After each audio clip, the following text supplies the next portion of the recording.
Gaza, dumped by the latest blonde girlfriend that he picked up in Spain. That didn't last too long. And what was the other one? Joe Wicks has an emergency operation on his hand. And World Laughter Day rib ticklers, because it's World Laughter Day. Yeah, right, whatever. People always say that, don't they? Say, oh, it's World Laughter Day. It's like, you know, today's Fish and Chip Day, or today's Grandmother Day, or today's... There's always a day to celebrate something. 3 weeks ago, it was International Banjo Day, and I hope you all celebrated at home. I know that many of you... I always wanted to learn the banjo, or the uke. I wanted to, you know, when I'm cleaning windows. I could do that. Also, TV's Lottie. That's the dismal failure, the peculiar one who thinks that she's sort of... Well, I don't know what she is anyway. Noel Gallagher had an apparent breach of lockdown. And there's a rumour that Posh and Becks took out a loan for their Malibu flat. They've got $335 million, so we're told. Of course, it'd be hilarious if they haven't got anything like that. And they took out a £10 million loan. It's lovely, isn't it? Must be nice to be so rich and to rub people's faces in it.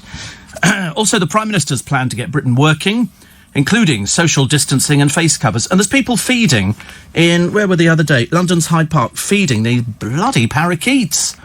I tell you, why don't you, all these people that go, oh, look, parakeets. Yeah, there's about 20 or 30,000 of them round our way. You know, you're more than welcome to have them. Nobody round our way likes them. They stay in one of the parks and they eat the bark off trees. They're very pretty to look at, but they will eat just about anything. And so here's all these people taking their exercise but not doing social distancing. But there again, I've seen loads of people not doing social distancing. I had to turn around and say something to some old man the other day. I said, so he came and joined me at the cash point. I said, excuse me, 6 feet apart. You know, I don't care if you want to die, but I don't want to die, thank you very much indeed. You have to tell people 6 feet apart, not 6 feet under. And I hope they... Did I want an autograph? Well, I don't know. He was obviously sort of looking to see how much money I was taking out of the bank. So I took out the full quota, £40, and then sort of decided what to do with it. I don't know what to do with money when you take it out, because I'm spending less. I think we're all spending less now, which I think is brilliant news. Brilliant news. So at the end of each month, you might actually have some money left, because there's no way to spend it. You can't go to the pub. You can't put money in a fruit machine. Where am I spending paper money? Loads of places. Yeah. I don't like handing over... I have got a card, a debit card, but I have asked them before and said, excuse me, do you take cash? You know, and they 9 out of 10 times, they say yes. Yes. Are they not supposed to take it? Because all mine's fresh. Oh, well, it probably is less hygienic, but mine only has the one route. It comes out of the machine, into my wallet, and then from my wallet into the designated place of abode. And that's so it hasn't been passed around. It's all fresh money, mine. Or that's okay. I know. I remember saying to them actually, because I'd left my other little wallet at home, and I was in Iceland, and I said, "Do you take cash?" Looking at him appealingly, and he said yes. And I thought, I know they say if you can use a credit card, so most of the time I do use my debit card.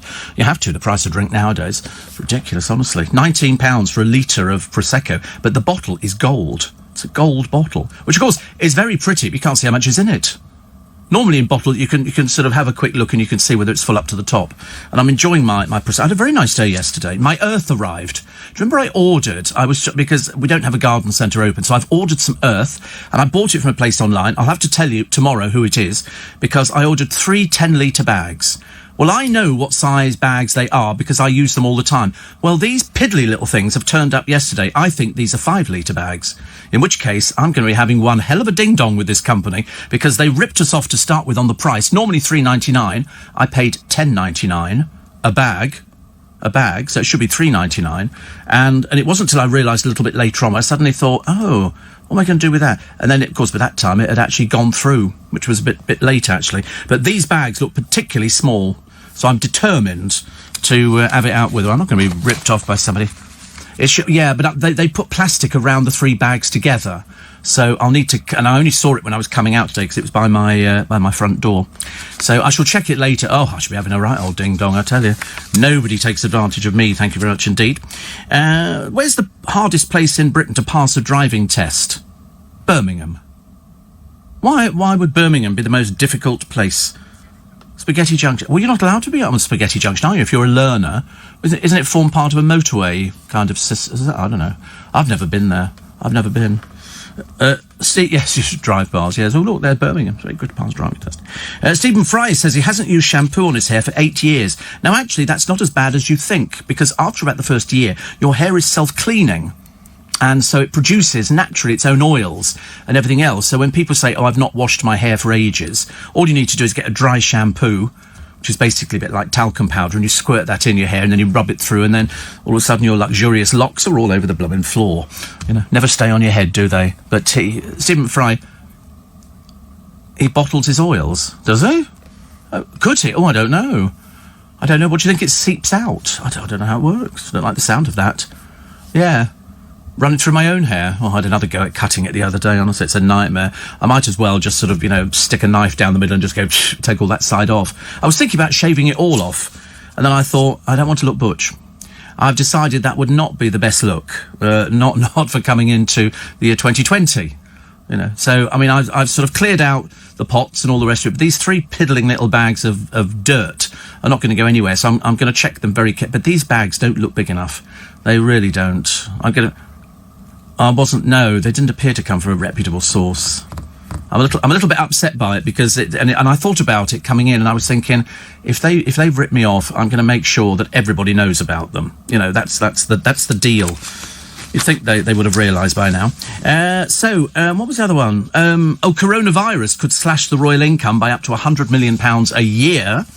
And believe it or not, Prince Andrew, remember Andrew? Randy Andy, we all remember Randy Andy, when he used to hang around with Vicky Hodge and people like that, and the Sun had the nude pictures of him. I sent the sympathy card. And it was a case of he's been asked 3 times now whether he will give the FBI information about Mr. Epstein. So far, he's refused. He's the most arrogant man you've ever met. I mean, perhaps he thinks he's above the law. I'm here to say, I think not. Somebody says people are still not obeying the social distancing rules. We started off quite strong, but I mean, now they've gone out the window. Did you see the people the other day? Who were those idiots who were embracing outside a police station? They were standing out there, my body, my decision, or something like that. Whatever they were, a complete bunch of idiots. Never seen anything like it, Steve, just because it's come from a cash machine doesn't mean it's fresh money. Oh, yes, it does. Oh, yes, it does. Oh, you can't tell me anything about cash machines. I love that we always get some clever little snowflake who thinks they know everything. No, that's why it looks like... That's why you have to separate it. This has not been through the mill. I know exactly. It says, what happens if somebody comes in to deposit cash? It goes back into the bank. Well, they don't put it into the machines. You should realise that. I mean, you know nothing about banking, do you? It goes, they get special packets of money which come into the bank, which go into the machines, which are already counted out for them. They're not putting all the... When have you ever opened up the cash machine and discovered dirty old crumpled notes? Mine are all perfect. You have to separate them with your fingers because they're brand new notes. God, honestly, nothing worse than a snowflake at 5:10 in the morning. There's always one, isn't there? You always find one whose medication has worn off somewhere between midnight and 5, and I always get them. I don't know why. Steve, Aldi are doing large bags of compost for $1.99 a bag.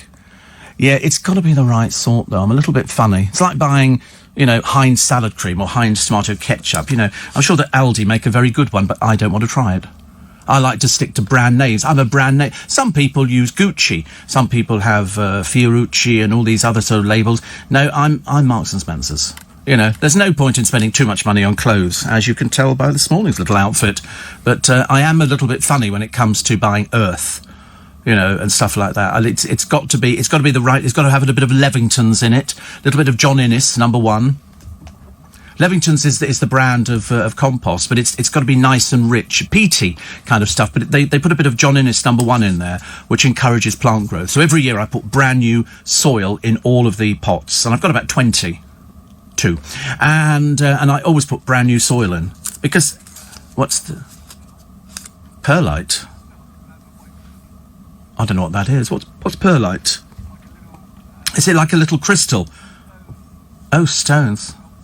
Oh, no, we don't do that. No, I'm sorry. If they can't breathe properly, then they just die. I'm sorry. It's as if I'm not going to start sort of equal rights for plants. No, sometimes I used to put a little bit of... you put this stuff, it's like gel, but it's little pearls of gel. You put it in there, it's water retention for when it's dry. But this year, I'm having all orange begonias. I've already ordered them. I'm very... I am like the Alan Titchmarsh of Twickenham. I'm having all the... Because I have in previous years, and my plants are quite the talk of the neighbourhood. They really are. I mean, so, to be honest with you, if we could open it to the public, we'd open it to the public and charge an admission. Because I'm very good. I'm green-fingered. Absolutely. I mean, I must get it off. I couldn't get it off last week. But anyway, so I thought I would go out there and plant all begonias, and it will look fantastic. It will look fantastic. What I normally do is put... last year we had a mixture, year before, geraniums. But unfortunately, after all, geraniums drive you mad. So is it because they don't die? They just live forever. Who wants to live for... You can't throw them away because it's a plant, so I don't do that.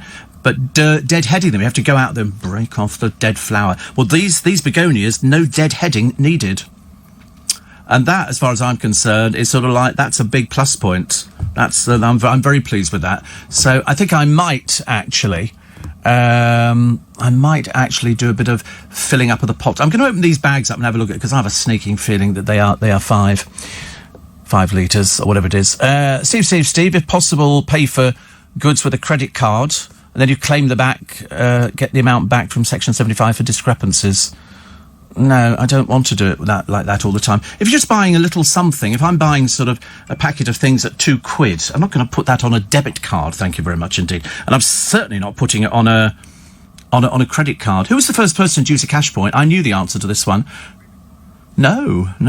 The first person to use a cash point in the UK, Will Guyatt knows this one, but I also knew it. It wasn't Tony Wise, no. It was Reg Varney. Reg Varney from On the Buses. He was the very first person to use a cash point. I think it was down in Woolwich. And there's a picture of him using it where you put your card in and then you key in a number and it gives you money. Of course, the worst thing is standing there. And as you start getting it a bit older, you can't remember the number. Was it 1739 or was it 27? And of course, you get people in the queue in front of you in some of the supermarkets. I could remember it last week. And you think, I'm going to be able to... So I generally get a chair out, put up a parasol, open up the Prosecco and just sort of sit there twiddling my thumbs while somebody... Because I wrote them down in my wallet. But I put it down as a phone number. So with loads of other... So unless... Because you only have 3 attempts at the bank. And then basically the machine goes and it keeps your card. And so then you've got to apply back. You do a pattern. Oh, right, that's a clever idea. Oh, right, you know the pattern. So it'll just be either the 4 corners or the 4 middle bits, won't it? Maybe, yes. Adding a 0. Actually, I was just told a minute ago to change my password on the computer. We do it every 3 months, I think. And I'll just add another number to it. Because I can't be bothered to come up with uppercase, lowercase, hyphen, something. It's too complicated. So I just go, if before it said, Alistair 23, now it's Alistair 24. Because if they next door want to access my emails, they have to ask me. Then my phone gets sent a thing from Microsoft to say this is the code you've got to... It's so complicated. I mean, like any of my emails have got sort of anything top secret. Well, there's been a couple I've sent to the government, but that's different, isn't it? Who cares about things like that? I'm never going to be sort of arrested by the police going, we think you've actually broken the Geneva Convention. Oh, Antonia, here we go. Snowflake territory all over again. I think you'll find, actually, Reg Varney used the first cash machine in Enfield, not Woolwich. Listen, does it really matter? Are we really going to lose sleep over this? Are we going to be drummed out of the brownies because we managed to get an area wrong? He was the first person to use it. Whether it was stuck on the moon, I couldn't really care less, or in the back of his car. Somebody says, you're wrong about cash. They do refuse notes in machines. My friend works loading the cassettes which are taken out to the banks. Unfortunately, you're wrong. OK, it's always fresh money in the machines because we've got all this new plastic money. And so that's why it's all fresh. In fact, I've not used a cash machine in the last 4 weeks that has not distributed perfect notes. Because I have notes in my wallet, and after a while, they do get a little bit crumply. Not very crumply. But the ones that are coming out of the machines are absolutely pristine, as if somebody has ironed every one of them. I mean, perhaps you don't use a cash point. Perhaps your card's been taken away from you. Perhaps you're not to be trusted with taking money out of the bank. Steve, 10 litres for $3.99. No, $10.99. $10.99. That's what they were charging, because I couldn't find it anywhere.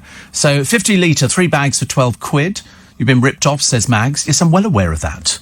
Honestly, nothing worse than a no, isn't there? Yes, we're well aware of it. I mean, I paid a little bit over the odds. Lucky I can. Peter says it would show on the bag how many litres the bags are, fella. How many litres, fella? Honestly, you're not a reject from the Nick Abbott show, are you, or something like that? That's what it feels like, fella. Nobody says it. But I've just explained to you that they've wrapped it round in plastic, so you can't see how much is in it, OK? I don't have to repeat myself again. Get new batteries. And this one here... Oh, do you want the... Oh, we're never going to do this number, are we? How are we going to do this number? All right, OK. The first one is... No. No, come on. No. God. No, that was the first number. The second number is... OK. Third number is...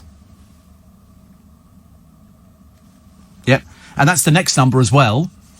And the next number after that is the first one that we thought of. OK. That was the... OK.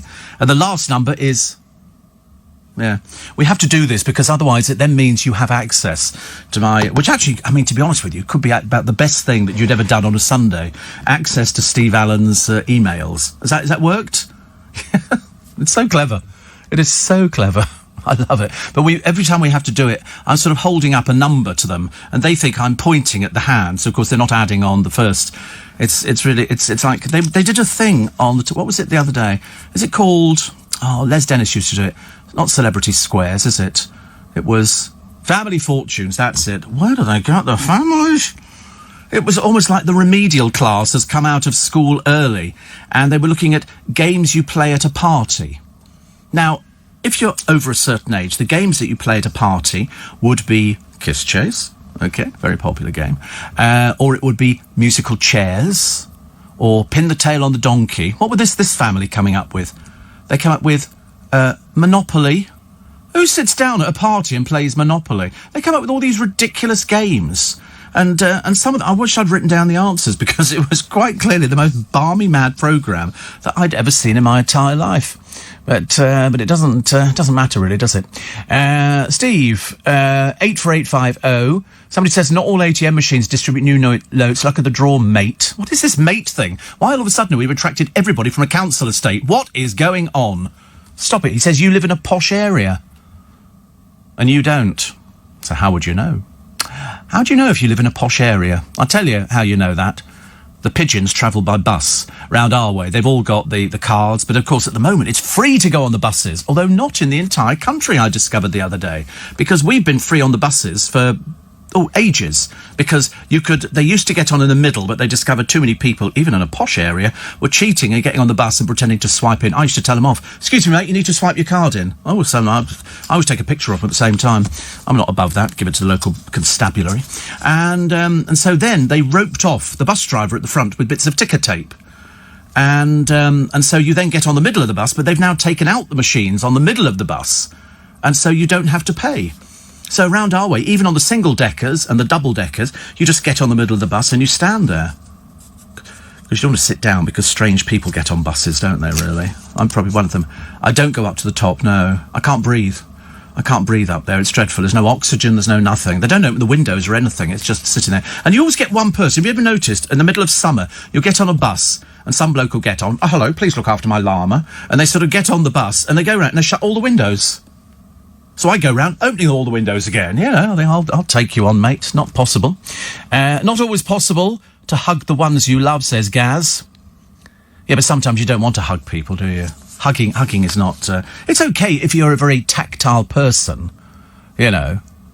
It's another one here. It says, sorry, you're wrong. No, sadly, we're never wrong. As you should know. Listen, ask James O'Brien. He will tell you. Steve Allen is never wrong. Never wrong. All my notes... Actually, I was just having a look in my wallet. I don't know. Just have a quick check. And I've got tenors and 20s, and they're all brand new. They're brand new. They're not... They don't... Do they go into a wash? What? Like a swimming... No, you see, that's a brand new note. That's never been in circulation before, because it came out of the cash point machine. Got nothing to do with posh or otherwise. What do I want to disinfect a note for? I'm not going to deface Her Majesty's notes. I think that's illegal. It's like writing your name and address on them. Totally illegal. Can't do things like, look, all these are brand new. These are brand new notes. In fact, they're so brand new, I thought that was 60 quid, and it turns out to be 120. Woo! I can go and buy a bottle of milk today. Aren't I the rich one? But yeah, all these are brand new, out of machines. In fact, a friend of mine was complaining because he said, I haven't had any of the new tenors. I said, you want to come round our way? We've got loads in all the machines. Thank you very much indeed. 84850 steve@lbc.co.uk. Went to Pret a Manger and ordered 2 coffees. They refused to take the Queen's currency cash. What is the world coming to? Says Connor. Well, they do have a sign there. But if you go in there and order your coffee, and if you say to them, I'm sorry, I don't have any cards, because a load of people don't have cards, they will take cash. They will take cash. I always check with them. I don't just hand over. Don't just hand over. It's not worth it. Yes, yeah. Did he actually get the coffee? Because otherwise they're then stuck with a coffee, aren't they? Otherwise it's a really bad story. And did Beetlebum ever play a joke on you at Gough Square? Of course not. I worked with him. No, definitely not. Definitely not. See, one way to check if the notes are new is check to see if the serial numbers are all in the right order. Wait a minute. 1, 2, 94, 95, 96, 97. Yes, there you go. So, once again, just write in your letter of apology, send a £10 note, or the equivalent in stamps, and we'll all be very happy about life, won't we? So, no, Beetlebum, Jeremy Beadle never played a joke on me. Well, as far as I know, he didn't. Also, anybody else been to the coffee? One of our coffee shops, it's a private one, it's not one of the big chains. They've just opened their double glass and they put a counter along it and they say this side for ordering and then the next side for collecting your drink. It's amazing. People queuing to get drinks of coffee. I mean, can't you make a cup of coffee at home? I mean, is it really beyond people's capabilities? Actually, to put some hot water into a cup with some granules in there or a little bit of coffee powder. Can't be that blooming I mean, do they taste better? Do they taste different? No, I don't think so. It's all terribly. Your Paul's mocha. I don't know what a mocha is, actually. I've heard of it, but I don't know what it is. Hot chocolate with a shot of coffee. Sounds very indulgent. Hot chocolate with coffee in it. Do you have whipped cream? It's an option. You don't know, probably not. Oh, I've never had one. I've never had a mocha. Do they ask you any particular? Because I always have. If I'm going to have a cup of coffee, I go. What am I having? I can't remember what I have now. Whatever it is, it's extra dry, which means it's just foam. It doesn't have. I don't want any milk in it. And when they first started at Starbucks, they have a book, the Bible of how to make somebody's cup of coffee, and they offered you the thing that if they didn't make it right, they'd make it again until they got it right. You tried that in our one. I tell you were dealing with attitude. So it's not right. I asked for extra dry. That means, according to your book, of course they hate clever dicks, according to your book, that means it's just a little bit of froth, and so it's just the coffee I'm tasting. And of course they do it, well, the mutterings. You think to yourself, well, I'll tell you what, you'll do it properly, or I'll stand here until you do.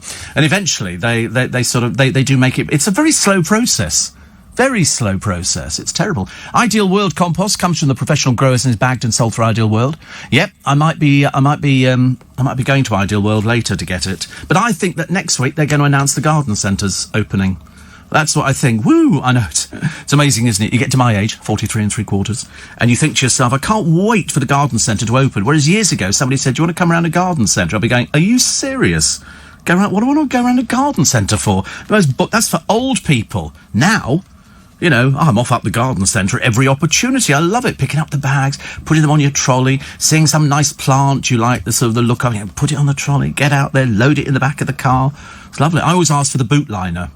Have you ever had that? It's like a big piece of plastic which you can put on the seats so you don't get the bags of earth all over it, because I've got white leather and anything like that in there. I'm not that bad. But once they actually get all the new notes into the system, then you get the old ones. Well, we haven't got to that stage, quite clearly, because every single machine that I've ever used in Twickenham over the past 3 weeks, it's all brand new notes. All brand new notes. I haven't had any old notes, whereas before, you look at it, you think, how on earth is that in the system? Quite ridiculous. But I'm definitely going to check Ideal World compost. Thank you for that. And somebody says, Steve, people would queue for anything nowadays. Did you see them queuing for the council tip the other day? 100 people were queuing. A few days earlier than that, they had, God knows how many people, queuing for a Burger King takeaway. Who are these people? And then McDonald's opening on the 13th. So there'll be people queuing from the early hours of the morning. For what? For what? I mean, it's just... Well, if you pick the time right, you won't have to sit there queuing. I can't imagine queuing to actually wait for a burger or to wait... I don't know. Mind you, I did think about it the other day and I thought to myself, would I queue for KFC? The answer is probably yes. Probably yes. But it's very bad for me. I've not had it for ages. It's too much of a treat, but our one's not open at the moment. Steve, I'm fed up with kids and people playing out on the pavements when they've got gardens and people thinking they can use the road as their racetrack. Well, you get that all the time. I mean, I see people at this time of the morning. When I came in, there were people, driving a bit too far. I didn't see one police car, one policeman. I didn't see anything at all. Absolutely nothing. Which is sort of... Where's all this water coming from? Is this the tin of water? Oh, right. It's always very useful, isn't it? Such a useful fridge. Are you having fizzy water or still? See, I don't have the fizzy anymore. I did have the fizzy. It was quite nice, but I didn't know where the fizz came from. Is it artificially inserted? As opposed to the still water with no fizz in it. I did try a little bit, actually. James says, stuff being old, I'm 36 and love a garden centre. I love the knickknacks on sale. Oh, right. Oh, you're going for the garden shop. You're actually going for the stuff that they sell inside. I love them at Christmas. Dear God, I hope we have Christmas this year. I got a message from my godchildren the other day that they're all being good. They're all isolating in the house. They've not been out. They're not meeting anybody, so they're all good, and they were checking that I was all right. And so I wrote back and said, yeah, absolutely fine. I'm being very good. Because actually it doesn't make any difference to me. I know some people... I mean, occasionally I sit there staring at the screen thinking, I don't want to watch another Van der Velk as long as I live, or anything else. There's a load of programmes on the television. I think, oh, not this again. And then sometimes, if you flip between channels, you get the same programme again. Like the police action cameras, or the police going around doing bits and pieces with villains and stuff like that. I've seen some of them so many times. I know what's happening. I know that they're going to wrestle somebody to the ground, then they're going to drag them up after putting their hands behind their back, and their jeans are going to fall down, and we're all going to be treated to novelty underwear, whilst they go and kick the hell out of next door's cat. Some dreadful people, but still interesting. 5 years ago, the producer tells me, bank holiday it was, he remembers it, on channels 2, 3 and 5, all showing John Wayne films. I hated John Wayne. I never liked John Wayne. I said he was get off your horse and drink your milk. He was that big lumbering bloke. They wanted to do it. Didn't they want to bring out a medal to celebrate John Wayne Day or something because he was America's? He used to smoke about 100 cigarettes a day, and he got cancer. And I remember him coming on stage at the Oscars. Dark like this, and I remember thinking, not long, and because everybody smoked. Sometimes you could barely see the actors for the amount of smoke there was on the set. But still interesting. But, all cowboy films were the same. You knew if John Wayne was in it, he was going to win. There wasn't any sort of mystery or secret. The only one I remember of his, was the Sons of Katie Elder or something. Was that one? That's the only one. I couldn't tell you anything else that he ever made in his life. Oh, The Alamo. The Alamo. I like that, I think. Rooster Coburn. No, not in anything. What was the film? You won't remember it, but I'll ask you anyway. And they were looking for lost gold, and it was hidden inside a mountain, but they didn't know which mountain. It was Indian gold. And on a certain day of the year, the sun reached its zenith, and it shone a light down onto a rock, which then bounced to show them the entrance into this huge mountain. No, just me again. And it was really good. Was it Star Wars? No, it was cowboys. They were in there. And then the Indians came in as well, and then they were sort of trying to get them out. And then the whole thing imploded as they were trying to get out with all this gold and everything else, No, it's definitely, pre-Indiana Jones. Definitely pre-Indiana Jones.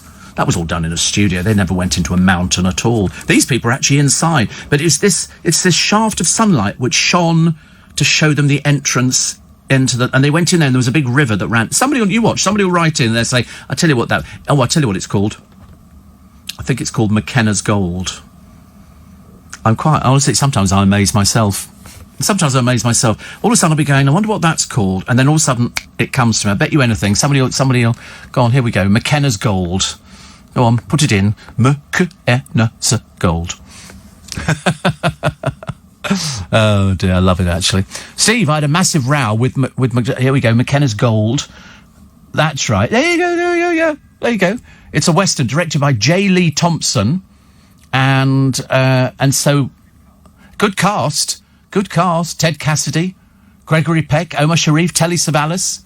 And it was the gold corrupting a diverse group of people. McKenna's Gold, that's what it was. And it was this shaft of light, I always remember thinking, and it shone off a rock, which is very good. So you must get it, actually. You must definitely get it. It's such a good little film. It was a box office failure in North America, but in rentals, it earned 3.1 million, not received well by critics and audiences. But in North America and the Soviet Union, combined, 25 million. Very successful film in India. Amazing. McKenna's Gold. Good. Quincy Jones's score was nominated for, but didn't win a Grammy Award for Best Score from a Motion Picture. But and they loved it in the Soviet Union, because they don't have anything like that, do they? They don't have any sort of, middle of the desert. I quite like to go to some of these places, because they must have been filming non-stop. Literally, it must have been, if it's Tuesday, it's another cowboy film, and here is John Wayne, looking all big and butch, like that, and and he always got off with the best-looking woman there, who was always so much smaller than he was, and he sort of dwarfed her, and then and you knew damn well that when they went into the cabin and shut the door, that was where it all finished for her. John Wayne falling on top of you in one of these small little cabins. But he was very handy with his gun. Pew, pew, pew. I mean, all over the blooming place. But I couldn't tell you the storylines of any of those films. But he was obviously an American treasure. He was obviously an American hero, and obviously people liked him because he sort of, I don't know what he epitomised, actually. I don't know what it was. I couldn't ever. But when he came lumbering on, he was, he lumbered. He was a big bloke. That's why lots of people used to do impressions of him, because he was easy to do an impression of. I don't know why I bothered, actually.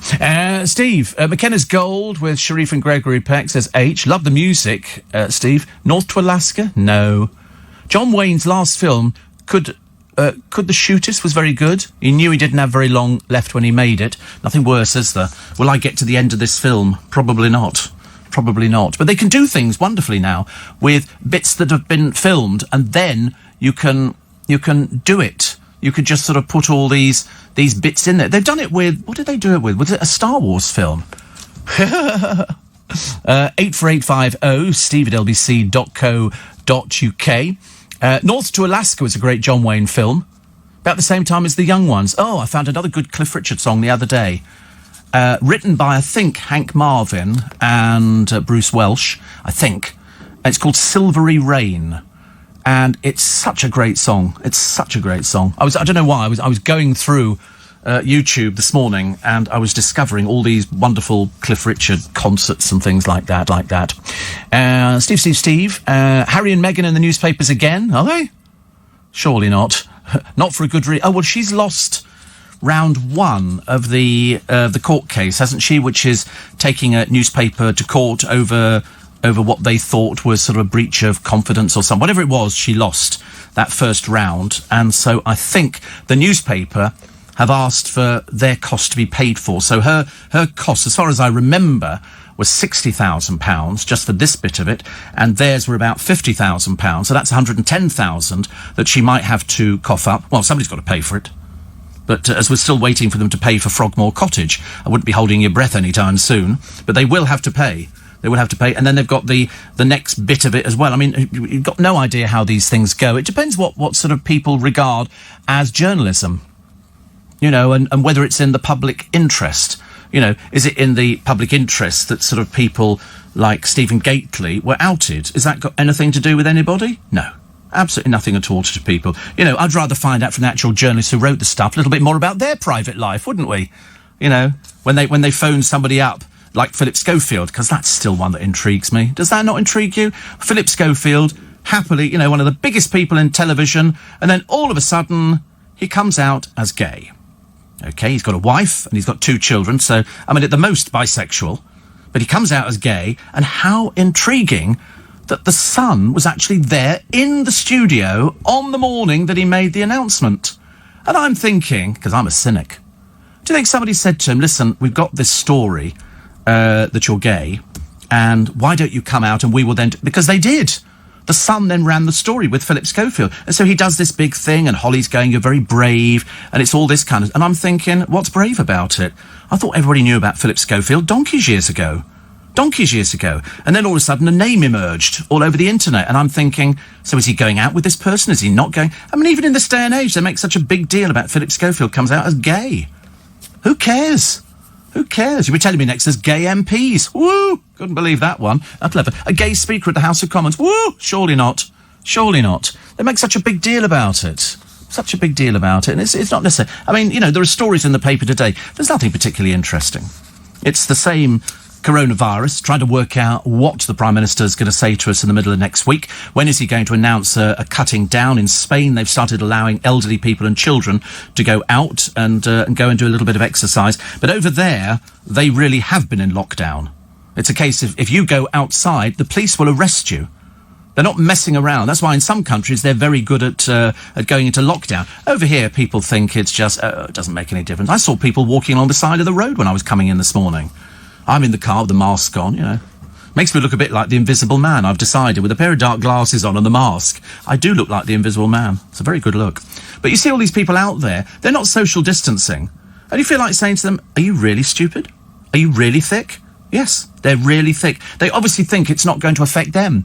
Whereas we've told you how many times that this virus doesn't discriminate. It goes for everybody. It couldn't care less whether you're 9 or 90.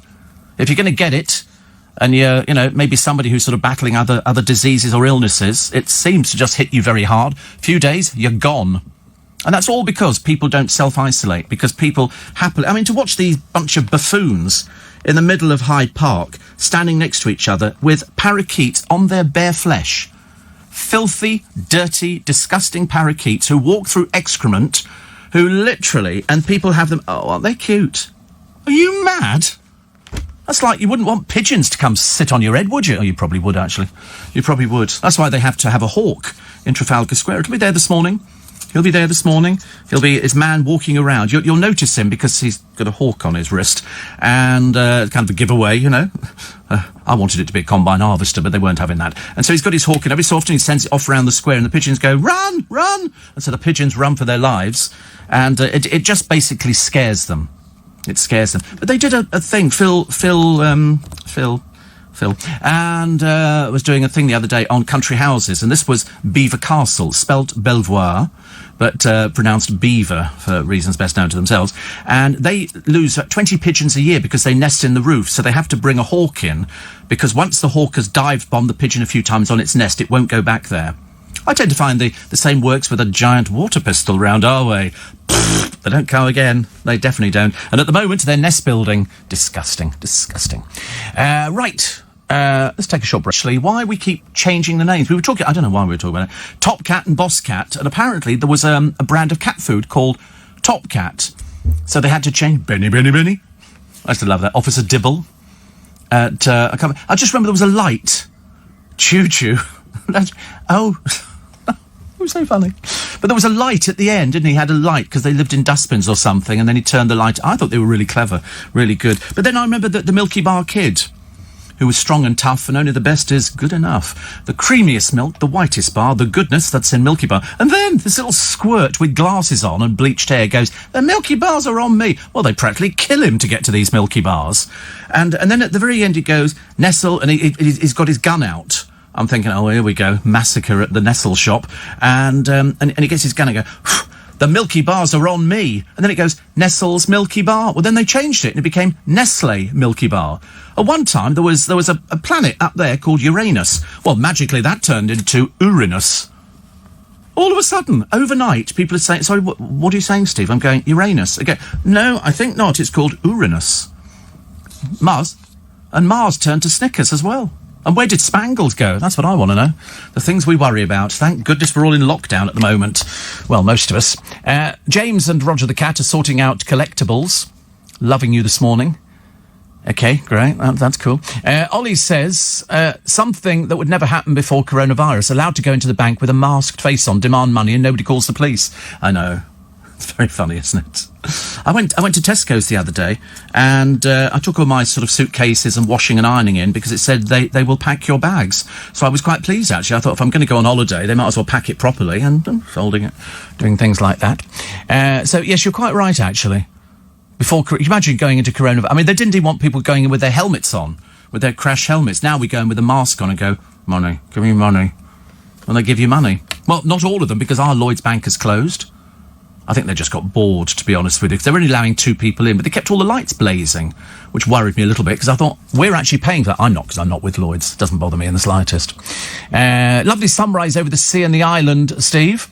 Good to be listening to in daylight. The local garden centre delivered to me recently. I have a van decorated with flower pictures, says Donald.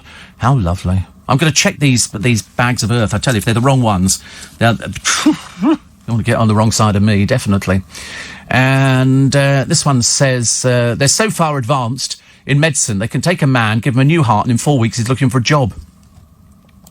And the Germans say they can give a man a new heart, a new liver, and he's looking for a job in 2 weeks. The Americans say, we're way ahead of you lot. We can take a man with no brain, no heart, make him a president, and the whole country's looking for a job. It's quite good, isn't it?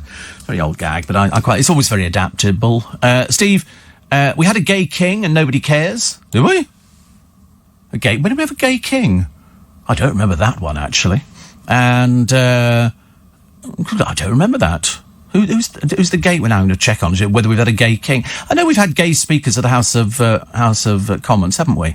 But that's not such a big deal. Nobody cares about that.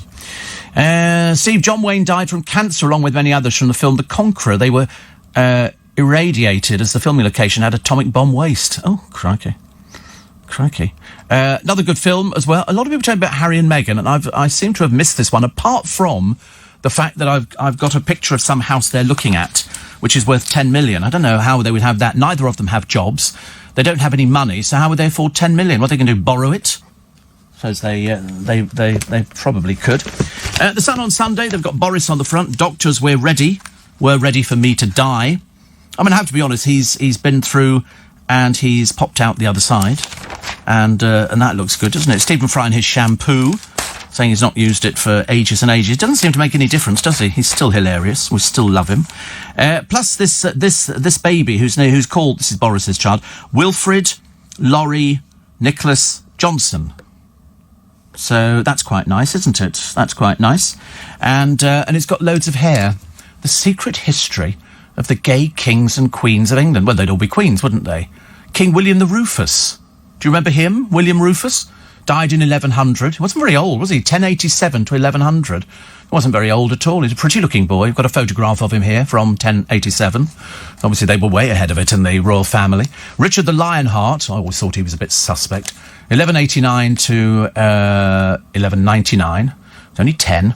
He looks so much older with the beard, doesn't he? Edward II, 1327... And he's the most famous gay British monarch. Novels, poetry, plays and films have told of his tragic love and horrific murder. Dear, honestly. It's all a bit bad, is it? Richard II, 1377 to 1400. A bit camp, isn't it, really? The beard and the sort of the thing. He was 10 years old when he became king. And so when the England's peasants revolted... During the Peasants' Revolt. I think that was Wat Tyler, wasn't it, the Peasants' Revolt? I seem to remember from some of my history lessons. Not that I remember anything from my history lessons. But that's right, Wat Tyler led the Peasants' Revolt to London. They burnt the Savoy Palace and killed top nobles. They were so rough, those peasants. They really were, honestly. They didn't have a lot going for them. But still interesting. James, 1603 to 1625... And his reign was a turning point between two crowns. Some historians dispute his sexuality, but at the time people certainly knew. They said Elizabeth was king, now James is queen. That might have been just a bit of gossip, though, locally. I mean, who knows, really. William of Orange.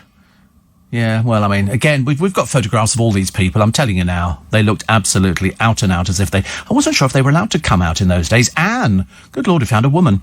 1702 to 1714. And Parliament had been gaining more power. She was most like bisexual. She did become pregnant 17 times. Hardly practising, is it, really? 17 times. That was amazing. So all of those, apparently, were slightly suspect. Slightly suspect. I can remember... Well, it doesn't matter. Anyway, moving along, apparently... Did you know 7% of American adults believe chocolate milk comes from brown cows? Says Jack. Well, you couldn't beat chocolate milk. I bought chocolate milk in the past. That's very nice. It's really bad for you, but I do like it. They sell it in Iceland. It's a long way to go, I know, for a pint of milk, actually. Steve, been wonderful to hear all your great work raising awareness of arthritis, as since 1544. Now, with 3 hip replacements, you really help keep me sane during the bad nights. Hope your hands are okay. Yeah, a bit of pain. And it comes in at night, the pain, because I've got arthritic fingers, which is, well, as anybody who's got arthritis will know, and we're raising aware of it. So I'm very pleased. We've got little bits on all the podcasts at the moment, so that's quite nice. So if you don't know anything about it, check it out, because people suffer quite badly, and you don't need to suffer. You don't need to suffer. It's as simple as that. Steve, where did you get your masks and hand gel? The chemist. The chemist. I bought a pack of 50 masks the other day. I normally buy them in packets of 10. And then they did packets of 20, and now I bought a packet of 50, and they've got the little... You need them with a little hard bit at the top, so you bend it around your nose, so it sits on the bridge of your nose. But if you wear glasses, you will have immense difficulty, because it steams up. So sometimes you need to have your glasses sticking at the end of your nose. It's a real bit of a pain, actually. I think it was Edward II, says Nicola, and they killed him in a gruesome way. Yes. Steve, lockdown. I'm climbing the walls and swinging from the light fitting. Steve in Manchester says, do you think LBC have sexy presenters? No. Okay, we're not meant to be sexy presenters. That would be ridiculous. Why would somebody want to listen to somebody who they thought was sexy? You'd be listening to a presenter because you either think they're very funny, or you think you don't like them, in which case you listen probably even more than anybody else because you've got no friends. And then you've got sort of other people who just seem to think that sort of all presenters are good looking. You can build up an idea of what you think. I mean, I've always got it wrong.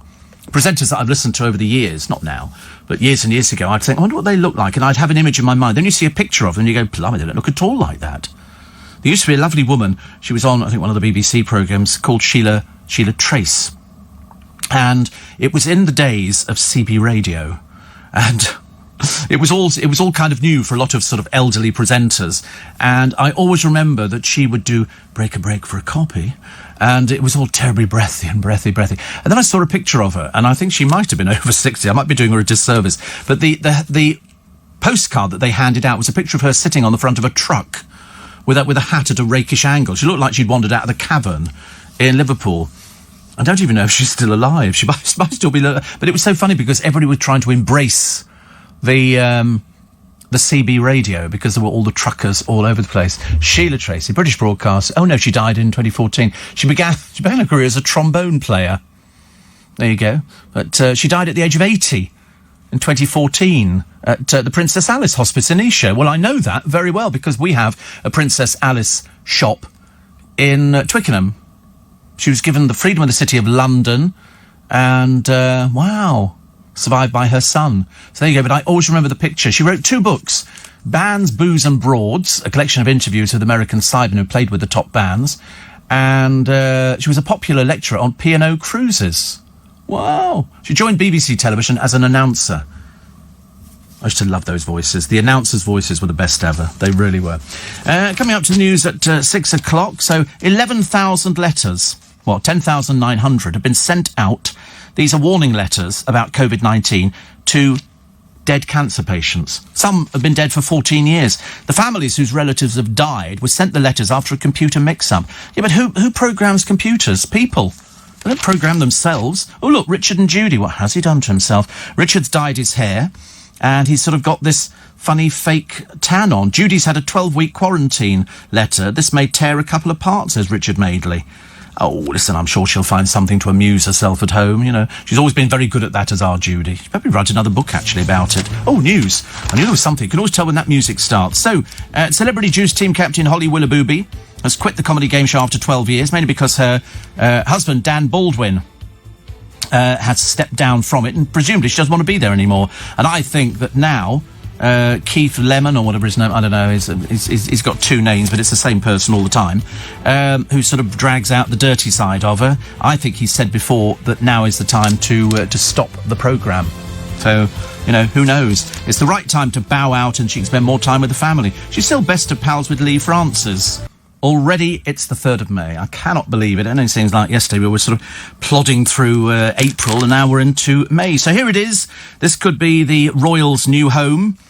As I say, if you can get them to part with money, you'll have to sort of prise their hands open, I should imagine. They're eyeing, Meghan and Prince Harry, a sprawling mansion. This is close by LA's affluent Pacific Palisades. Now, I better tell you about Pacific Palisades, because considering that the tempestuous two have complained bitterly about press intrusion, this place is number one for all the paparazzi. They hang around outside because there are loads of people who live here. They've got all sorts of things. There's a kitchen, imagine. They've got their own cinema. I mean, all of this they have at Buckingham Palace. You know, it's not difficult. They can breathe the sea air. They can take the plunge in their own pool. But, of course, they don't have a job.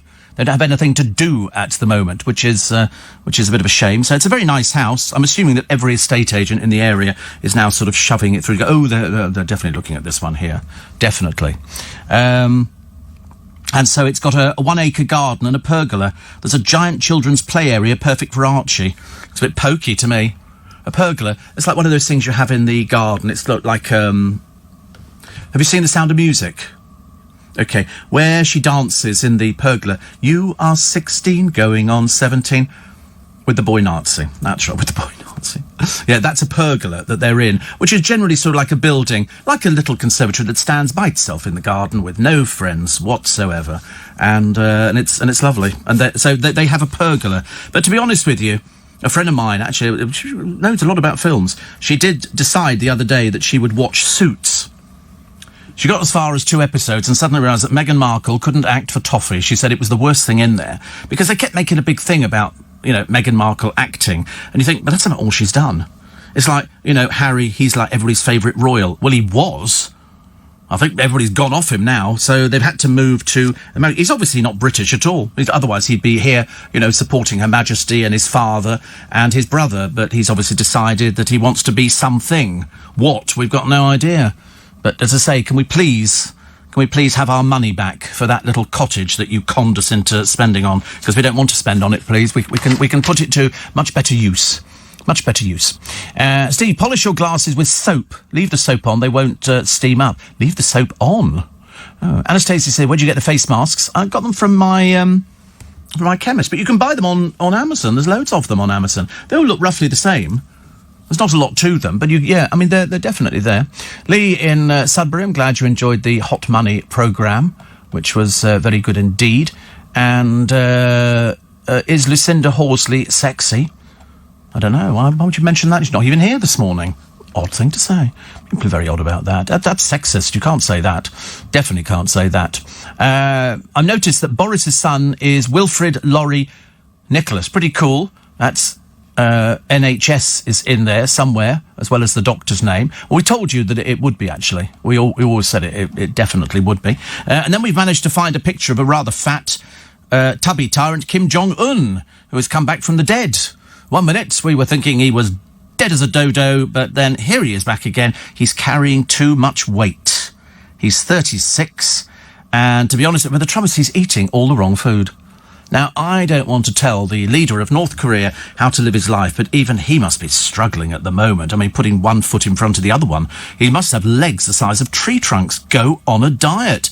Get yourself in. I mean, I'm not saying you should go and have surgery for it, but you should do, I mean, if, of course, this is him.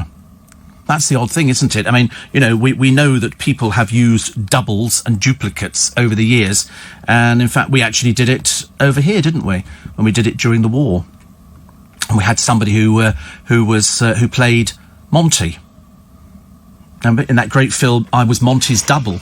And they sent him around Europe pretending to be Monty because he looked exactly the same as Monty. And, of course, I mean, all the people overseas couldn't actually tell that it wasn't Montgomery. And he went and gave speeches, shaking hands, and he learned to perfect it. And he made a living out of doing it. It's a very good film. I Was Monty's Double. Anybody who enjoys war films, you will definitely enjoy this one. It's a good one. And he played himself in the film, yes. And Monty, yeah. He actually played himself as an actor. And then they saw him in a production and they said, you've got one thing that we want. He went, well, I don't know. He was working, I think, for the Pay Corps at the time. and they said, you've got something that we want, because they saw him coming on stage at the end of a variety show, and he just came, and of course everybody thought it was him, and then he took his hat off and the beret, and they thought it wasn't. And he said, what's that? And they said, you look like Monty. He said, oh, that? He said, that's just a gag. That's just a gag. They said, no, we can use it. And so they did. They trained him up. He had to study Monty, as any actor would study a part. And I think his name was Montgomery Clift. M.E., I think. I'm pretty certain that rings a slight bell to me. And so he went around Europe. Yeah, there he is. M.E. Oh, Clifton James. Actor and soldier with the resemblance to Monty. Used by British intelligence as part of a deception campaign. But it's strange enough, he was Australian. I didn't even know he was Australian, but he looked like Monty. Amazing, isn't it, really? He died in 1963. He was only 65, very, very young, and he was assigned to ENSA, and he was employed to pretend to be the general as part of a campaign designed to deceive the Germans in the lead-up to D-Day. It's a really good film. If you've never seen it, get it, because you will believe that he is Montgomery. Sunday morning cup of tea. There's nothing better, is there? I bought some crumpets the other day. And I don't often buy crumpets. Sometimes I buy a couple of big crumpets and sort of have those with a bit of cheese on or something like that. But these crumpets I picked up and I looked at them, and I didn't think anything of them. But when I took it out of the packet, they seemed to be thicker than normal crumpets. And apparently it was a deluxe luxury crumpet, which has got 5 different bread things in it or something. Whatever. It was very nice. Very nice, but it was just a crumpet at the end of the day. I had no idea how much it cost either, because I just picked them up. They were on the bread shelf. I went, oh, crumpets. And it wasn't until I got them home, and then I opened them up the other day. And I remember thinking, these are a bit odd. So I picked up the packet. I went, oh, these are sort of luxury crumpets, because it's got all these healthy pulses and things like... Well, of course, I didn't feel any better after I'd eaten it at all. Felt exactly the same. Johnny Boy in West Drayton says, Steve, Flower and Garden Centre in either. It's open. Plenty of flowers and compost. I've got a butcher shop inside mine. I've just reordered my masks on Amazon. No problem, says Iceman. Do you think Harry would win 2020's Weakest Man of the Year, says Phil? Did you see the thing on the internet where they're claiming all sorts of things now? Because basically, they're not in the royal family, they don't need to worry about them. And they said that she said to him, either we move back to America or I'm taking the kid with me. And I remember thinking, do you know, they put out all sorts of rubbish, don't they, in the media? And you never know whether to believe it. You know, Harry's missing all his army mates. What army mates? It was Harry. He's not been in the army for ages and ages and ages. You know, and then he still carried on wearing the uniform, for reasons best known to himself, although he didn't shave, which he should have done. Can't have everything, can you? Are you a fan of lampshades, says Donny? A fan of lampshades? I don't know, I've never quite thought about it. I do have lampshades. And Donny says, apologies for the lack of contributions of late. Working in the NHS, it's all rather go. It is go, isn't it? I can believe that. Lovely picture of Jess Wright. Jess Wright's apparently in Essex. She wears fake hair, and she's got one of those vacant looks, which is where she's... look, but then she opens her mouth and ruins it completely. And here she is. She's 34 now. Still not married. And she's been keeping fit with her fiancé, who's called William Lee Kemp. For that, read Chav. OK? Because nobody who's titled has a double, like that. Victoria Beckham...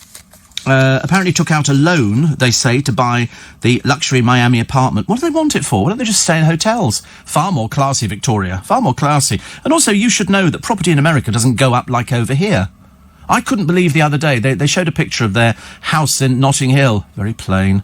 And they paid $31 million for it. And I remember thinking, OK, well, I could understand that. Michael Winner had a big place, 10 times the size of the Beckham's little scrubby outfit. And then it said, and they've spent $8 million doing it up.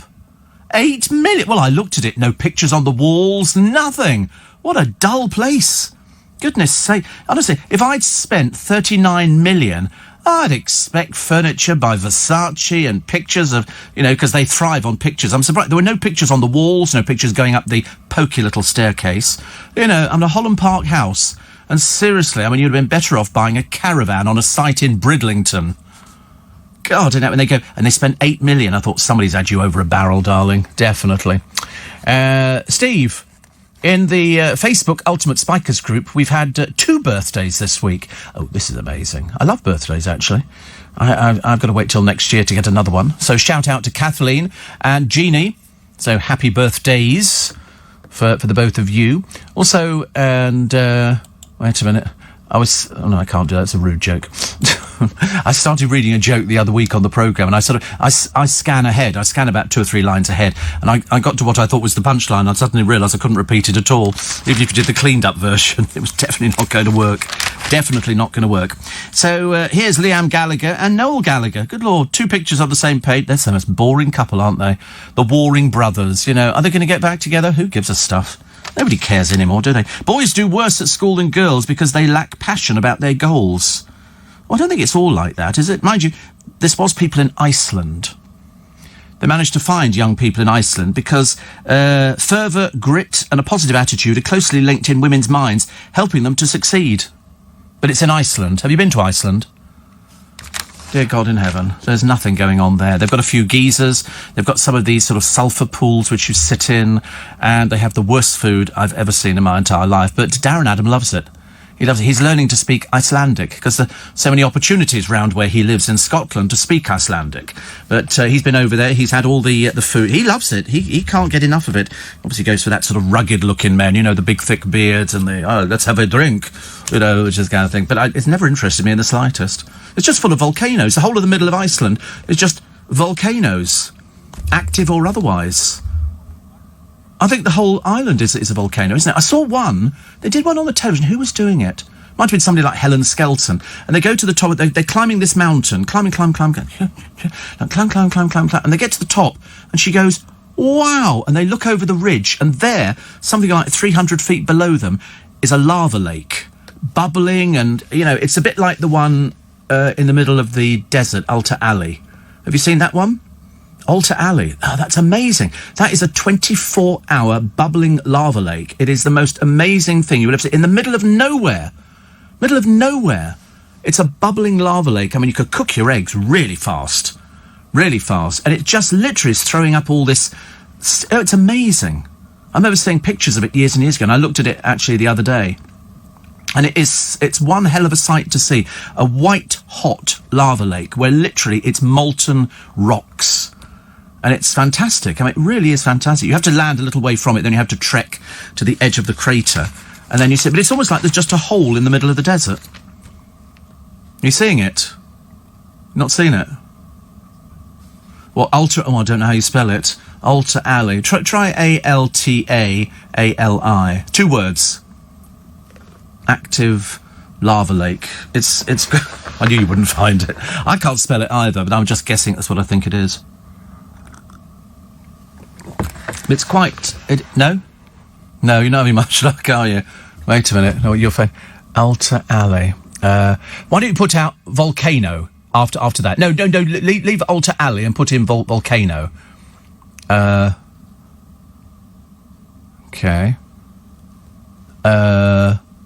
Where is it? I should find the blooming thing.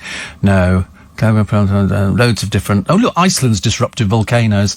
They're welcome to it. No, you've got to find it. I can't remember where the heck it is, though. Somebody will write in and tell me. And can we get the spelling as well, please? Thank you very much indeed. Nicholas from Hanwell, member of the original Spikers group, says, Steve, you've been talking about disco equipment. I made mirror balls between 1977 and 1981. They were good fun. They were definitely good fun. Definitely. I liked things like that. Somebody says, I watched the programme on Tommy Cooper, member of the Magic Circle. Did you ever meet him? Yes. I did a charity thing with Tommy Cooper years ago. Because he did it for the police in Ealing. And he enjoyed a bevy. And so I started off because I can't read the numbers. And so we were pulling the numbers out. He couldn't read them. I said, thank you to Tommy Cooper, ably assisted by the Bell's Distillery.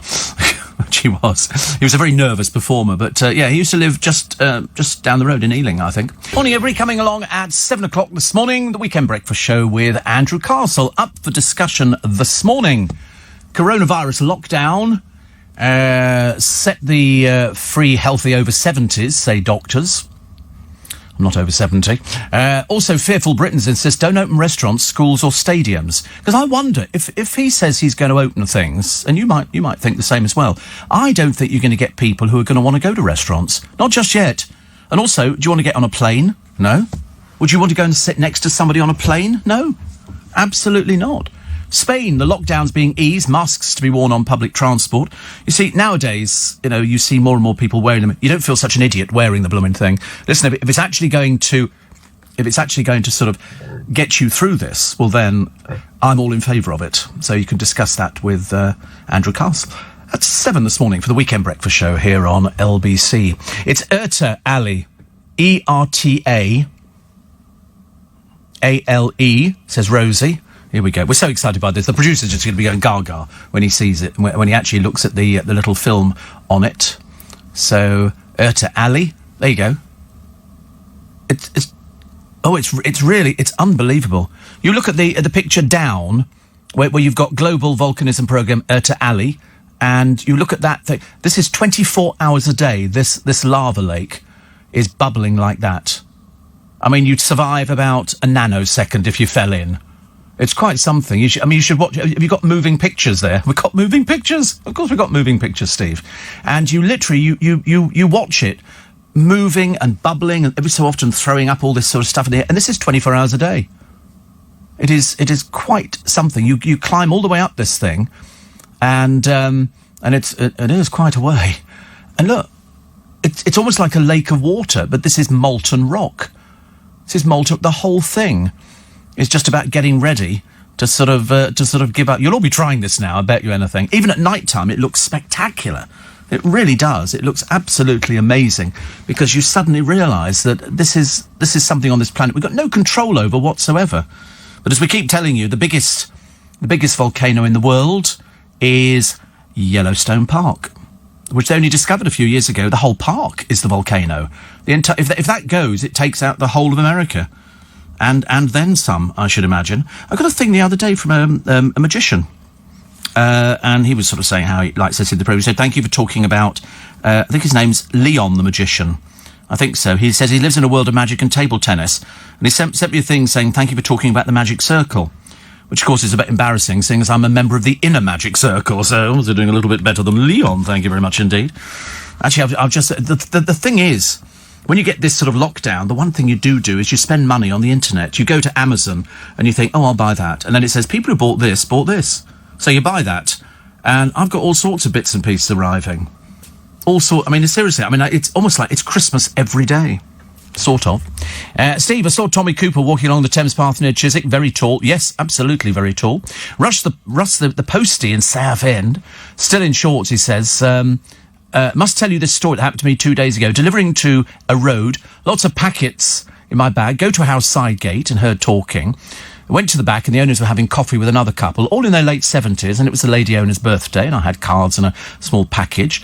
They were all distancing from each other, and I wished her a happy birthday, and she saw the packet, and blimey, Russ, my son, has sent me something other than a blouse. So I left them and went about 3 doors up, got the next packet out, and realised this one was again for the birthday girl.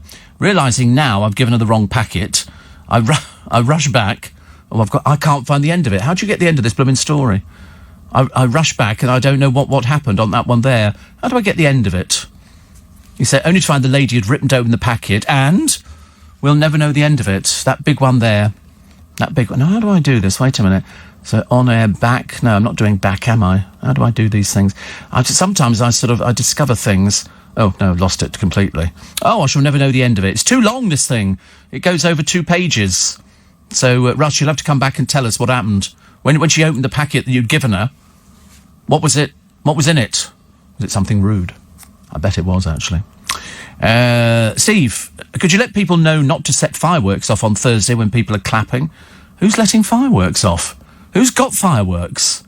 I didn't know people actually had things like that. Tommy Cooper lived for nearly 30 years in Blue Planet. He had a shop in South Ealing. Too many guesses today. No, I think I was right, actually. I worked with him, you didn't. Also, thank you for keeping, Steve, our spirits up during this. Feels like we're coming through the other side. I think we are as well. I think so, Rachel. She says, you said we would. I'm back to work on Monday after a month on furlough and looking forward to getting stuck in again. Spikers groups have been amazing. It's amazing. You can always do anything. You can always do anything. There are things you can do. If somebody says... I've heard people complaining about, I can't cope with lockdown and all the rest of it. I'm thinking, of course you can. Of course you can. Just clean your shoes again. Do something interesting. Clean your shoes, clean the kitchen, do the oven, usual stuff like that. it's not difficult. It is actually quite easy to do. It's just that if you're living with a family, or failing that, you're living with the other half, and you're not getting on with the other half, that would be the big problem, because by now, you're probably ready to kill. Because if you've got somebody living with you, you know, I mean, you might be in the process, or you might have been, just going for the, divorce. And then all of a sudden along comes coronavirus, and you're kind of stuck, aren't you, between the devil and the deep blue sea. Steve Erta Ali Volcano is the name, says Everton. Thank you very much indeed, which is good. Also, he lived in Barrowgate Road, Chiswick. I wonder what that was like, actually. I wonder if it's anywhere near where James O'Brien lives. He's got sort of a house down there. How the beauty's career went from poses to tending roses. This is Kelly Brook. I was dirty in my 30s, naughty in my 40s, and I'll be fit in my 50s. I see her most days, actually. Constantly bumping into famous people in this building, or failing that, they're bumping into me. I can't quite work out what it is. The Daily Star today, because I know you need to catch up on something. Gaza dumped for shed booze up. He's a bit of a disaster, isn't he, really? And a plastic surgeon who has done work on stars of The Only Way is Essex. Which ones? Which ones have you done? Oh, here we go, Russ the Postie. So anyway, so she'd ripped open the packet and was trying on some Ray-Ban sunglasses, and her friend was taking a photo of her in them to send to her son, thanking her. When I explained I'd given her the wrong one and this was hers, which turned out to be the usual blouse, now I had to take a ripped-open packet with all the protective film off the sunglasses to the right customer. He was in hysterics. Said I cheered him up, and to cap it all, the glasses were called Ray-Bans, R-E-B-A-N-S, from China, and cost £6. But he's now ordered the old lady some because she liked them so much. Actually, I had a bit of a disaster this morning. I was dropping some stuff off to a friend of mine to put through his letterbox. And he said to me, he said, oh, by the way, he said, if you have an opportunity, that I can't find anywhere, he said, if you can find me some Scott's porridge oats. And I said, yeah, I'll have a look in the supermarket. So I'm in the supermarket yesterday, not really thinking about it, and all of a sudden I went, oh, Scott's porridge oats. So I'm in Iceland, and I buy a packet of Scott's porridge oats, which are £2, because he said he couldn't get them. And then I looked at the size of the box and I thought, oh, this is not going to fit through the letterbox, is it? It's going to be too big. I know what I'll do. I'll open the packet, take out the inner packet with the Scotch porridge oats in it, and then push that through the letterbox. Well, all was well until I ripped open the lid of the box of Scott's porridge oats to discover there was no inner packet. It was just loose Scott's porridge oats. So I've now got a packet in the back of the car, open, and I'm going to have to, I think, pour it into a carrier bag and then shove it through his letterbox. Either that or just empty the box through. And then I've done it for you. I've got you the thing. Fancy not having it in a sealed... Every time I buy cornflakes, you open up the top and it's in another thing inside, and Frosties, but not Scott's porridge oats. Right, little pain, honestly. Steve, I've loved magic since I was a kid. I'd like to know what, if any, is the difference between a magician and an illusionist. Well, an illusionist will work with boxes or saws or things like that. Mainly sort of boxes, cutting in half, doing all sorts of things. And you do get magicians who are illusionists. Paul Daniels could be very good with a pack of cards, but equally he could do boxes and things like that, you know, taking one girl in one box, making her appear somewhere else. So they're all magicians. It's just that one concentrates on illusions and the other will concentrate on small things. So if somebody says, show me a trick, you're not going to produce a set of boxes and a blooming elephant, are you? That's going to make a complete mess of the sitting room. Steve, would you use a tin of fruit that you found at the back of your cupboard with the best before date 2018? Yes. Actually, I wouldn't. I'd have thrown it out ages ago. Definitely not. Although I'm told if it's actually sealed and it's not come into contact with heat or something like that, then it should be okay. But I personally wouldn't risk it. But that's just me. People will write in now and go, of course you can have it. That should be absolutely fine, 2018. It's only a little bit out of date, but I won't have anything. If it actually expires on that day, it's out. Absolutely out. I wouldn't use it. Would you use stuff again? No, so I wouldn't use it. I'm really not bothered. I threw away some steak the other day, broke my heart. Because I suddenly realised it was about a week out, because I bought it and then completely forgotten about buying it, so bought some other stuff. Keep seeing adverts on the television for sort of animals, and I don't know if it's just sort of to remind us that you've got to look after them and things like that, but they always end up with these animals licking their owners' faces. I mean, it's like, ooh, why would you want to do that? Don't let dogs lick your face. You know what dogs lick, don't you? I mean, that sort of thing going on. Very unnecessary. Chucklevision star Paul Chuckle has taken up yoga at the age of 72. He's also appearing in I think it's the first Marigold Hotel. which has got... No, sorry, the Real Marigold Hotel, which has got Britt Ekland in it, Duncan Bannatyne and John Altman.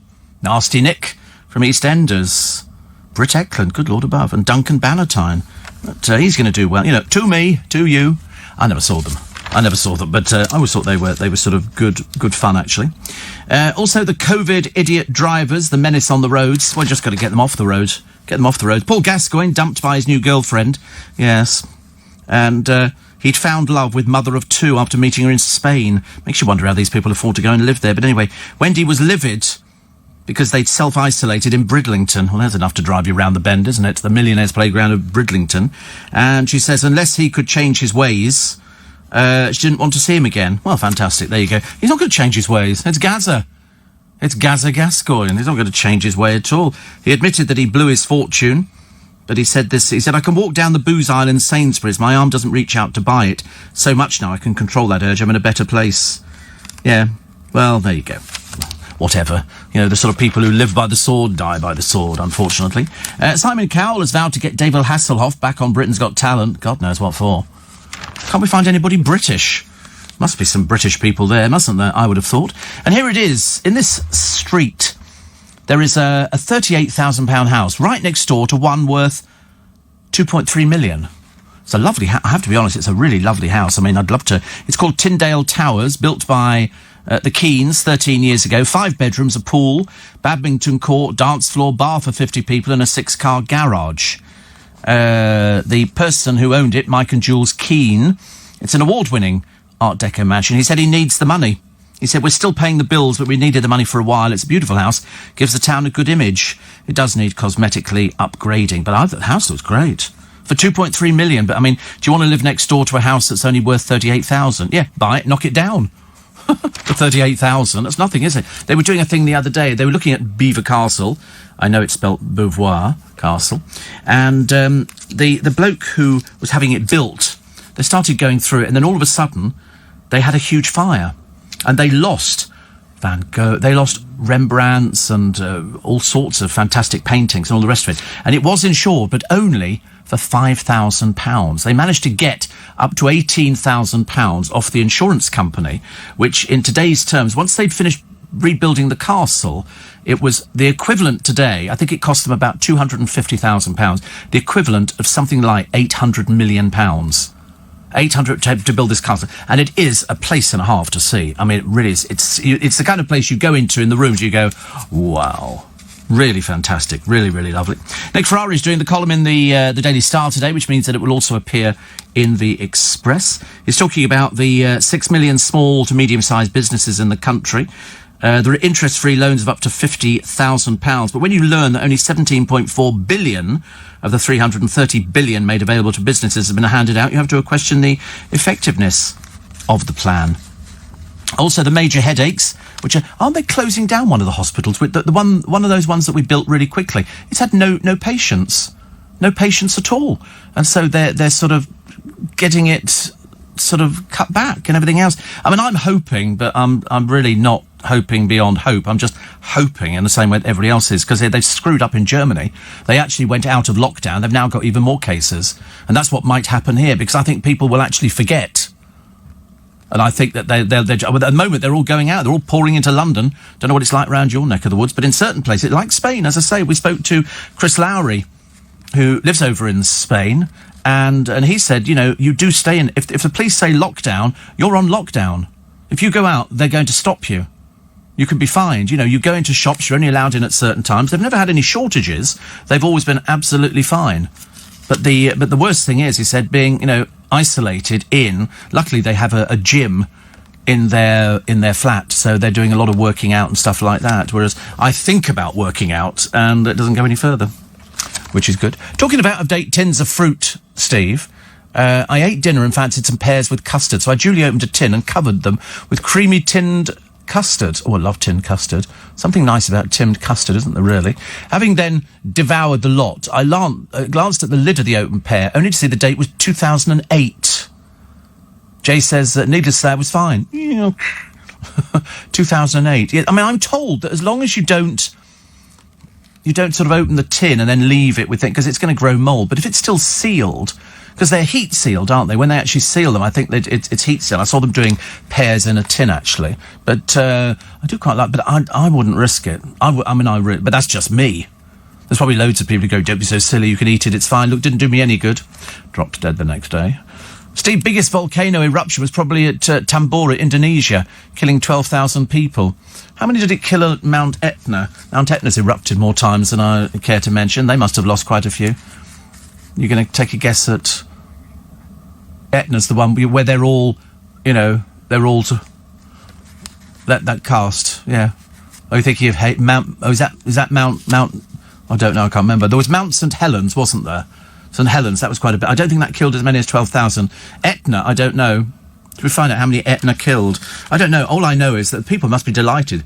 They didn't need to bury them. They just put their plaster casts up on sale, and now people go and visit it. It's like a tourist attraction, There you go. Mount Etna. You'll be surprised, actually.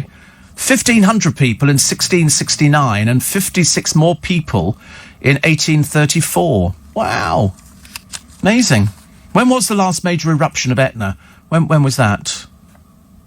Because you always like to check because people still live within the sort of the area, don't they? I suppose, worrying about it. Oh, it looks so pretty, doesn't it? So pretty.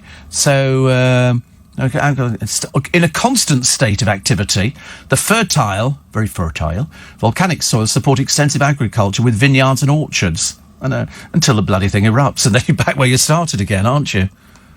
Mount Etna's been designated as a special volcano, a decade volcano, and it's been added to the list of UNESCO World Heritage Sites. I still like that. Do you remember that book? I think it was only a boy's book, Journey to the Centre of the Earth, where they went down one of the tunnels which the lava used to spew out of. Amazing, isn't it? They did have an eruption in 2018 following a dike intrusion. Nothing worse. Once you get a dike intrude, you've had it, haven't you? That's it. Whole thing goes to pot. And it's only at a shallow depth. Spewed ash into the air, forcing the closure of airspace. 2 days later, a magnitude 4.9 earthquake shook the nearby city of Catania, damaging buildings and injuring 4 people. Oh, God, really major. 4 people. What happened? Well, my Auntie Enid, she fell over somebody who was standing outside her flat, and then both of them got knocked down by a car. Vesuvius is next to Pompeii. Oh, is it Mount Vesuvius? How many is Mount Vesuvius done? There we go. Mount Vesuvius. Come on. How many people do we think died at Mount Vesuvius? So it's here we go. Whoa. 16,000 people.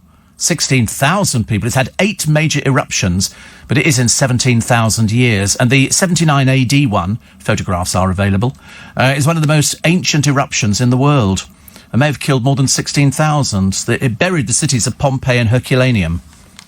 And amazing, isn't it? Just so I can pronounce Herculaneum. I think a bit of an achievement in this day and age. Took me years to do Navratilova. So all these... when you get these mudslides and everything else that comes down with it, and you literally watch houses that, within a few hundred feet it bursts into flames, and then this lava flow just engulfs it, and that's it. If you've not rescued your television set and a bunch of flowers your Auntie Enid brought round for you, you've had it. Never going to see those ever again. So that's very interesting. Very interesting. Somebody says, I'm glad that somebody agrees with me about people who let dogs lick their faces. Well, I just don't like to think about it. And also some people, it's almost like they're sort of kissing the dogs. And you sort of think, I think there's a name for things like that, and I don't like it. I don't think it's necessary. Dogs are sort of... they eat that horrible cold food that you put out for them. And then cats... Our cat used to sort of... After it had eaten its sort of salmon mush or whatever it was, it would come and sit on your lap and try and lick your face. You go, no! And you pick it up and put it politely on the floor, and the cat would go... and then climb back up on you, thinking, oh, it's going to try and lick my face again. Oh, horrid. No, we put a stop to that. I said to the cat, I pointed to a picture of Dartmoor, and I said, that's where you're going. You don't stop this messing around, honestly. Didn't do it after that, did it? What else we got? What else we got in the papers? We've got, Birmingham, the hardest place, apparently, to pass a driving test. Well, go somewhere else. You don't have to go to Birmingham and have to pass your driving test. Apparently, Llandudno in Powys has the highest first-class pass rate. 76.3%. I think that's quite a good idea, don't you? So you go there and take it. I mean, you don't have to take it anywhere you like. You go there and you go, well, Jones the Butcher passed first time. You know, what if I'll get passed as well? A luxury swimwear brand backed by John Terry has failed to make a splash. Oh dear, it's a bit like, is that David Beckham's sister? Her business has gone under. Not looking so good, is it? And so Terry, which is his wife, well, at the moment, I suppose, have been photographed modelling the pricey pool-size outfits. They've got debts. How much for a pair of shorts? 85 quid. 85 quid for a pair of shorts and £35 for T-shirts. But anyway, shorts are now 65 quid and T-shirts down to 18 quid. Still seems too expensive. You're on the beach. You're on the beach. Who wants to walk along with somebody's brand name on the front? You know, you don't want to do things like that, do you? But both Tony and him have been sort of pictured wearing them. So anyway, they contacted John Terry, and he hasn't responded back to them again. A bit like sort of Prince Andrew, you know. Would you like to talk about your friendship with? Would you like? No, okay, not. 3 times now they've asked him. I told you, talk about arrogant. You'd think he'd want to help people out, wouldn't you? No, sadly not. Not with you and the ghastly wife and the ghastly children. I mean, there are certain members of the family who couldn't care less if we ever saw them ever again. There's a woman in the paper today, and all she eats is chicken dippers and chips. For a decade, that's all she's eaten.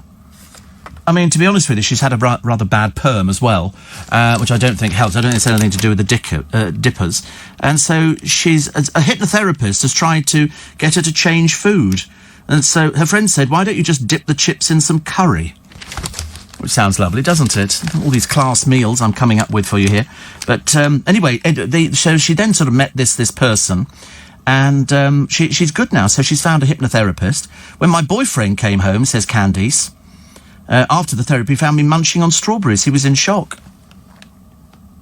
Oh, if you've devoted your whole life to chicken dippers, I suppose anything is a difference. But she's also now tried a banana, pasta and a little pizza. She said, I feel great now, my favourite food is pizza. So now she's addicted to pizza. Lesser of two evils, isn't it, I would have thought. Quite sweet, actually. Quite sweet. I love people like that. They say, oh, there was, who did I see the other day? Oh, there was somebody, there was a woman, ages ago when it was open, sitting in Kentucky Fried Chicken in the window, if you please. She was about the size of 4 people. I mean, seriously, there was quite a lot of her. And she's eating like a huge box of KFC with a Coca-Cola. I mean, it couldn't be worse.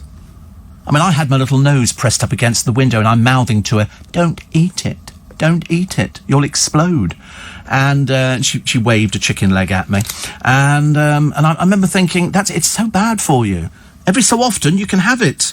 You know, everything in moderation. Everything in moderation. A bit like this programme. Oh, here we go. Slimming World's Most Wanted Recipe. Oh, aren't you so bored? If it's got the word slimming on it, my heart drops, I'm afraid. Reward our brave frontline heroes. What do? What do we give them? Can we give them a pay increase? Would that be a nice thing to do? I think so. Be a start, wouldn't it?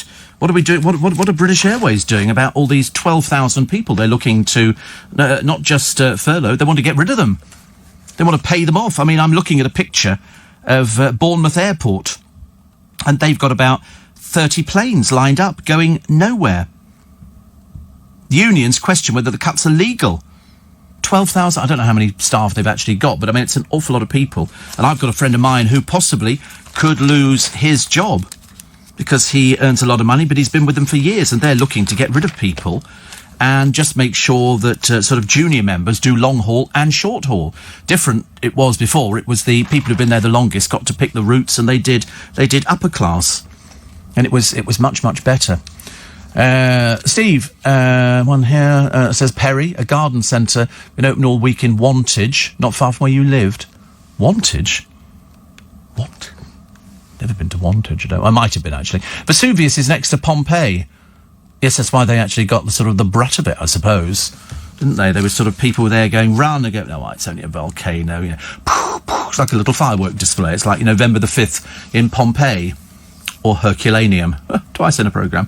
Amazing. Right. Oh, Loose Women is back tomorrow. Oh, God. Can we cope with it? There'll only be 3 people in the studio and 1 joining in from home. So, why don't they just have 3 people in the studio? What a dreadful waste of money. Fancy sort of sending all that equipment out to have somebody doing it from home that you couldn't really care about anyway. Why don't they just have one person sitting there talking? Make it so much... Because they can't have a studio audience. So that's not going to be very useful, is it? I mean, I'm assuming the gallery have to go in there to deal with 3 people sitting in there. But you know, is it Channel 4 have made a cutback? They're not going to pay as much money to people appearing on these panel shows or quiz shows. Do you know what the top end is? £2,000. So in other words, if you've got 8 out of 10 cats, that's like £16,000 just on the guests. What an amazing amount of money. Huge. Yes, that's £2,000 now. This after, yes, I mean some of them could earn between £6,000 and £8,000 a show. I'm going to negotiate my contract. I'm going to have a word with the boss, I think, next week. Oh, it's ridiculous. I'm earning nowhere near that sort of money. Well, yeah, 6,900. You know, but it's not the same, is it? Don't want to be overtaken by people on the television. I wonder why television pays so much money for things like that. I mean, some of them don't even contribute. I wonder what it pays to be on Celebrity Juice. Probably have to pay them. Seems an awful lot of money, doesn't it? When you think, even £2,000 now, if you do three panel shows in a day, that's £6,000. Whoa! That's kind of an awful lot of money. Blimey, that's another mortgage all the time. Here we go, getting future told in a town full of mediums, as opposed to larges. This is somebody, a clairvoyant Jotty. Where is this town? It's not in this country. Oh, no, typical. It's in the heartland of Florida. It's a place called Casadaga. I've never heard of it either. But apparently they're all mad as fruitcakes over there, where they go, oh, yes, you know, invest in this, you know, put your money into peanut butter, and sort of it'll all be fine. People do that, though, don't they? People do take notice. But how would you feel if if you phoned up your sort of local psychic and they said, don't go to work today? Would you go, load of old hooey, or would you not go to work today? I don't know, actually. I would definitely go to work, definitely. Steve, I heard yesterday local authority staff are sitting at home on full pay while the offices are closed. Well, they would be doing the same deal that everybody else is, I would have thought. Dave, embarking aside, said, did you know if Vesuvius erupts, it could wipe out the city of Naples, which is built right close by? Oh, yes. Yeah, well, if Yellowstone Park goes up, because they've got a geezer there called Old Faithful, because I think he's been there for ages, and they seem to like him. He sort of keeps the snow off things in the middle of winter. But the whole park is the volcano. What you're looking at is a giant... And they only realised when I think one of those things in the sky... I don't know what they call them, I can't remember. Like one of these sort of satellite things that goes around. It took a picture, and they suddenly realised they were looking at a giant crater in the whole of the park. And you're thinking, you know, people go there as a bit of a holiday, don't they? We're going to go to Yellowstone Park, and, oh, look, we're going to see all these things. Wait a minute, is the ground vibrating a little bit? Yes, it is. You know, and no matter how far you run, you'd never escape it, would you? Terrible, really. Also, an Egyptian lion tamer has brought one of his big cats home after the circus was closed due to coronavirus. Well, actually, that's nothing new, because it was done years ago by Siegfried and Roy in Las Vegas. They used to have their big cats at home with them, and they would be sprawled all over the furniture. I don't think they were ever trained to use the litter tray, though, and that was always the big problem, wasn't it? You know, invite people round, and the cats have decided to go to the toilet everywhere. More food. One positive. So apparently more people like you are cooking every day because you've decided that it's a lot... Because you can't go anywhere. And even though occasionally it might open up something, you know, 9 out of 10 times people want to actually go out and sort of get a bit of air and then come out and cook something. I mean, I can't cook for toffee, which doesn't really matter, because that's why I go to a supermarket. I can throw something together, as long as it's got vegetables in it or a bit of Uncle Ben's rice, which I'm rapidly becoming really fed up with. I've decided, actually, I wouldn't care less if I never see any more Uncle Ben's rice. The Sunday Times this morning, set free healthy over 70s. Wholesale lockdown of the old is discriminatory. Oh, thank God for that. They're finally recognising us.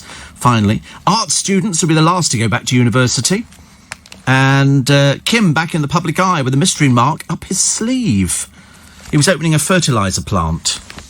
I don't think I can say anything about that. I don't. But I mean, is it him? Would we know? Has he had a looky-likey for ages and ages? I don't know. I can't get over Boris's new addition to the family. He's got a full head of hair. I'm 10 times how old this kid is, and I've not got a full bed of hair. Full bed of hair? I haven't got any hair. Crystal ball gazing has left the Nightingale hospitals empty. Listen, I'm looking on that as a bonus. I'm looking on that as a really good thing at the moment. If we need to open them, we'll open them. Also, the breakout star of the new teenage sex drama, Normal People. This is the actor Paul Mescal, admitted he only got the part by fibbing to producers. When he actually got the part, he's often seen behind the wheel of a car. He can't drive. And so his agent was like, we're not losing this job over you not being able to drive, so I'll tell production you can, and in the meanwhile, you go off and rattle through as many lessons as you can. The white lie clearly paid off. So, because they always say, listen, can you do that? Yeah, I can do that. Can you ride a horse? Yep, ride horses all the time. Okay, could you do a, Fosbury flop over, do a high jump? Yeah, I can do that. Just say yes and then worry about it afterwards. It served Joey Essex very well. And it's also served, of course, Katie Price very well indeed, because she can't do anything either. Poor soul.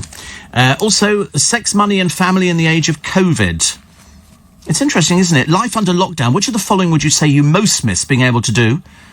Shopping on the high street, watching live sport, eating in restaurants and cafes, meeting up with friends, drinking in pubs and bars, meeting up with family. Which would be the top one there? And the answer is meeting up with the family. Have you ever been prevented from doing any of the following as a result of COVID? Going to the doctor? No. Attending a big event that was previously planned? Yes. Going to the dentist? Yes. Going on holiday? Yes. Having your hair cut? Oh, don't talk to me about getting the haircut. That's awful. Have you seen your household income go up or down? Interestingly, 49% say it stayed the same. That's what they say, it stayed the same. Also, are you working from home but was working elsewhere before? 24%. Currently working from home and was working from home before? 10%. I'm not working? 52%. Don't know? 1%. How can you not know? 1%. How can you not know? Sorry, are you working from home or are you not working from home? I don't know. That's really difficult. Do you have a job? Yes. So you're working from home? No. OK, we'll just put you down as undecided, shall we? Makes it a lot easier. Captain Tom's Millions are already bringing joy to patients, which is good news. Channel 4 on the verge of cancelling this year's Great British Bake Off. Sources close to Prue Leith and Paul Hollywood and Matt Lucas say they're preparing themselves for a cancellation of the series. Well, listen, if you've got to do it, you've got to do it. You can't risk these things. I couldn't care less about anything else. Families across Europe are being urged to eat steak, chips and cheese. Well, I'm all in favour of that one, thank you very much indeed. I might have some, I don't know whether cheese fits in. The Belgians are being encouraged to eat an extra portion to reduce a 750,000-tonne surplus of potatoes. Don't the Belgians eat... I mean, I thought they were fairly refined, but obviously not. I thought... why do they eat chips? They seem to think that chips are some fantastic new invention. Every cafe you go to in Belgium, you want chips? Like we're sort of going, not really, no. We have chips at home. It's like you haven't invented them, have you? Or perhaps they think they have. The Spanish are allowed out to exercise, and over in Vienna, they were queuing outside a branch of Zara. And they also want to go to the hairdresser. Because if your hairdresser's wearing a mask, and you're wearing a mask, why can't you go and get your hair cut? But I think they're going to be the last places to open, which is not very good, is it? I don't think so. Also, can people stop prancing around in TikTok videos? Mainly police officers prancing around. Here we go, loopy-loo, here we go, loopy-loo. So we don't want to see any more of those, thank you very much indeed. And I really don't want anything more about Thomas the bloomin' tank engine. Suddenly everybody's talking about Thomas because the Fat Controller wants to furlough staff on the rail line. Harry filmed a little bit, so his career's going really well, and he did it in January.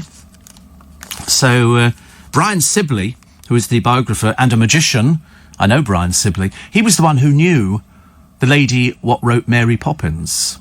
He actually has Mary Poppins, the next film. Freedom, it's the dreary story of two totally inept people who apparently decided that they just didn't want to toe the line with everybody else. They didn't want to keep the history of this country going. They wanted to go and forge a career somewhere else. Good, well, sod off. Nobody cares. Nobody cares. What a waste of money on a book. One of the people who's helping them write it comes with history. So we're told. A little bit later on, How to Eat Well in Lockdown. Jay Rayner joins me live from 6:45, and Piers Morgan steps down as GMB host whilst getting tested for COVID-19. It's amazing, actually, how many people I've bumped into who think that they've had it in the past. And which is very interesting. Very interesting. Plus the BA flight to Barcelona, people packed in like sardines. And I'm sick to death of boring bloody CBers. Ever since I mentioned the fact that I used to be on CB radio and wasn't, there's a little coterie of them. Oh my goodness me, what a group of snowflakes. You know, about nobody uses CB anymore is completely wrong. Who cares? Nobody cares. Get over yourself. Goodness sake, honestly, I had 3 the other day. You know, they obviously hadn't heard the programme where I said I wasn't on CB anymore. And of course, there they all are. Break a break for a copy. Break a break for a copy. Would you like to crank it up a handle? Go away. Go away, you're boring and ineffective. You know, somebody says, I started CB when I was 9 years old. Oh, God in heaven, save me, please. I'm not interested, OK? Not interested. I don't use it, and I'm not remotely bothered by anybody who does use it. OK, grow up, get over yourselves. Honestly, 4 of them. They obviously said, oh, look, can you write to Steve Allen? He says nobody's using CB radio. You can imagine what it's like, can't you? You can absolutely imagine. But the comment was, if you'd heard it, but of course you quite... Because somebody wrote to me yesterday, and it was quite clear. They hadn't heard the programme at all. Because they were saying, oh, I heard you saying that nobody's on... Well, you quite clearly didn't hear that. So quite clearly, either your hearing is affected... You know, I'm one of the longest found in CB users in London. Who cares?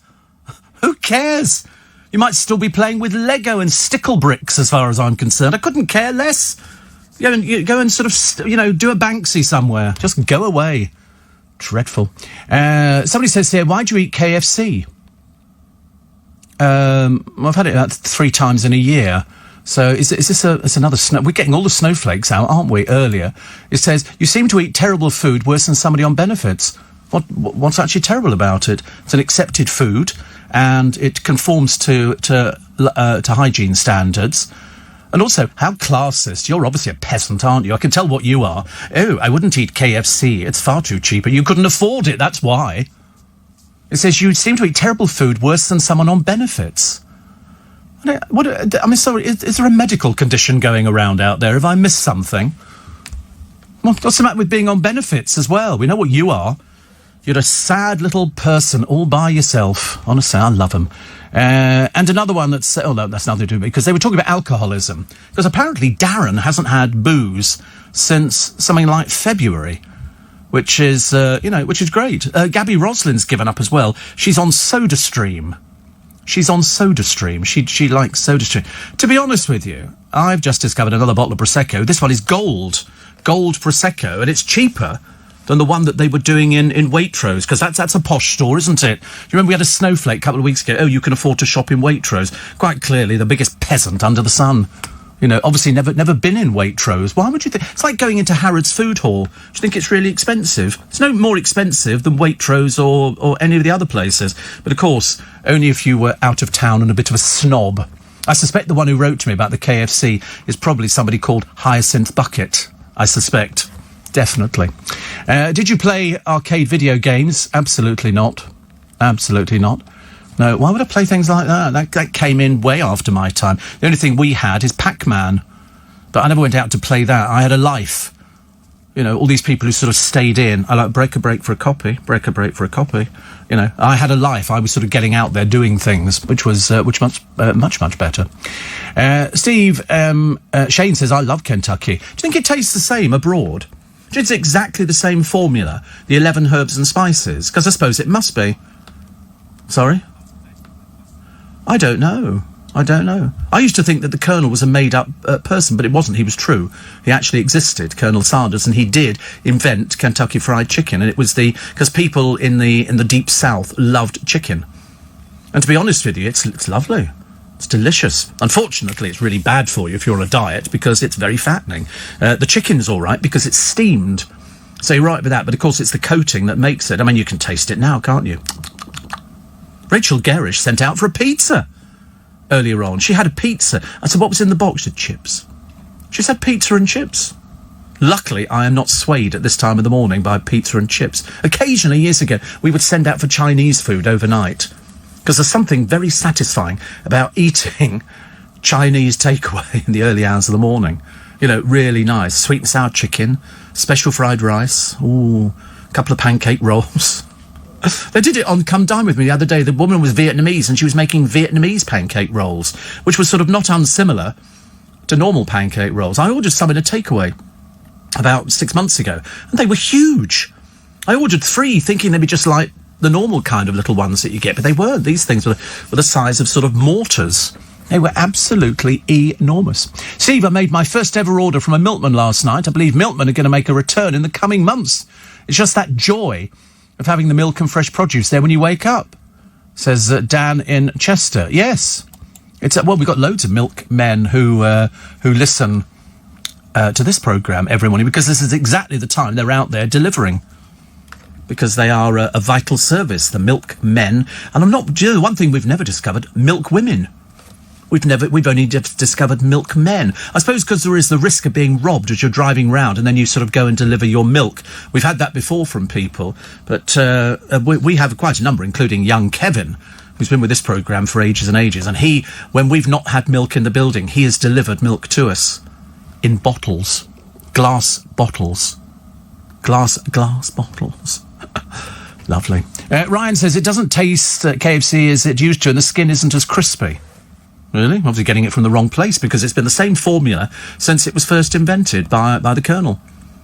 And it has to be crispy because it's deep fried. Hence Kentucky Fried Chicken. That's why it would be like that. Another one that says, Ian, he says, I've not drunk for about 7 years, but I love a fry-up. Well, that sounds quite nice. I'd go for that one, actually, in a big way.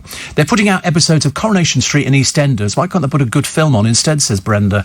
I know. I mean, I don't mind the editions of Coronation Street and of EastEnders. It's the ones on Emmerdale that are quite funny. When you see there are people on there and you know damn well that they died in a car explosion, and there they are again, and it's sort of, it just seems quite nice. I don't mind the Coronation Streets either. And I've watched a few of the EastEnders ones because it's got Arthur. And we used to love Arthur Fowler up in his allotment. And then when he had one of the breakdowns, which he had on the programme, but he was so good. He was so good at affecting some people thought it was genuine, and he said it actually affected him greatly. He did an interview afterwards saying, you know, to play somebody like that who spent most of their time in tears and not knowing everything, he said was a lesson. A lesson. It's like, you know, we've spoken about people who get very, very depressed, and he got very depressed. He started losing his temper and shouting at Pauline. And when you think half these people aren't with us anymore. But the early ones were very good, but I've not seen it for years. I wish I had. Claire says, family issues mean very late night. I've just woken up and it's Steve time. Blackbirds singing, cats are roaming, and you on the radio. Wow. So thank God the weekend's over. I convert to being a lazy old so-and-so. Everybody's lazy at the weekend, but I make it an art form. 7 days a week. I didn't do much this weekend either. I don't know. There was nothing I particularly needed to do. So I just I made lengthy phone calls. But even then, after a while, your ear starts aching, doesn't it? Because you've held the phone up to it. Then you look at the battery and your battery life has gone down. Granville, I'm sure there was a milkwoman on Open All Hours. Granville loves her. No, she's a district nurse, you fool. Oh, Granville loves her. No, there was definitely... I don't think there was Was there a female milk lady? Milk person? Don't know. We'll have to find out, won't we? We'll have to find out.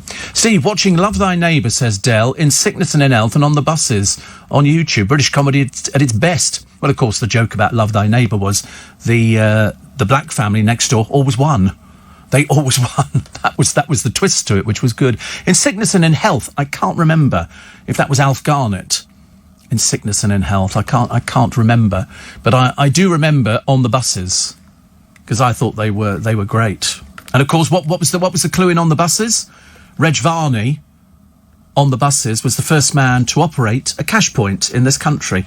He was the celebrity chosen to operate the cash point in wherever it was. Can't remember exactly, but it was good. But cash points, I remember discovering that. Before that, you had a checkbook. Remember a checkbook? You watch, somebody will write in this morning going, I still use a checkbook, whereas I don't know anybody who uses a checkbook. I pay my tax, my VAT. Who does? Your gran sends you a cheque for you. That's funny. Perhaps elderly people have got them, but I haven't used one for ages. I've been, for the past, God knows how many years, we've paid all the tax, the VAT and all the other things by direct debit. Well, we just do a bank transfer.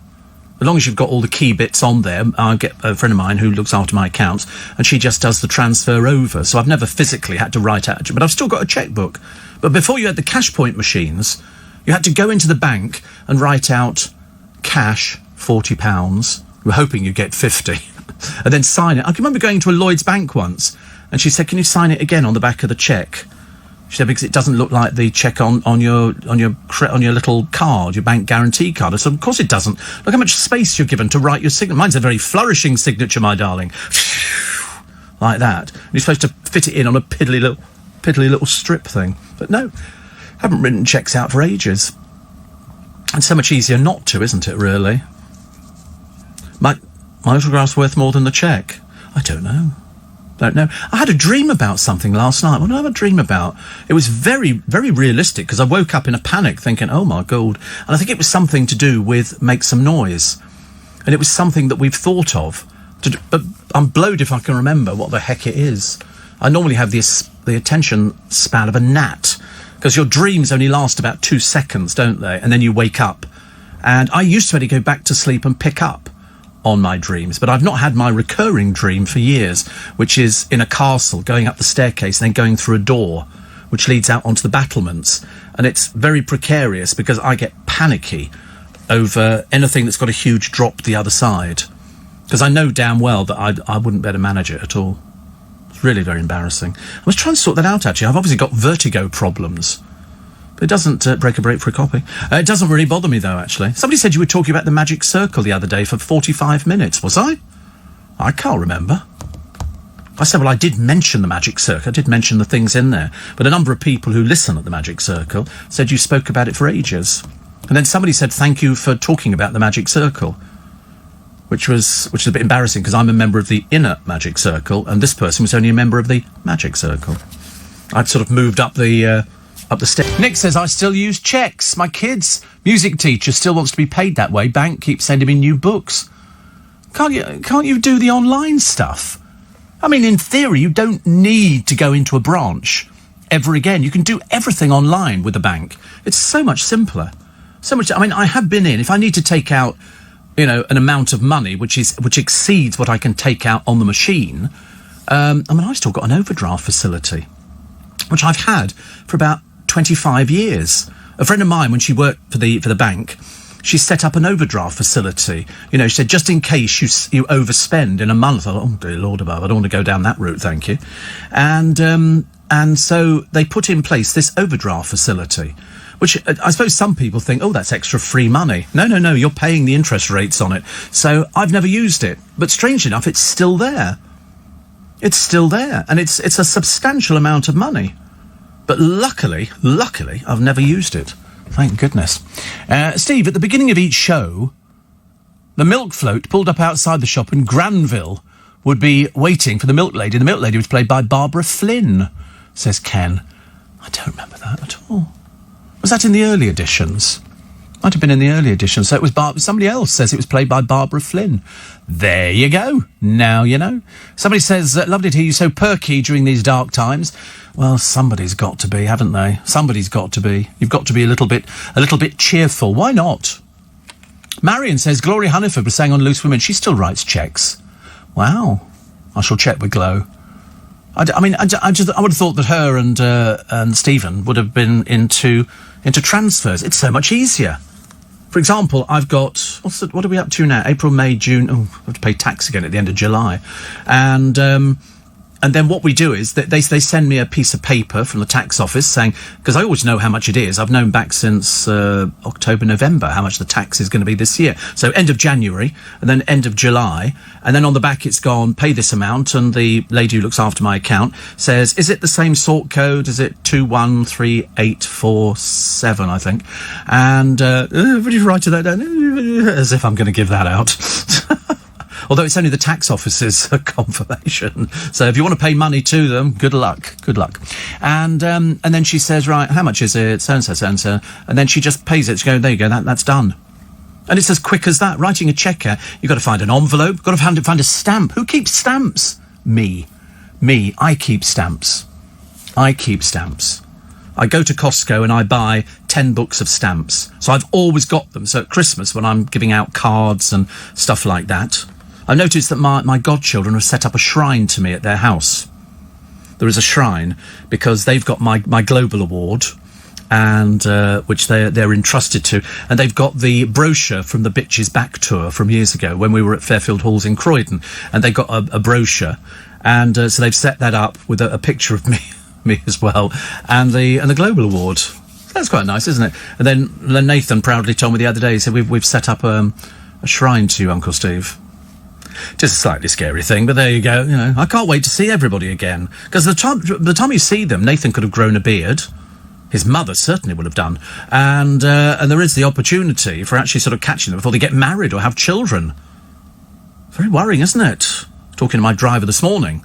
And we were sort of saying it's going on. He's still fasting because we're still fasting because we're still in Ramadan, but he's coping well. He said he's fine, and he's got 4 children. Two don't do it. 2 do it. I think 14 and 11-year-old do it. I think you have to be over 11 to do it. Steve, I'm probably your youngest fan, says Fatima. Well, I don't think I'm allowed to read your thing out. You're too young for this programme. You're too young. You know that do you know that there were rules about that, about putting people on air because of it being a certain age, and you might be the wrong age. You might, especially at this time of the morning, you definitely might be the wrong age for this programme. Because I think somebody some years ago was phoned up. It was, I tell you who it was. I'll tell you exactly. It was Diane Abbott's son who phoned up because they were discussing. It was very odd. Do you remember the story? You might not remember the story, but they were talking about public schools, and Diane Abbott was very anti-public schools, being a Labour supporter. It turned out her son was at a public school, and he phoned up to tell us all about it. So, of course, they then got very excited. Diane Abbott's son was phoning up to say, well, actually, I'm at public school, which was interesting. So definitely a milk lady. Do we call them milk ladies? I don't know. The world's first cash machine was opened in Enfield at the Barclays Bank. I don't know. My bank used to be in Enfield. Well, one of the many incarnations of my bank. It moved around.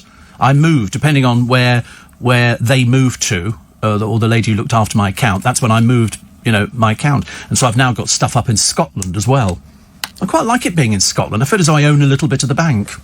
A very small bit of the bank, it has to be said.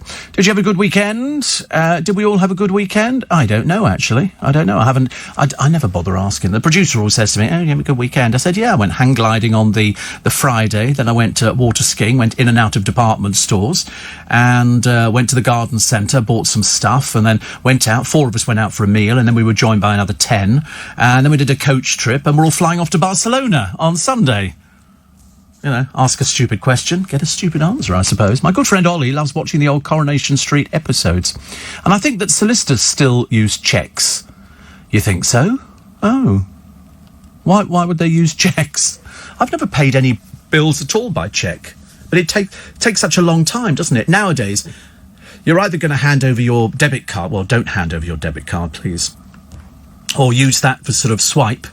And that's good. The other day I actually managed to master one of these automatic machines in Marks and Spencer's. Not only did I pay, because I got a voucher. It said if you spend more than £40, you get £5 off, which, £5 is £5. And so I kept it in my wallet. And then I got to the end, and guess how much? You had to spend over 40 quid. £40 and 65 pence I spent. So I touched the barcode against the screen, and it deducted £5. I was quite excited, actually. But unfortunately, every time you order booze, it goes bing, bing, bing, bing, bing, bing. And you are luckily nobody ever bothers asking me now, whether you're old enough to buy alcohol. But it seems to be the new trend that people are drinking more. People are drinking more alcohol. Look at the 2 I'm working with. And seriously, that's an occupational hazard. I dread to ask, really, how much booze they both consumed over the weekend. But I suspect it was probably enough to re-sink the Titanic. Was it a lot of booze? Did you drink? Did you get tiddled again? You went to 3 different gatherings. A virtual gathering. Oh, right, we just sat there in front of your screen. Drinking. Oh, Lord. Not sure about... So you went to 3... Oh, God. So you got a little bit blathered. What about you, Luke? Did you get to...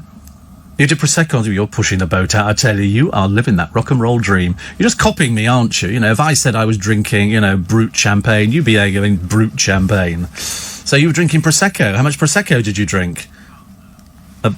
Half a bottle. God, I tell you, you've got capacity. Yeah, but it wasn't vegan, was it? It was just somebody treading on grapes somewhere. That's good though, isn't it? I think it's quite nice, but we are definitely drinking more. I had some Prosecco at the weekend. Yeah. Not very much, a little tiny bit, little smattering of Prosecco. I just want the earth, because I've got plants arriving any day soon. Went all Australian then. I'm watching. Did you see that programme on the telly the other week, ladies and gentlemen? They're called opal miners, and they go digging for opals in Australia or gold, and they find little smidgens of gold. But you've got to dig down for it, and then it's there. I'm thinking of digging up Putney High Street. So they must have loads of gold around there. And a friend of mine on his bike went round Mayfair the other day. It was completely deserted. So he went round on the bike. He said, "You wouldn't believe some of the beautiful houses in Mayfair." I said, "Yep, I would. Yep, I would." Will Guyot is up, and he says, Ernie Wise. Remember Ernie Wise? He made the UK's second mobile phone call. It was tested a few hours before to see if it was going to work. Good Lord above. Ernie Wise. Little Ernie. Little Ern. Eric and Ernie. How lovely. Yes, somebody mentioned his name to me the other day. The last thing he did was at the Savoy Theatre. I can't remember what the piece was. He wrote a book. I think it was Still on My Way to Hollywood. That was it, because he was sort of the playwright in the Morecambe and Wise show, which, of its time, was a massive show on television. Absolutely huge. Absolutely huge. People would tune in to watch Eric and Ernie. They were, the thing to watch on the television. Another one here, which says, have you ever done a 24-hour radio show? What for? What do you want to do that for? For charity? I don't think so. No, definitely not. No, we wouldn't want to do it. No, absolutely. 24-hour radio show? Yeah, Corey and Luke could have a go at it. Well, you're not putting you on air. We're not letting you on air. No, that would be fatal. That would be like two old ladies hanging out on a washing line, wouldn't it, really? That would be the kind of thing. Steve, on Facebook, the video of the Irish farmer who sheared his own hair. I wish somebody would come and shear my hair. I'm bored with it now. It's really driving me mad. I can't wait. That and garden centres. Oh, dear. And Jackie in Watford, yes, I heard she does. Well, I know she does. Somebody else says, yes, there was a girl milkwoman Granville fell in love with and open all hours. And also, did you know the actor Rudolph Walker played Bill Reynolds in Love Thy Neighbour and now Patrick Truman in EastEnders? Yes. Yes, of course I do. How old do you think I am? Somebody said, of course you wouldn't know what Kentucky tasted like. You're not old enough. Well, seeing as it came in 1965 in this country, yes, I do know what it tasted like. And it's certainly not changed. They've used exactly the same recipe all the way through. It is fried chicken. It can't be. When it first comes out of the fryer, you've got to leave it in the dryers so that it dries it out and goes crispy. Can you make Kentucky? No. Well, they won't give you the recipe. They have tried to find out, but Phil Vickery made it the other day, making his own version of KFC. Because you can do it with crisps on it. Just get some plain crisps. Don't use flavoured crisps, be horrible. Plain crisps, and you mash them all up in a bag, and then you dip the chicken drumsticks in I suppose, an egg mix or something like that, and then you do that. Much easier. Let's have a check on the news in a second. We'll take some more of your texts and emails. 84850 steve@lbc.co.uk. We weave them all in. We try and get away with just about everything at the moment. I've just cooked lunch, says Shane, because he's in Sydney, you see. He said, I was walking over to the table, tripped, lunch went everywhere. Oh, I've done that. Rayner is going to join us on the programme. He's got a podcast back again. He always has them with celebrities. I can't wait for In Conversation to come back again. I've missed the conversation with lots of different people. Liam Gallagher says he'd be the ideal James Bond. No, you wouldn't. These people, they must be saying, do they write this stuff when they've had a sherbet or something? And they go, oh, I think it'd be James Bond. You'd be more like Noddy and Big Ears, dear. Also, Danielle Westbrook. Oh, boring. Who cares? Katie Price trying to drum up interest in her boring TV show. Have you noticed every time another round of this rubbish comes up on the television, oh, yeah, I'm now looking for a partner and all the rest. Oh, shut up and go away, please. Go and get a proper job. Prince Andrew's still under fire for refusing to say anything. They've asked him 3 times. And, of course, I'm not doing anything. I'm Prince Andrew. Yeah. Of course you are, dear. Of course you are. Those are stories in the papers about Boris. The baby gave me the will to live. At one point, I think he seriously thought he was going, oh, God. Dreadful picture of Roxanne Pallett posing in her underwear again. You remember nasty little Roxanne Pallett, don't you? This is the one who fled the UK amid Punchgate when she falsely accused Ryan Thomas of assaulting her. She's done it a few times. She's not very pleasant at all. And now I don't know if this is going to pass muster with the producer today. Okay, here we go. Outraged parents have gone nuts at ITV for screening a pre-Watershed advert featuring a squirrel trying to mate with a can of deodorant. Have you seen it? It's the funniest thing ever. The commercial, seen by nearly 9 million people, aired during Britain's Got Talent at around 8:45. The finale sees the squirrel similarly affected by the can because they've got this spray can. It's people go, that's nice, and all the rest of it. Anyway, somebody didn't see the funny side and reported it to Ofcom. They said, we are watching this as a family. And an inappropriate ad for Lynx with a squirrel getting it on with a deodorant can before the Watershed. Complaint logged. And you think, but it was funny. It was funny.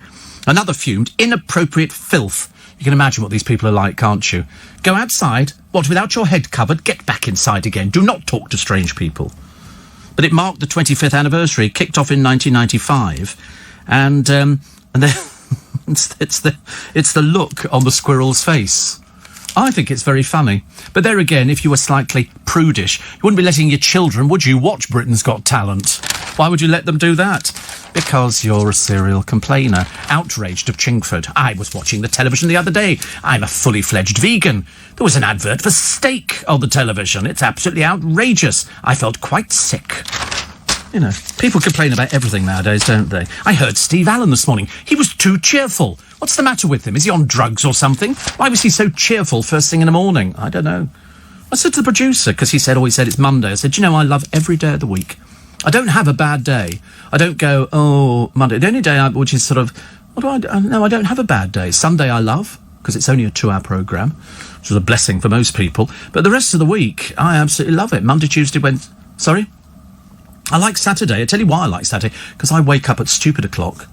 Because my body clock is so much so that I'm geared into waking up at a certain time. So in theory, I could get out and start planting things, on a Saturday morning at about sort of 3 or 4 o'clock, which I might. I don't know. I haven't quite decided yet. Because it's the only time I can sort of do it properly. I don't like people watching me when I'm doing things like that, me with my marigolds on, sort of sifting through the earth. And planting stuff out, but I haven't got anything to plant out at the moment. So I'm hoping this week Boris goes for the weekend, because it's the bank holiday weekend, garden centres can open.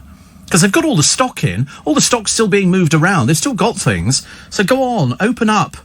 Stop faffing around, Boris. We can go into a supermarket like Waitrose, we can go into Marks and Spencer's, go into Iceland, go into, the butcher's shop, you can go into just about everywhere, really.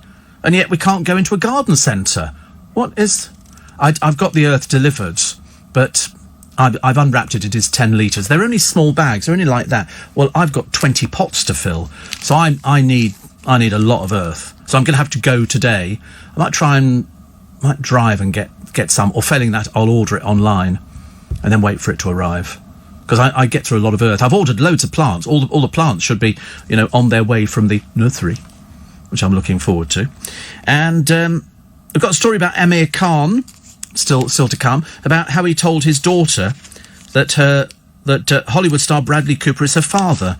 What a sick person you must be, mate. What a sick person. And then well done to the police. 1, 2, 3, 4, 6 of them turned up, complete with assault rifles and everything else, after somebody reported an escaped tiger on the loose.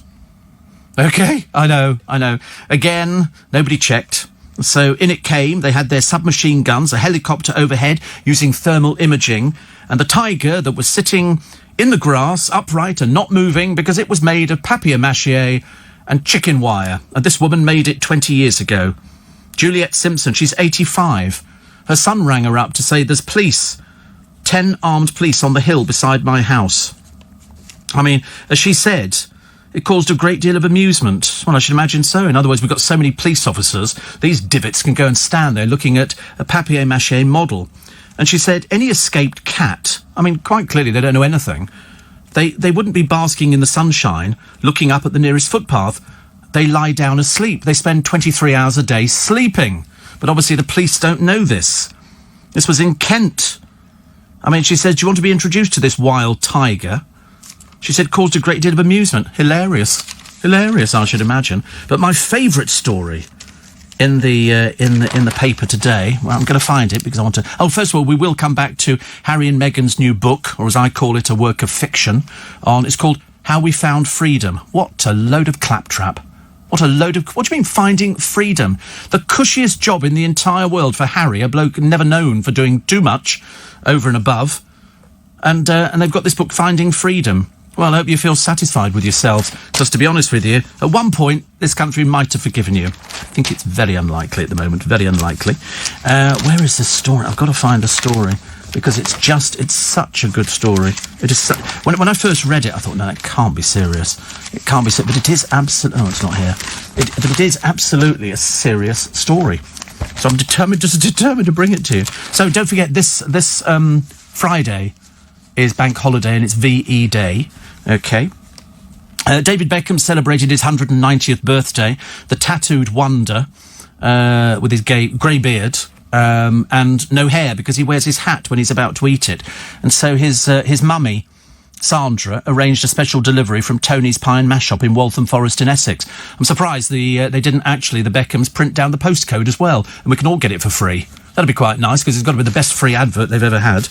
And the Beckhams are particularly tight, as we know. So where are we? Where is this blooming story? Oh, Liam Payne was out there doing something the other day for publicity purposes, which is good, but at least he did something. Also, the lawyer representing the alleged victims of billionaire paedophile Jeffrey Epstein claims Prince Andrew snubbed 3 interview requests. Oh, well, he thinks he's above it. He thinks he's above it.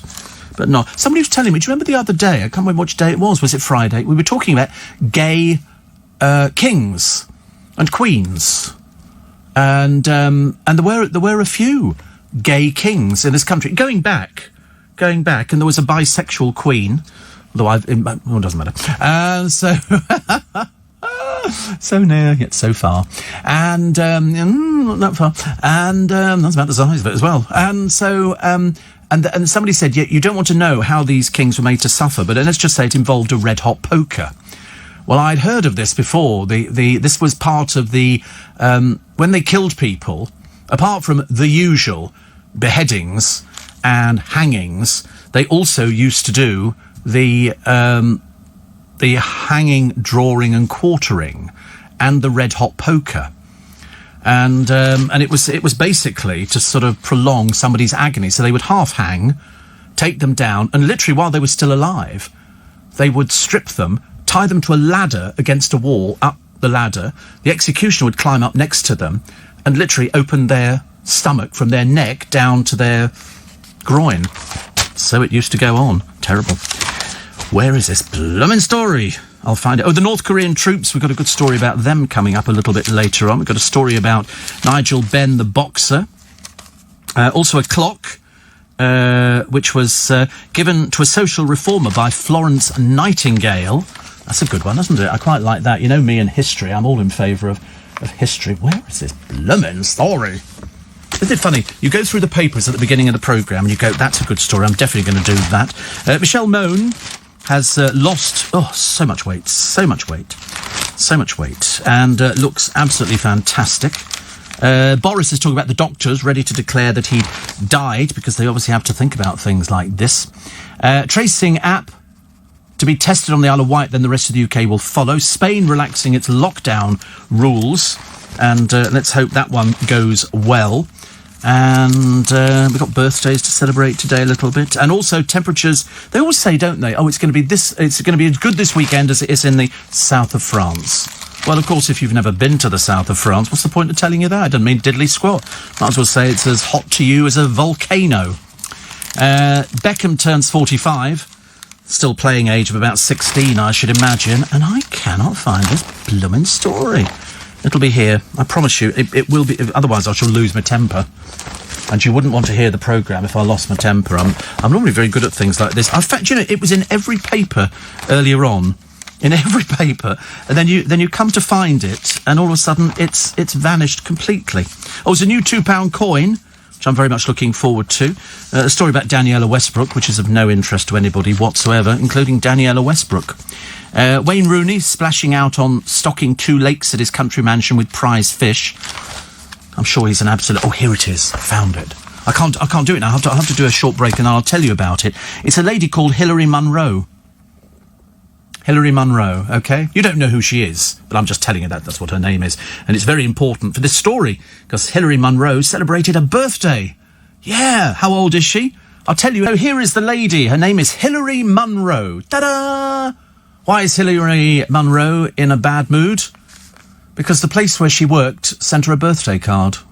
I know, simple as that. We do it here. It comes up on the computer, it'll say, today is Luke's birthday. Or not.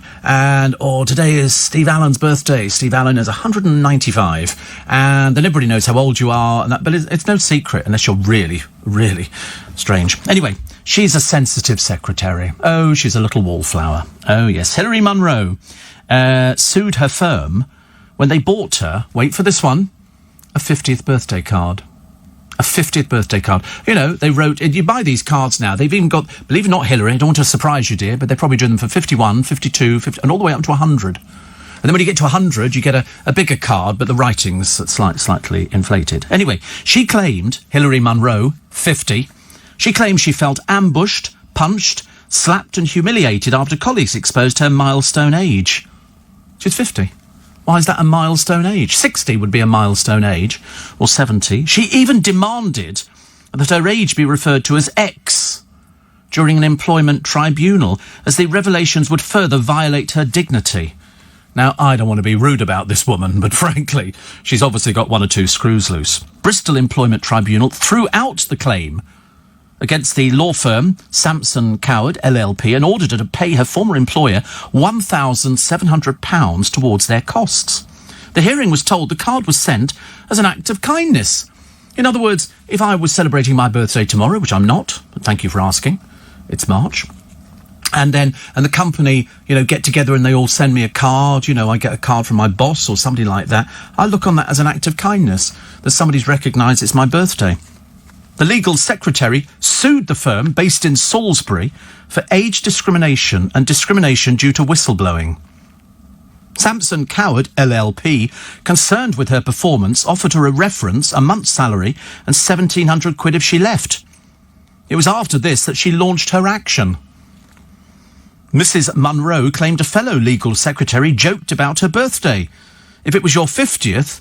it was your 50th, wasn't it? You can't hide it, The employment judge, John Livesey, said she'd artificially attempted to cloak herself with the protection afforded by the whistleblowing legislation. They also dismissed Mrs. Munro's claim for age discrimination. I mean, seriously, you wouldn't want her working for you, would you? You just want to celebrate somebody's birthday and be nice. It's your birthday. Happy 50th birthday, and here's a bunch of flowers. No, Miss Misery. So poor old Hilary Munro, not the happiest person, and she's got to cough up because the firm are also claiming for damages as well. So, not one of her better days. Obviously didn't learn anything at all. Who remembers, says Geraldine, never mind the quality, feel the width. Was it set in a tailor's shop? Only guessing. But I think so, actually. I think so. Also, lovely to hear you, very perky, says Angela. Thank you. Heading back to Hospital Burns Unit for more treatment again. Not one to gossip. I told the nurses you were former guests that I'd send a shout-out to them. They're thankful for the shout-out. Oh, I know the Chelsea Westminster Hospital very well indeed. They had shout-outs, they had boxes of chocolates and tins of toffees and everything else. Heard you're fed up with Uncle Ben's rice on your show, says James. He says, my girlfriend loves the sound of your voice. Should I be worried? Possibly not. I don't think so. It's if, you write that to Nick Abbott, and go, I'm a big fan, my girlfriend's a big fan of your voice. Just means they're probably an impressionist. Because he had an impressionist on the show this week. He does Donald Trump. I don't do it, as you can well imagine. All mine sound like Michael Crawford. And he had the bloke who does it in America. He actually phoned up. He'd heard that Nick Abbott was talking about doing an impression of Donald Trump. Which, again, I don't do, but I just I pass it on to you to prove how rubbish I can be. In Scotland, says Chris in Oban, it's bank holiday here now. Yes, we've moved ours. It would have been the Monday, but it's now the Friday because it's VE Day. So that's why. That is why. And not sure if the garden centre will be open on Sunday. He's not doing his speech until Sunday, not this Thursday like it should. I think they just have to open stuff. Well, I don't mind going on Monday. I don't mind going on any day. I just don't understand why they're closed. I really don't understand. Ridiculous. Steve, last night's Friday night dinner was hilarious. Both the boys taking their girlfriends, both called Lucy home to meet their parents, says Jackie. I love things like that. It does amaze me. It does amaze me that you get some of these dinner programmes, and then the people go... on one of them, there was a woman there, and she looked quite normal, but obviously a few screws loose, when she didn't... I don't like chocolate, or I don't like... And you think, well, what are you doing on a food programme? It's like a chef in the kitchen. Oh, I'm not having anything to do with prawns. You're a chef. You cook what you're told to do. And this woman was being really stupid. Oh, I'm not going to enjoy that. Oh, I couldn't eat that. Oh, no, foreign food. Really ridiculous. Really ridiculous. Steve, which 5 people are led or die would you like to invite to In Conversation? I've got no idea and couldn't care less. I'm sorry, this isn't BBC local radio Shropshire, thank you very much indeed. Oh, which 5 people would you like to have round to your place for dinner? And what would you cook them? All right, I'm going to have Genghis Khan, all right? Don't care. And somebody says, sorry to disappoint you. No, you haven't, Em. You really haven't. And you're the only one. And now you've got nobody to write to. I got nobody to write to as well. So there you go. But never mind. I mean, I'm sure you're very happy with your own existence. Ernie Wise's final acting role was in the mystery of Edwin Drood at the Savoy Theatre. Yes, it had a different ending. The public decided the ending of the play, I seem to remember. I sat next to him in traffic lights. He was sitting in his Rolls Royce. And I wasn't. I was sitting in a Mini, I think, at the time. And the car pulled up next to me. I looked up and I went, oh, it's Ernie Wise. Because they all had them. Everybody had Rolls Royces. Remember the rag trade? I certainly do. Miriam Carlin.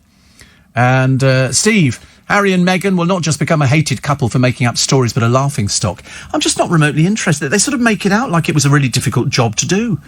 You don't have to wash, iron, cook, do anything at all. Your every need is catered for. Out of the whole family, you end up with that pair of dingbats. Come on, goodness sake, pull yourselves together. Be grateful for something.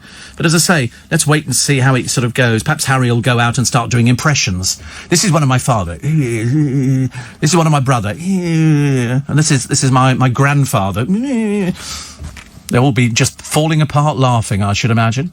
And I'm so pleased you mentioned the bank holiday is Friday, not today. No, well, it wouldn't be this. It's always going to be the 10th, isn't it? 8, 9... 8, 9, 10, or 11, whatever it is, they're bringing it forward because it's VE Day, so that's quite nice, quite nice. I quite like things like that. Another one as well. It was 64, not 65, that KFC opened. Was it? We'll just have a little check on that again. I think you find I'm right, but I'm willing to concede a year. No, it was 65. I'm so sorry. Why don't you get your brain in order? Nothing worse than dealing with really stupid people. England had the first overseas branch, May 65 in Preston. Now go away, grow up, and try and make yourself into an adult. Nothing worse than an idiot at this time of the morning, especially when you can check it in about 5 seconds. So you've now got no friends either.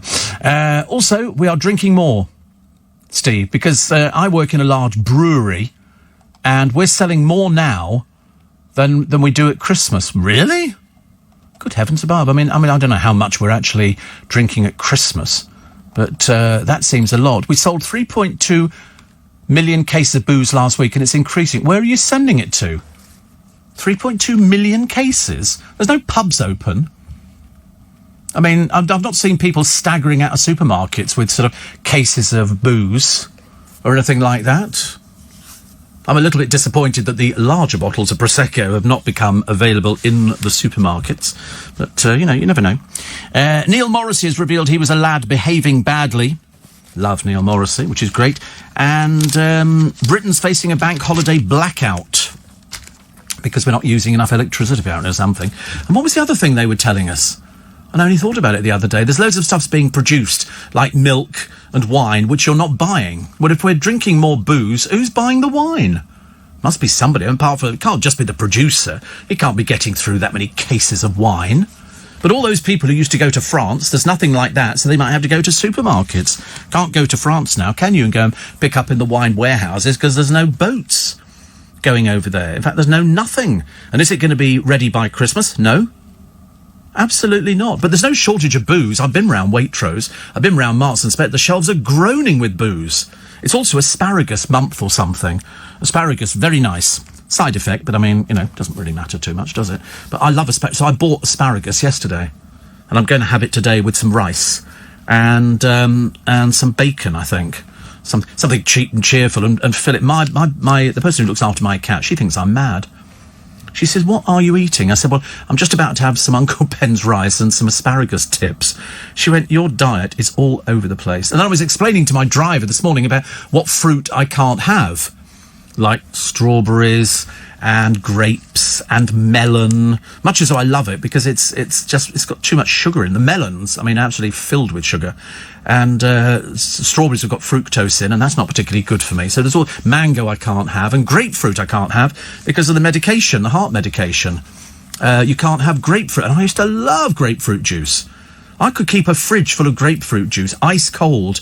I bought a tin of... I didn't buy it. I pinched a tin of water from one of our sister stations. And I've not had ice cold water for months and months and months because somebody said to me, drink water room temperature. And I said, yeah, but it tastes so much better if you've actually got it when it's ice cold. And, I bought some Ribena. Well, since I bought it, I've only had 3 glasses of Ribena, which is quite enough. But I do like it. I do like it. I don't have them too strong, no. They make a Ribena lolly, but you could probably make one yourself. You could probably freeze in freezer trays or something like that, water with Ribena in it. You can do that with gravy as well. Freeze gravy in an ice cube tray, and then when you need gravy, you just pop out a few cubes. Handy little hint. There you go. You can pick up on that one. That's courtesy of Steve Allen's programme at LBC. What? No. It's for making. It's not for drinks. It's if you're making food and you need gravy, you pop out an ice cube, which is made of gravy. So you mix up the gravy, okay, and then you pour it into the ice cube tray, and then you freeze it, and then you... Am I talking to myself here? He's put it in gin and tonic. That's why he went, I'm always curious, Luke, and I don't want to be rude. You know me, honestly. I couldn't be rude. What do you and your girlfriend talk about all the time? Is it... Steve Allen recommended putting gravy in our gin and tonics. You thought the G was gravy and tonic. Yes. Yeah. Did you never make ice lollies when you were younger at home, when your parents had a refrigerator? Not with gravy, no. But I learnt that from television years ago. It's like if you want to freeze fruit, if you want to do soft fruit, like raspberries, you can freeze them, but don't put them all in a bag and chuck them in the freezer. It'll come out as mush. What you do is you put them on a tray individually, and then you freeze them. When they're frozen, you tip them off into the bag and then put them back in the freezer. Otherwise, they go all mushy. It's a bit much, isn't it, when the presenter has got to tell you about your dietary requirements. Do you know how you wouldn't have gravy, would you, I shouldn't think? You can't have gravy, no. So many things you can't have. Brains was at the top of the list. Anyway, no, I never meant that. Seriously, I'm not rude to my staff at all. I call them my staff, it keeps them on their toes. Trying to work out if gravy is vegan. Anybody help us on that one, please? Things we need a list of things that Luke can have and he can't have, and he doesn't think he can have gravy, and I don't know anyway. So we're going to find out. You can make homemade gravy with all the ends of the roast. Well, no, what you do, you don't make it with the ends of the roast. What you do is you use meat juices, but you still use stock, gravy browning, liquid, things like that. And then because when your mother used to, probably not your mother, but anyway, anybody else's mother, used to take the meat out of the pan to rest, then she would pour in the gravy brown, stir it round in there to make the gravy, so you didn't waste anything. Did you ever watch your mother doing a roast in the kitchen? Never did a roast. Is the whole family vegan? Oh, right. Another deprived family. And so you never... She didn't offer you the option when you got to that age where you could make a decision? No. So glad I don't know the family. Anyway, it's a case of, So, in other words, if I was invited round for dinner, would your mother go, and Stephen, what would you like, beef, pork or lamb? She's not going to be doing that, is she? No. Nut roast. Or nut roast. And yet, strangely enough, if you came round to my place, I would be offering beef, lamb or pork. And your mother would be going, do you have any nut roast? I'd be going, no, of course I don't have any nut roast. Why would I have nut roast? But here is vegan gravy. There you go. And it cooks in only 40 minutes. It's got onions, carrots, celery, porcini mushrooms, olive oil, bay leaves, fresh thyme, some port, there you go, booze, blackcurrant jam, plain flour, Marmite, puree. Good God, nobody's got to put everything in it? A lot easier to go and buy a blooming OXO cube, isn't it? And just squeeze that into something. 40 minutes to do... So in other words, the meat's been ready for ages, but 40 minutes for the gravy. Where would we be without a laugh here? Right, poem for you for today. Poem. It's called Mayflower. Okay, it's by Emily Dickinson. Brace yourselves, it's another one of the producers, 100% winners. Pink, small and punctual. Aromatic, low. Covert in April, candid in May. Dear to the moss, known by the knoll, next to the robin, in every human soul. Bold little beauty, bedecked with thee, nature forswears antiquity. It's another cracker. I don't know where he gets them from, honestly. He must... Probably sits there with the girlfriend going, which one should we give him this morning? Let's have, you watch, I'll make him read this one. Hilarious. Absolutely hilarious. When he gave it to me, I looked at it, I thought, it's not really a poem, it's just more a line, isn't it? Inside of a birthday card. I don't know what I'm doing this for. Must be the humiliation, I suppose. Steve Allen's reading another barking mad poem. Where does he get him from? The producer. And a man living in his own lifetime. Right, I've got some emails. Dear Steve, says this one from Gregory. He says, I'd like to thank you from the bottom of my heart. I've been listening... Here we go. You can always tell where we're going, can't you? Listening to you for the last 15 years, maintaining TfL and bus drivers' rest areas within the M25, some very trying times. Thanks to you and your podcasts... You've kept a number of lone workers battling on with your common sense and razor-sharp wit. Your show of the 30th of April was among the best I've heard about the magicians, Jerry Anderson, hypnotists and Dale's ties. He says, thank you, Steve, OBE, MBE or Sir. You deserve them all. Can you imagine if at the very end of it, you go, for services during the coronavirus pandemic? Steve Allen and his poetry reading. Anybody see Dave O'Brien on Have I Got News on Friday? Did you see it? Oh, you would have seen it. I didn't see it. Who was he on with? Who did they put him up against? He was Paul Merton and Ian Hislop. And who was the other guest? Well, there was obviously somebody presenting it, and then one other writer. Okay, Julietta told me that. I didn't see it, actually. Was he all right on it? Was he okay? Oh, yeah. Okay. Clever. Is he clever? Is he? Oh, well. Why would you say that to me? What a funny thing to say to me. Well, he's not as clever as me, obviously, no. Because Steve Allen's always right. Steve, says John, he says, very sad the other day, as I was walking to the local co-op, there was a woman who, when she saw me walking past her, stopped and then backed away in fear. Made me feel like a monster. Oh, I get that. I get people, if I'm walking down the pavement, people will sort of circumvent you. That's okay. Perdita, better now, we hope.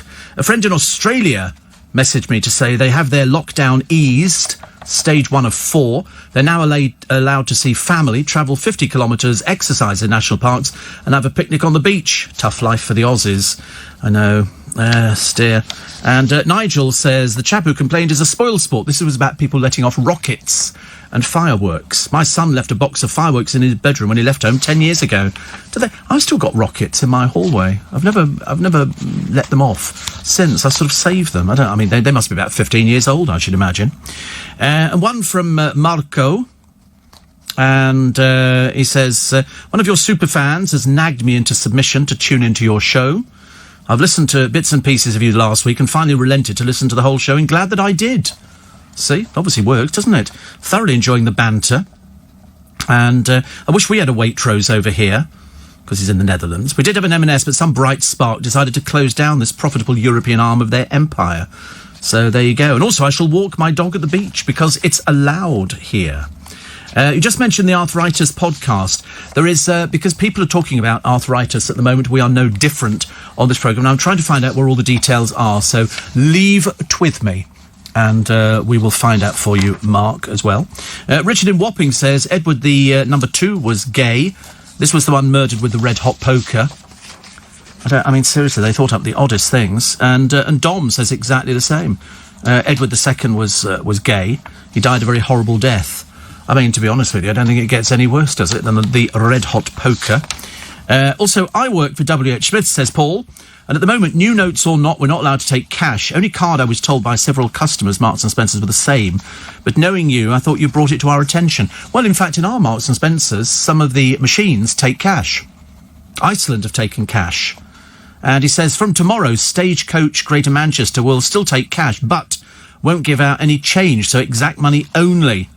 And if you haven't got the exact cash, what would your change be going to? The NHS Charity Fund, says Paul in Manchesterford. So there you go. Nigel in Wimbledon says, I talked with somebody in London Bus Management who said that the free middle bus entry was only temporary while the driver's compartments are fully sealed off. Paying at the front will restart when the work is completed.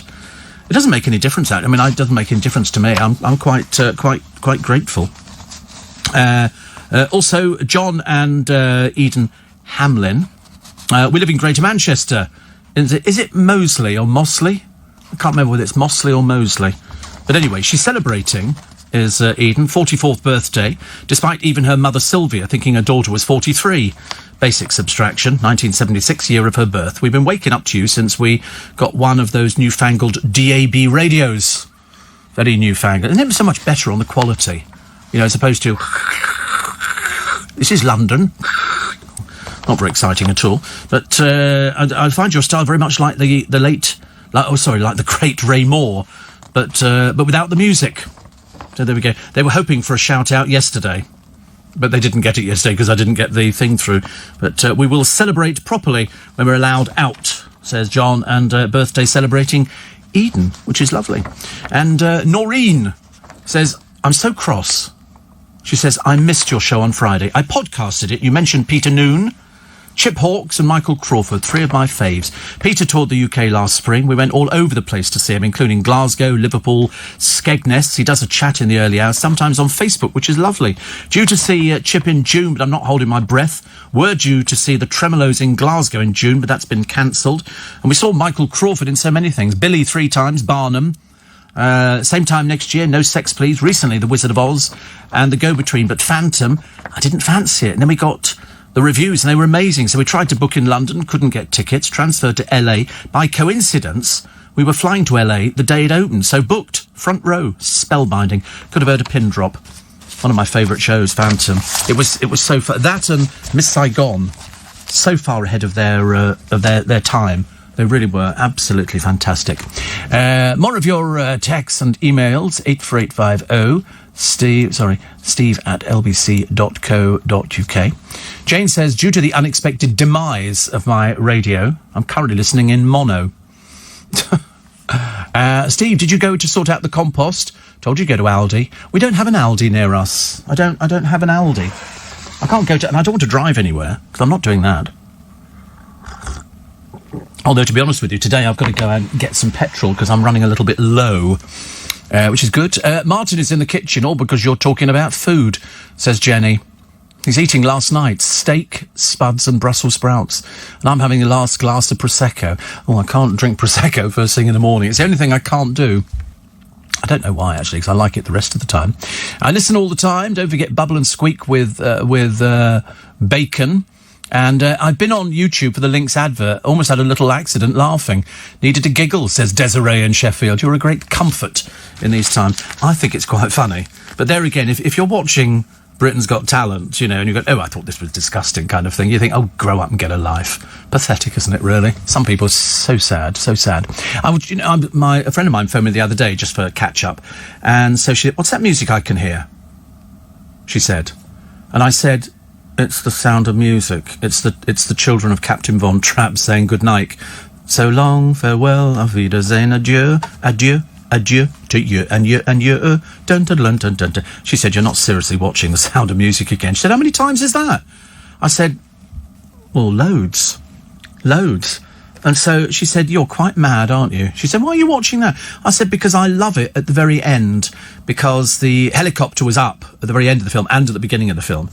And they come up over the mountains in Austria, and it is stunningly beautiful. I mean, absolutely stunning. And they're all walking along, and the helicopter blades are whistling. You imagine what it must be like, whistling the grass around all over the place. It's absolutely beautiful. The scenery in Austria is stunning. It really is. If ever you go skiing in Austria, or you just go to some of the little villages out in the Tyrol, it's the most beautiful thing you'll ever see in your life, and it makes you appreciate everything. And I've said to you before, I've said that when all this pandemic is over, and when we're hopefully done with it, and we can bring the number of deaths down to something that is acceptable, if indeed anything is acceptable, then, you know, that's what I look at to try and make me realise that it's actually quite a beautiful world. It is absolutely stunningly beautiful. You go to, I mean, Austria is one of those places, because I know it so well, and I've been out into the Tyrol and out into the countryside, and it's breathtaking. The air that you breathe. We went skiing, but we didn't do the skiing. We did tobogganing. I don't know why. It was blooming dangerous. Very dangerous indeed. And the mountains are sort of vertical. You know, you plummet straight down, and I've seen people doing this extreme skiing, and it frightens the life out of me. But that's what's going to happen. When all this is over, people are going to start, hopefully, taking holidays again and trying to get their life. But you're going to appreciate everything around you. Every single thing you see from every holiday picture. A friend of mine was driving around London, cycling, taking pictures of empty streets, Covent Garden, Mayfair, all these different places, Primrose Hill, just to prove what a beautiful place we live in. And wherever you are in the country, you're going to appreciate everything 10 times as much. 10 times. Steve, my daughter's vegan, and the red tub of Bisto gravy is suitable for vegans, says Caroline. There you go. You can have gravy. They do a red tub. Okay, red, it's hopeless, isn't it? In one ear and out the other. Nothing to hold it in the middle. Welcome to Monday. I know, before you say anything, it's another week of lockdown. It's another week of uncertainty. It's another week of trying to amuse yourself for hours. And of course, if you were up at this time of the morning, I mean, yesterday, I have to be honest, I did do something which I'm not prone to doing. I decided to be lazy. And so I did lie down on the settee, and I was watching telly, and then I dozed off, then I woke up, then I dozed off, and I was sort of doing that, and then I thought to myself, I haven't actually got to do anything. And if you haven't got to do anything, what's the point? There's no point. And then I did do something, and I went out and got some satsumas, which I thought was quite a nice little thing to get, and some biscuits. Got some bickies, which was good. And then we did sell-bys. Now, the reason we did this is because I have uncovered tins in the cupboard before where the sell-by date has gone past, and I throw them away.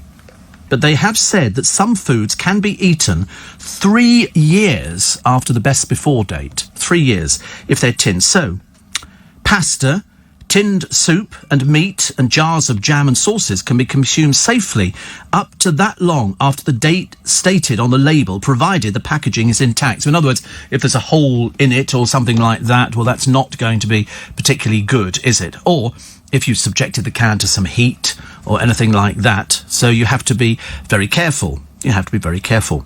And I think Phil Vicker is with us. Thank goodness for that. We always worry about Phil Vicker. Is it Phil Vicker who's back with us? Yes, I think it is, actually. I'm pretty certain. I have to check all these things because I never know whether it is, actually. And so we did Will Guy, didn't we? We did Leon the Magician the other day. And, yes, I think Phil Vickery. Is he awake with us this morning? What are we doing today? What are we doing today? So I'm looking at a picture of his fake KFC. It looks delicious. I could eat that. Couldn't you just eat that now? Could you go on, Luke? Go on, admit it. Go on. Succumb to temptation. Kentucky Fried Chicken.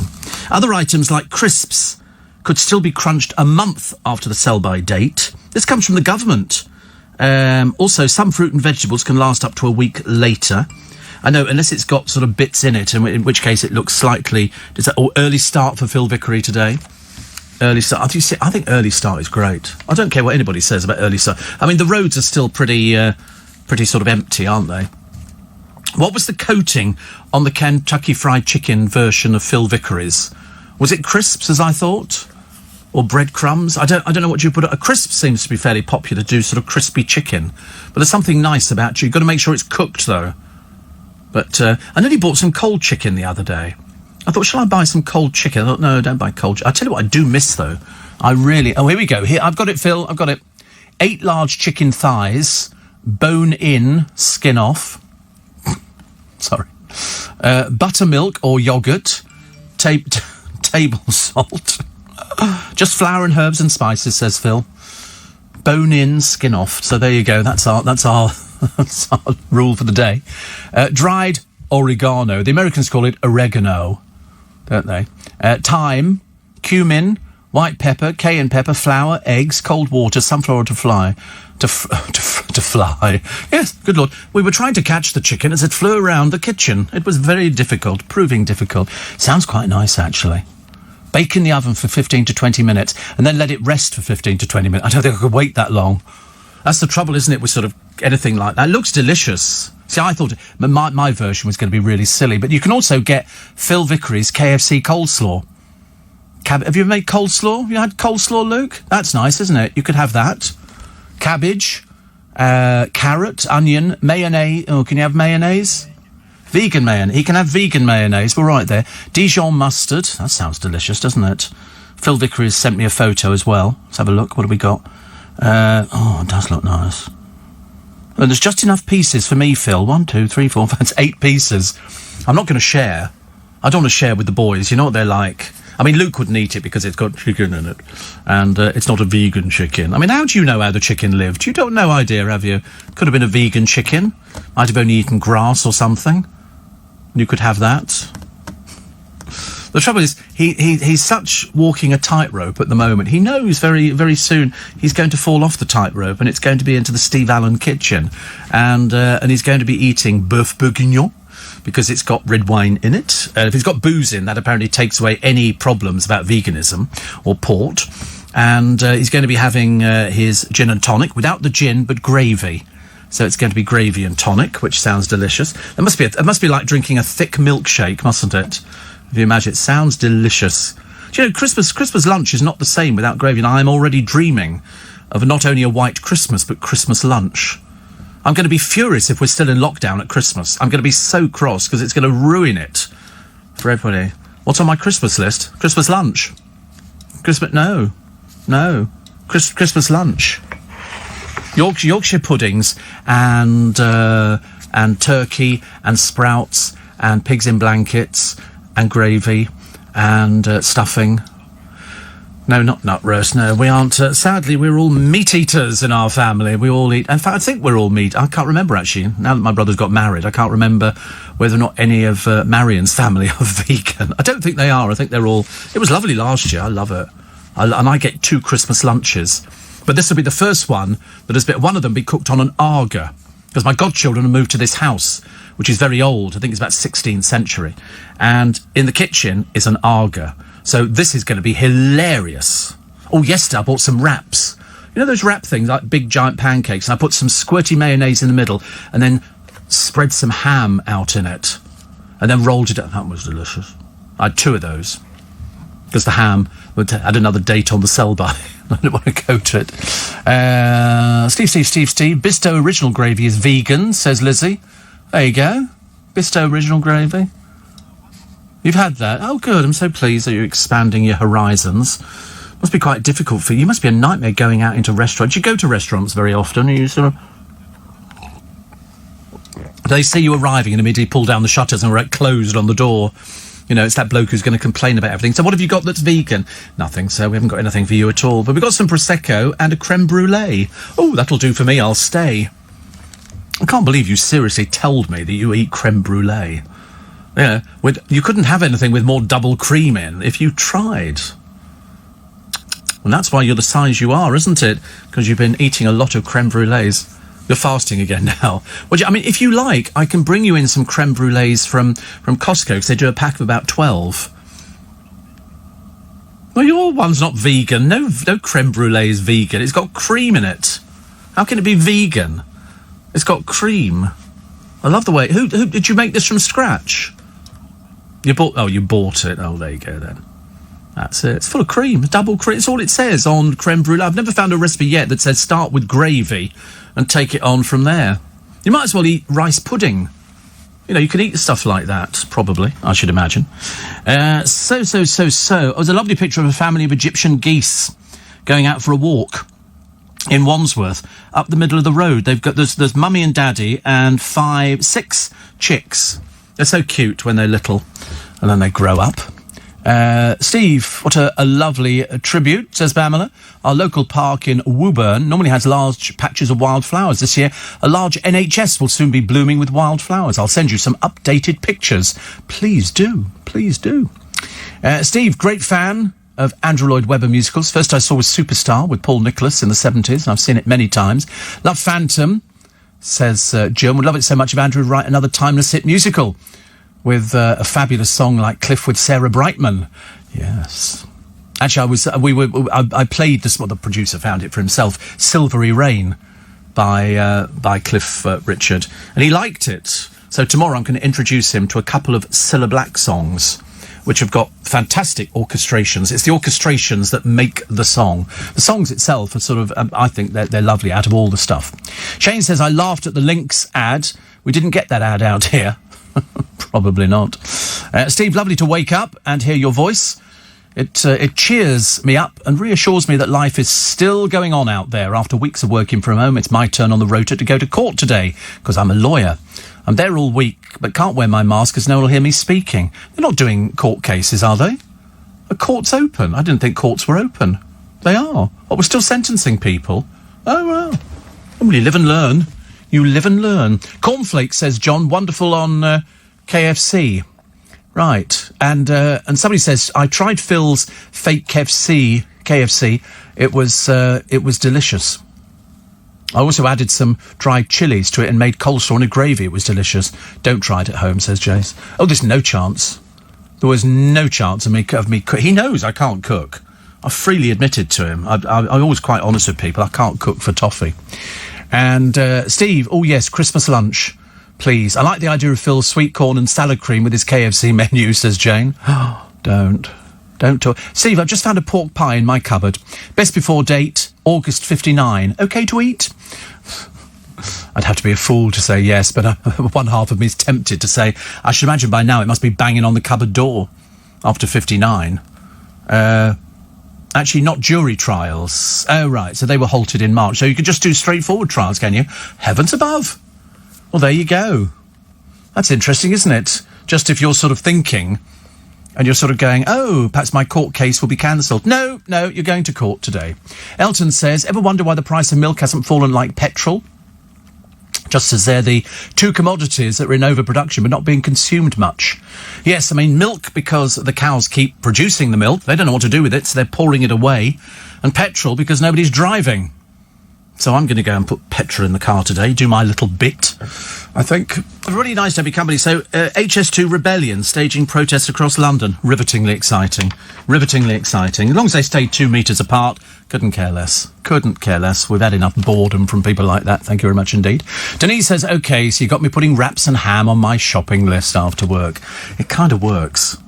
You just take the wrap out, you do some, squirty of real mayonnaise, and not too much of it. Too much could sort of destroy.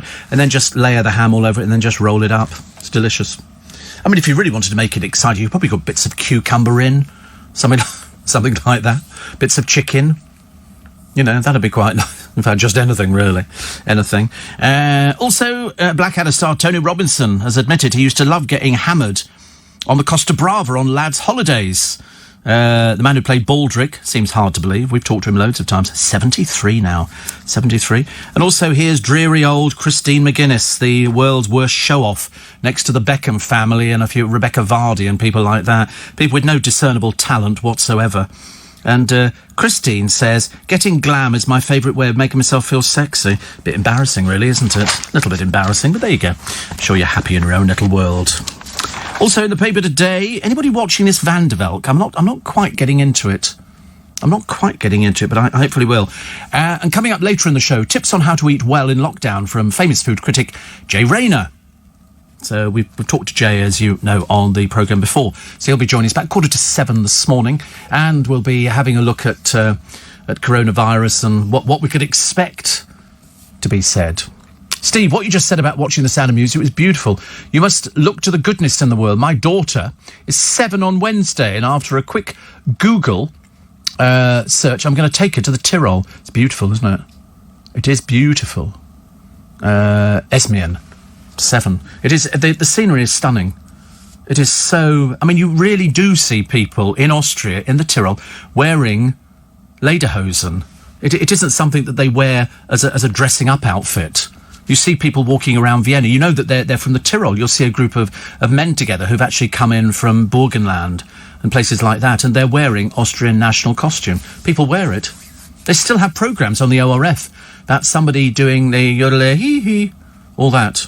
And some very, very famous Austrian yodelers.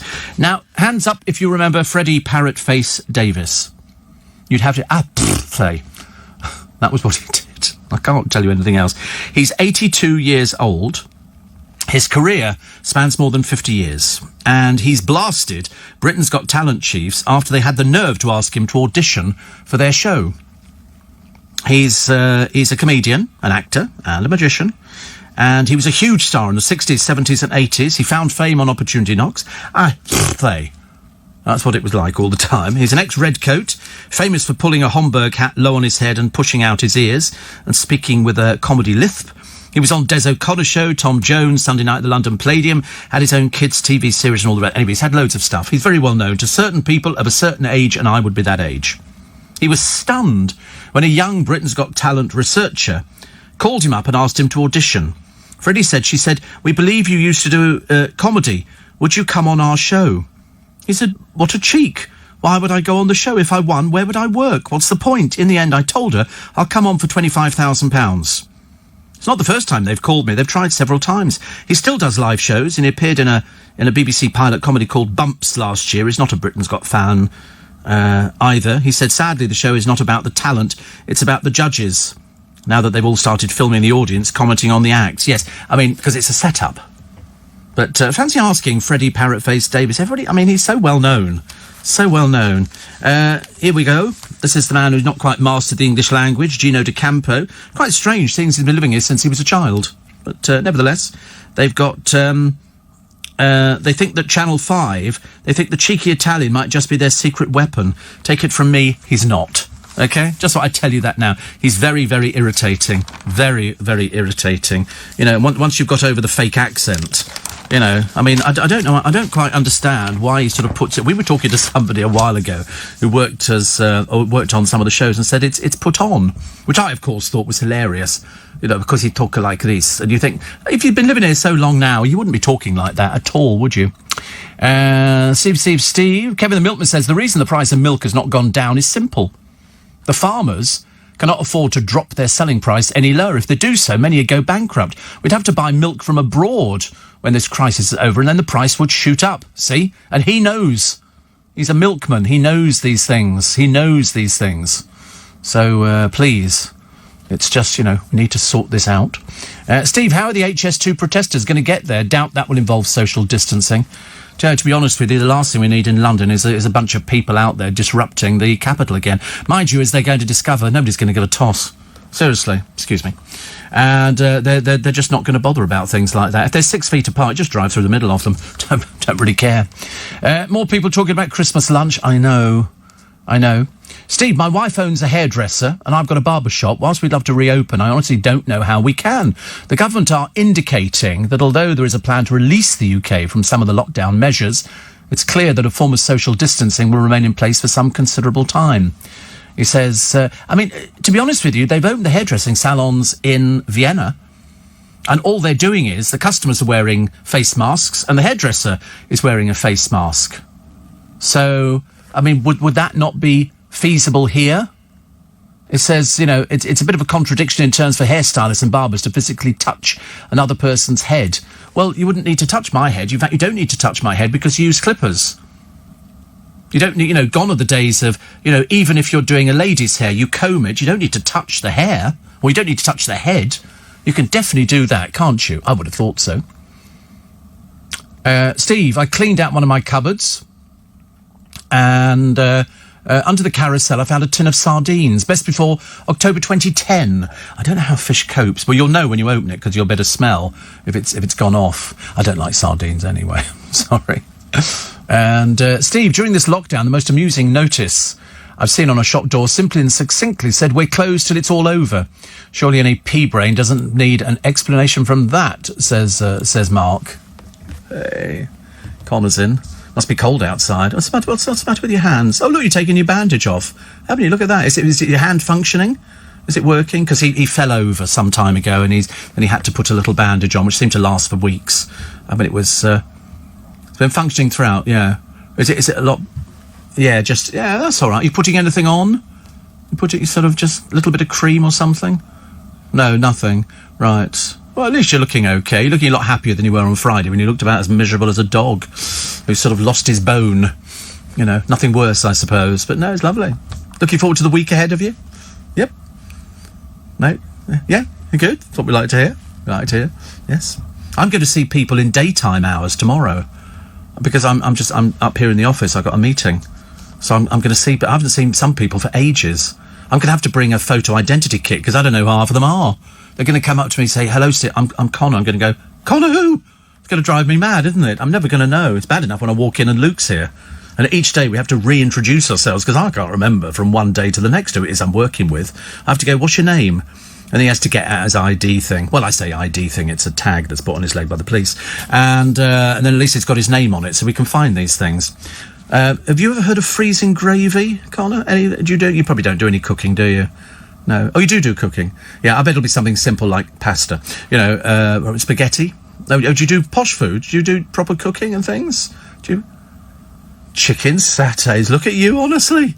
God, you being all posh and things like that. It's only just bits of chicken on a skewer, isn't it? That's not complicated, isn't it? Oh, it's more than that. Is it marinated chicken? Yeah. Wow, you just had... What did you have that with? With a baked potato? That sounds lovely. That sounds nice. Homemade egg fried rice. What, you created your own eggs? How does that work? Homemade egg fried rice. So it's basically just white rice with some egg in it. How complicated is that? I love the way they all think that they're cordon bleu cooks. And a bit of soy sauce. Light soy, heavy soy. Come on, which one? Have to go heavy. Yeah. Oh, to give it the colour. That colour of burnt egg, I suppose. Oh, that sounds lovely. So, chicken satay. Well, did you have the peanut sauce? Or, yeah, you did peanut sauce as well? God. Homemade peanuts. I know. What, did you just buy in the peanuts and then sort of tread them, you and the girlfriend, together? No. You've got a machine, have you? You just bought peanut butter, didn't you? You just bought peanut butter. And you put it in a little frying pan, yeah. And then it just melted down. Peanut butter, ginger, garlic, soy sauce, chilli. Wow, what a night in you had! And how many sticks of chicken satay did you have each? How many? Oh, didn't have. Oh, right. So it wasn't really chicken satay at all. It was because chicken satay is on skewers, isn't it? Did you make that, or you bought it? Kind of. Oh, the Michelin-starred way. Oh, right. Sounds. Oh, right. That like the Bill's thing. Bill's. First time I went there, it's all served on a piece of wood. Skewerless satays. God, I'm not sure about that. But it sounds delightful. So, all round Connor's place this weekend. Bring your own chicken satay, and what a night we're in for. I'll bring the film, The Sound of Music, and we'll all sit down and sing. Bless you. I think he said something rude then, I'm not sure. Steve says, "Rich, thank you for keeping us uplifted. I wondered, when they do the celebrity chase, would you like to go, no. When will people realise that you're on the radio because that's what you like? You like doing the radio. You don't need to dress up for it. You know, I would be horrified to see myself on the television, because the television adds a few pounds, you know, and so it's not good for everybody. But he says, you're a wealth of knowledge. And which chaser would you like to take on? Oh, none of them. I wouldn't want to do the programme. You know, I don't mind watching somebody else make a fool of themselves, but it's just not for me. I'd be too worried that I showed myself up and then I'd come back in and my boss would say to me, "Why did you do that, Steve?" And I'd have to say, I don't know. So definitely not, Rich, but thank you very much indeed. Did you see The Magician on Britain's Got Talent on Saturday night, says Bernadette? I didn't, but I wish I had. And from Donny, who says, is limoncello considered an essential purchase in this coronavirus time? I don't know. I'm not a fan of limoncello. I like saying the word, but I'm not a fan of it. Definitely not. Happy Feast of the English Martyrs, Steve, says Donny. Oh, lovely. Happy Feast of the English Martyrs. We have so many martyrs, don't we, in this country? So many martyrs. Right, let's have a check. I keep reading it. Do you know, if I've read that text 100 times, I've read it 150 times. Terrible I am, really. So. Hairdressers opened in Gibraltar for the first time on Saturday. Get the flight. Get me a flight to Gibraltar. I need a flight to Gibraltar. Can we get me out there just to get a hair thing? Both you and the hairdresser have to wear gloves and masks. I've been to parties like that before. I didn't enjoy it at all. Somebody made that joke the other day, didn't they? This is the only time in living memory you can walk into a bank with a mask on, covering your face, and demand money. Seems to work. Any chance of a flight to Gibraltar today? Could I get... is anybody going to fly me there? Just for a haircut? Here we go, Gibraltar. Any country air membership. If you live in the UK and are currently travelling abroad, strongly advised to return now. I can't get to Gibraltar, I'm afraid, which is a bit of a pain. So the hairdresser will have to wait, I think. Wait a minute. Oh, no, I can go there. British Airways, non-stop. 2 hours, 55 minutes from £126. Isn't that funny? On British Airways, 126 quid. On EasyJet, 310. Why would you want to go EasyJet when it's cheaper on British Airways? That doesn't make any sense, does it, really? Definitely not. Do you know if Prosecco prices will go down after all this COVID-19 carry-on? No. And Dean says, you gave me the idea, Steve, of having cheese on top of tomato soup last week. Anyhow, had it over the weekend. It was delicious. Yes, I mean, it's just grated cheese over the top. Or failing that, a little swirl of double cream. That's quite nice. That's quite nice as well. So there was a few options. But the cheese thing we've been having for ages. And also, I tell you what's even better. Half a baguette with butter cut into pieces, which you can dunk. You have to dunk tomato soup. I wouldn't normally be dunking tomato soup, but on this particular occasion, I'm going to make an exception. Katie Price keeps coming up with stupid stories to drum up interest in her boring TV show. Oh, I'm looking for somebody. Here I am in rehab again, you know, with the cameras. I mean, to be honest with you, it's the most boring programme I've ever seen in my entire life.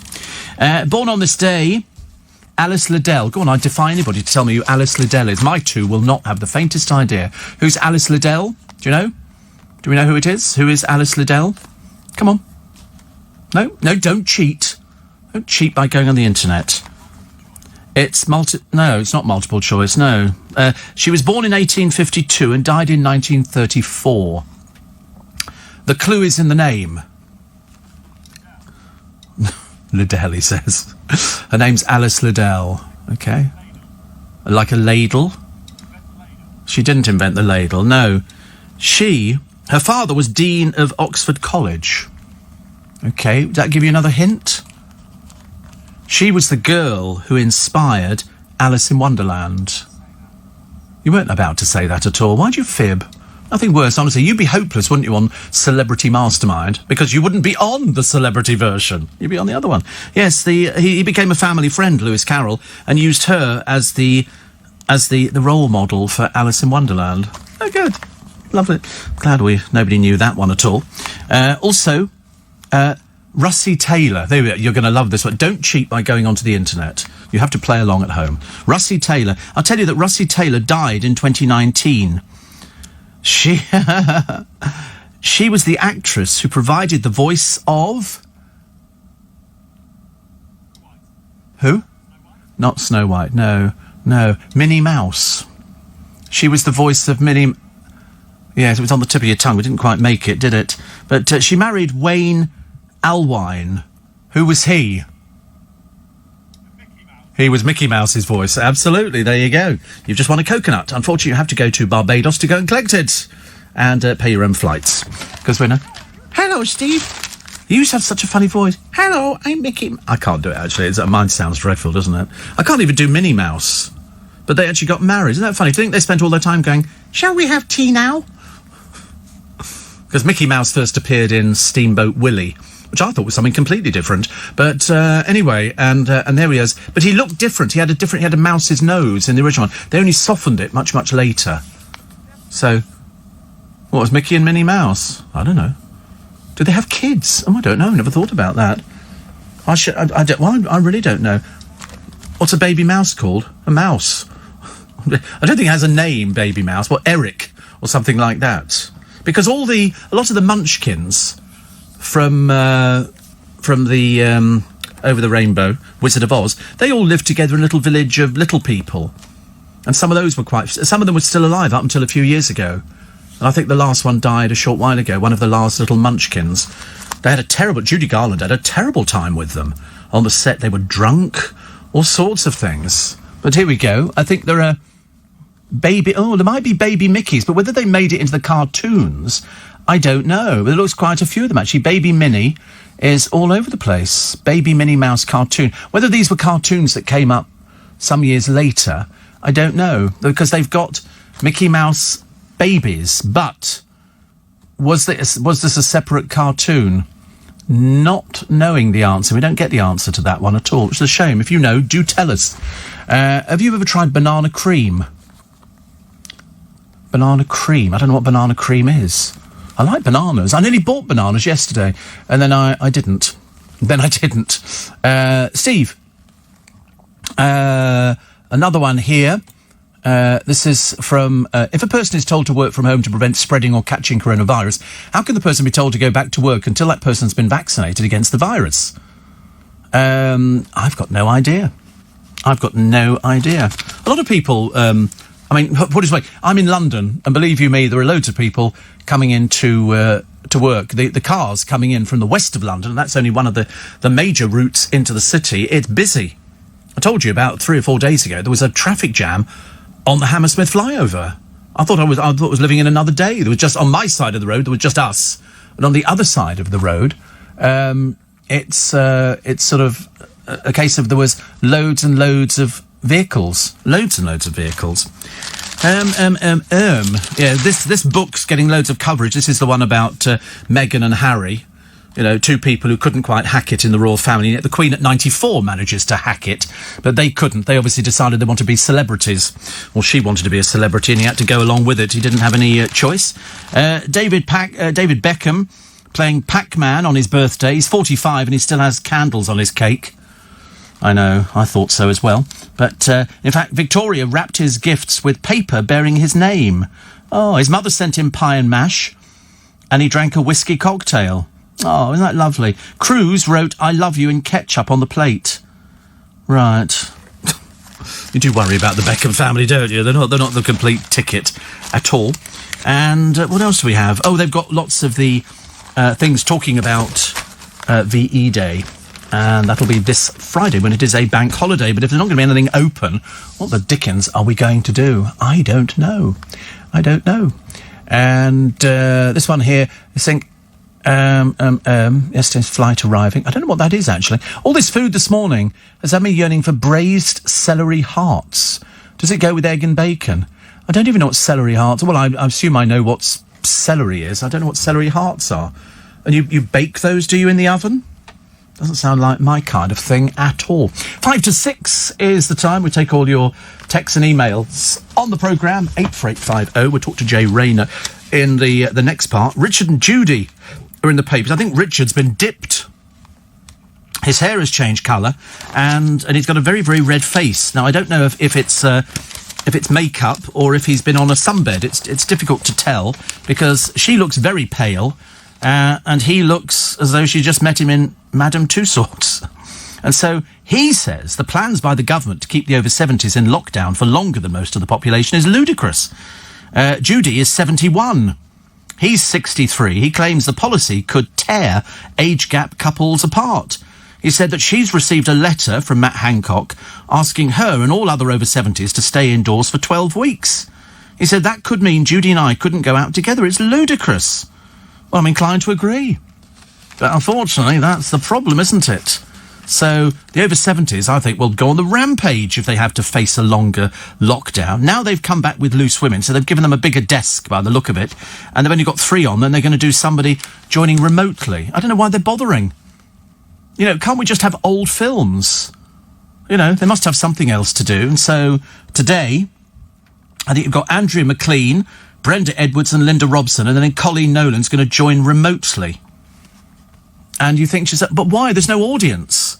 There's no audience for it, so they'll be performing to themselves in the studio. It just doesn't, it seems a terrible waste of money to have sort of 4 people all earn, I don't know what they earn for doing these programmes. I would think it could be over £1,000 each, definitely.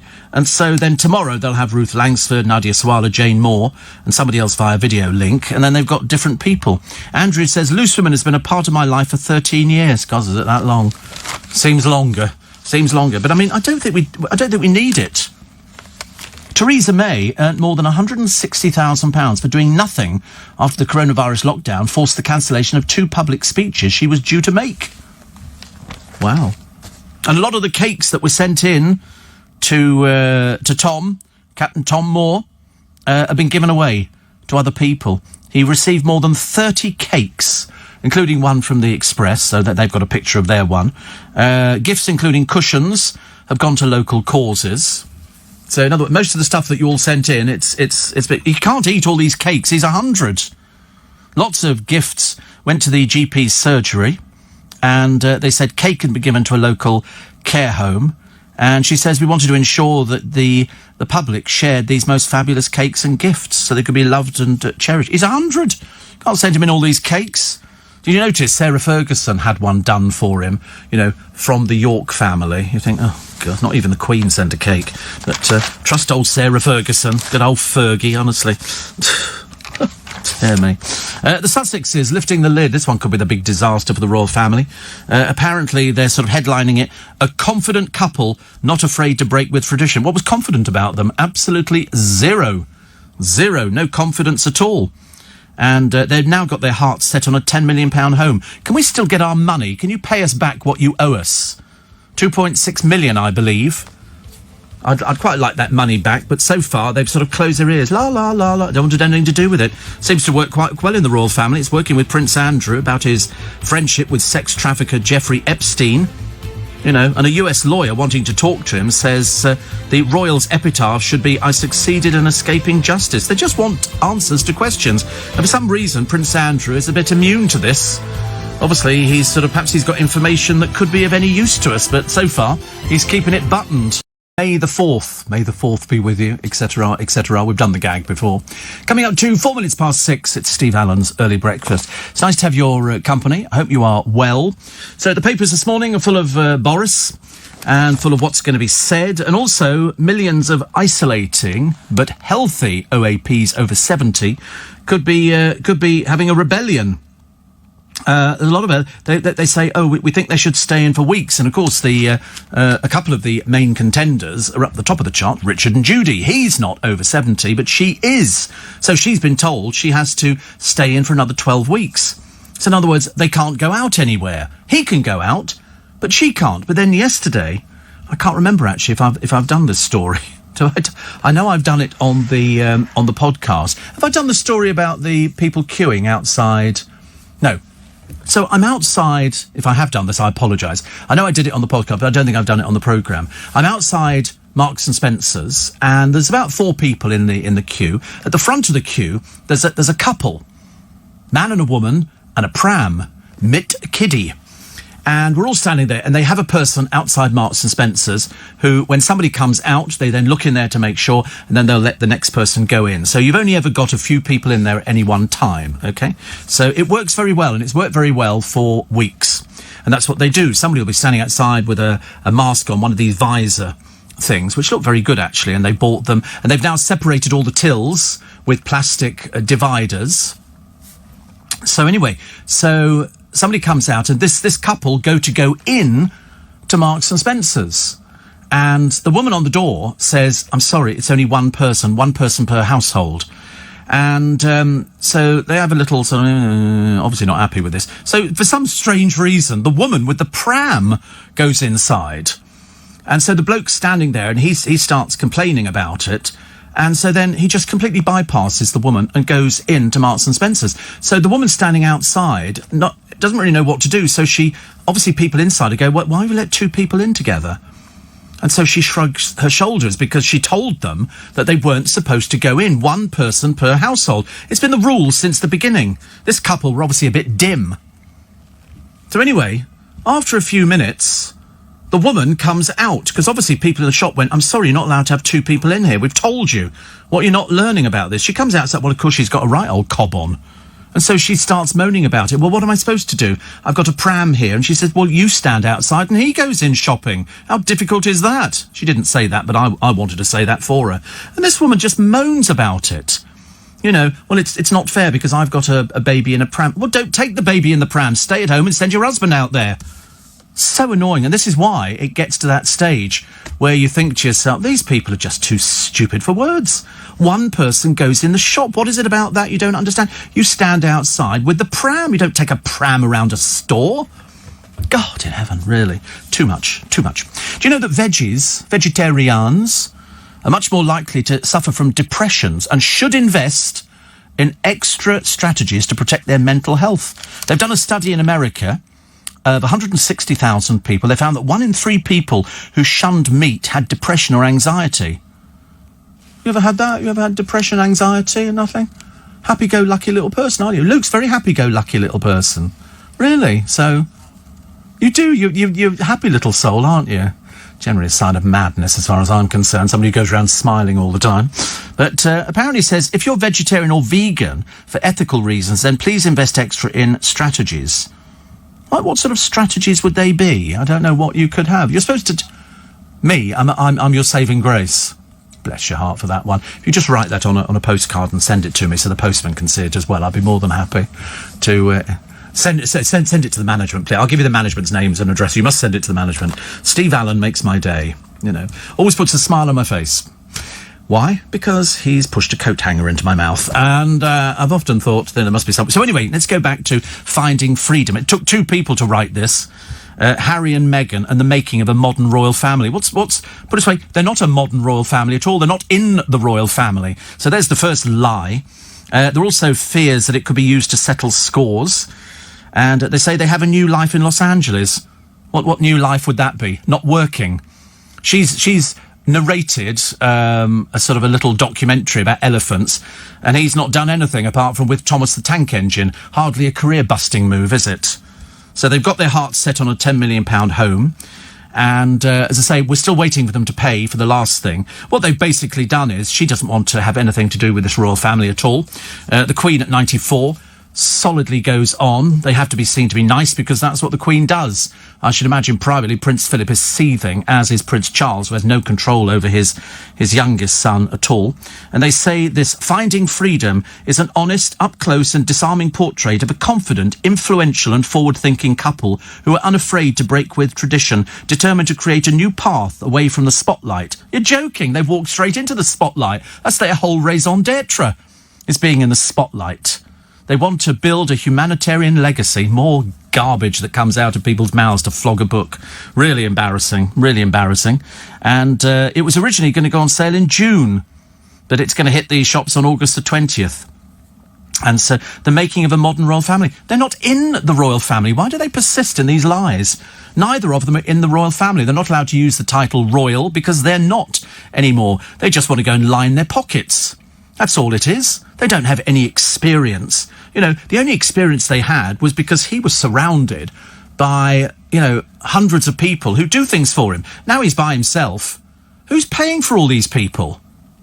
You know, are they paying for their own security? Because they're moving. This £10 million home in the Pacific Palisades is paparazzi's delight. They hang around there all the time. So all this claptrap about, oh, we want to move away from the media spotlight, you can't. You're addicted to it. She was an average actress in one thing called Suits, and he was the Playboy Prince. And that was it. Steve, happened the other day at Tesco. Couple in front, queued for an hour. When they got to the front, they were told 1 person per household. So they moaned for 10 minutes. Then neither of them went in after queuing that long. Obviously, they didn't need anything, says Louisa. Well, these ones here, the woman on the door said to them, all these people are queuing. OK, individual people, they're all queuing. And the woman looked at us like we were nobodies. And I wanted to say to her, but she couldn't see my lips moving because I had my mask on. I wanted to say, they've always been like this. When do you think you're allowed to just walk into a shop as a pair of people? You know, you can't. You go in singly. And if you don't know that by now, well, then you're too stupid to be allowed out onto the high street. Grace says the hairdressers have to touch people's hair when they're washing their hair. Well, unfortunately, darling, I'm male. We don't have our hair washed. We just have it cut. And perhaps ladies could do it. You know, wash your own hair at home and then go to the hairdressers. What's the difference in that? You don't have to have your hair washed there. Definitely not. Steve, Sid Cup, Julie, who's a frontline critical care staff member and a regular listener. So I wanted to say thank you to little Julie and Pauline. Some of the spikers have donated to my ITU team fundraiser. We've got much needed creams for our sore faces and iPads for relatives to communicate with their loved ones on ITU. So there you go. So appreciated the help that Julie and Pauline did. Thank you very much indeed. It's always nice when people say thank you for something, isn't it? Richard says, perhaps in the future, American divorcees should be kept well away from members of the royal family. Yes, we've seen the disaster that happened before. Here's another one. Who, God's name, in this country is going to be funding a book about two people who couldn't actually make it when somebody dresses you, irons your pants, you know, and takes you in cars to places, and all you have to do is stand there and shake hands or kick a ball around. Not complicated, is it? But, again, never let it be said.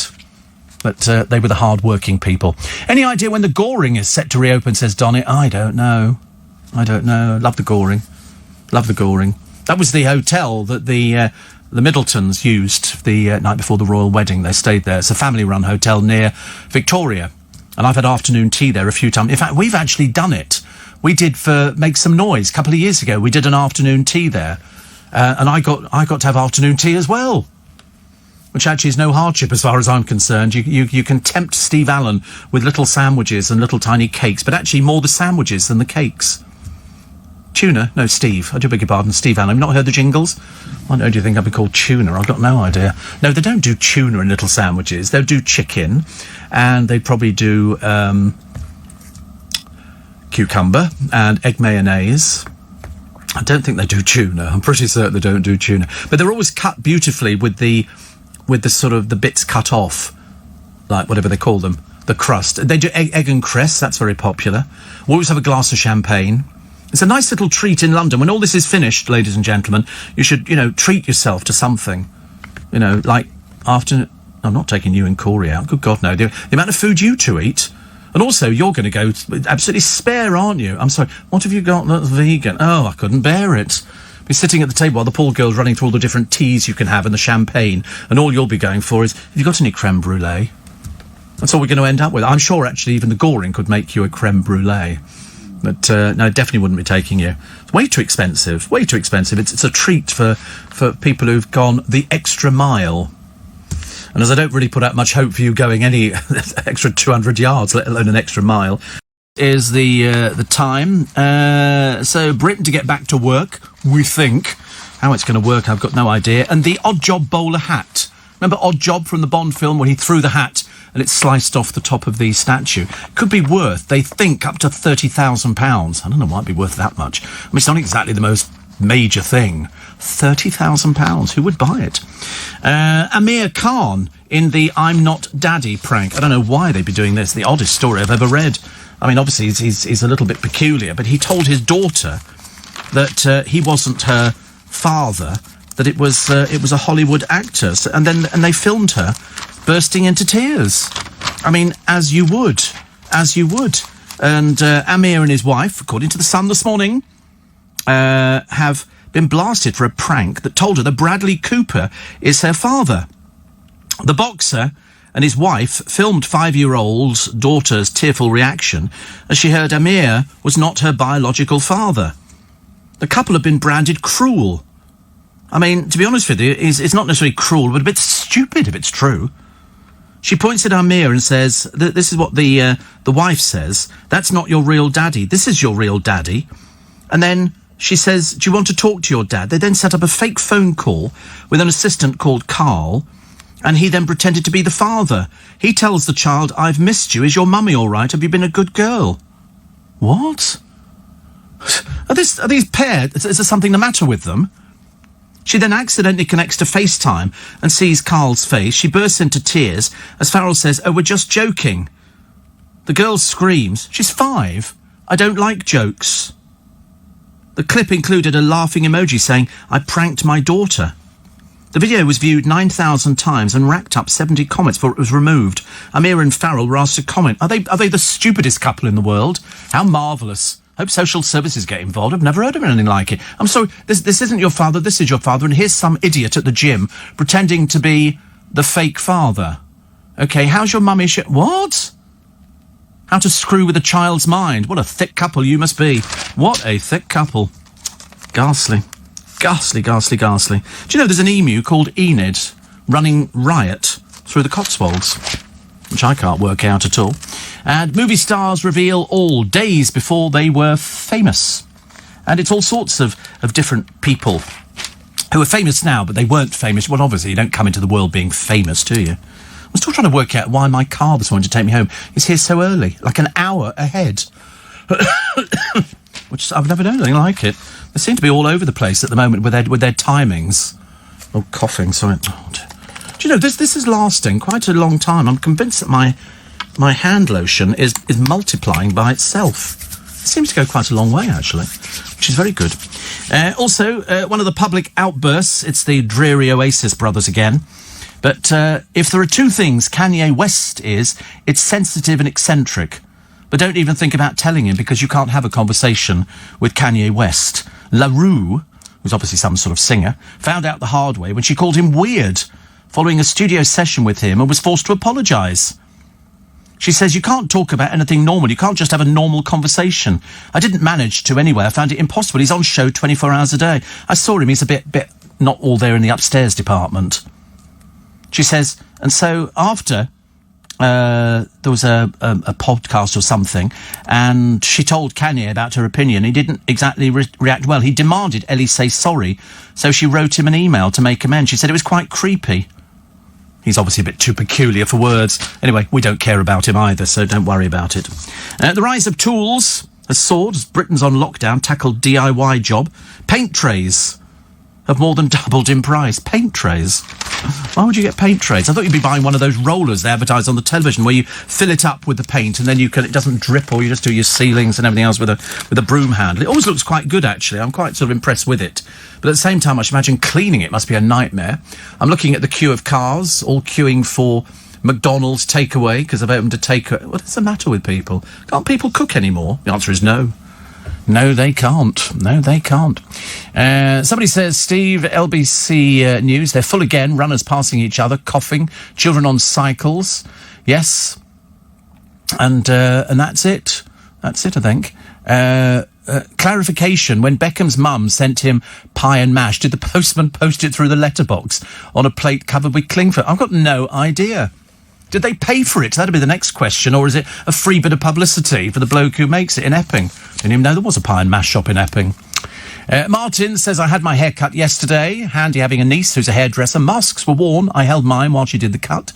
Yes, because you don't need to actually touch somebody's hair. You just do it with clippers, which can be sort of something fairly easy. And ladies can, you can wash your own hair at home and then go to the hairdresser and have them do it.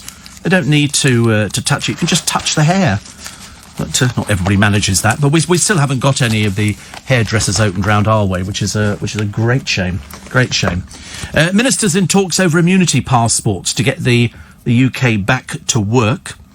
And Year 6 first in the phased return to school. I can't see them going back to school anytime soon. I think that some of the head teachers are saying, well, wait a minute, we want some more clarification. But they have proved that children cannot pass the virus on to another child.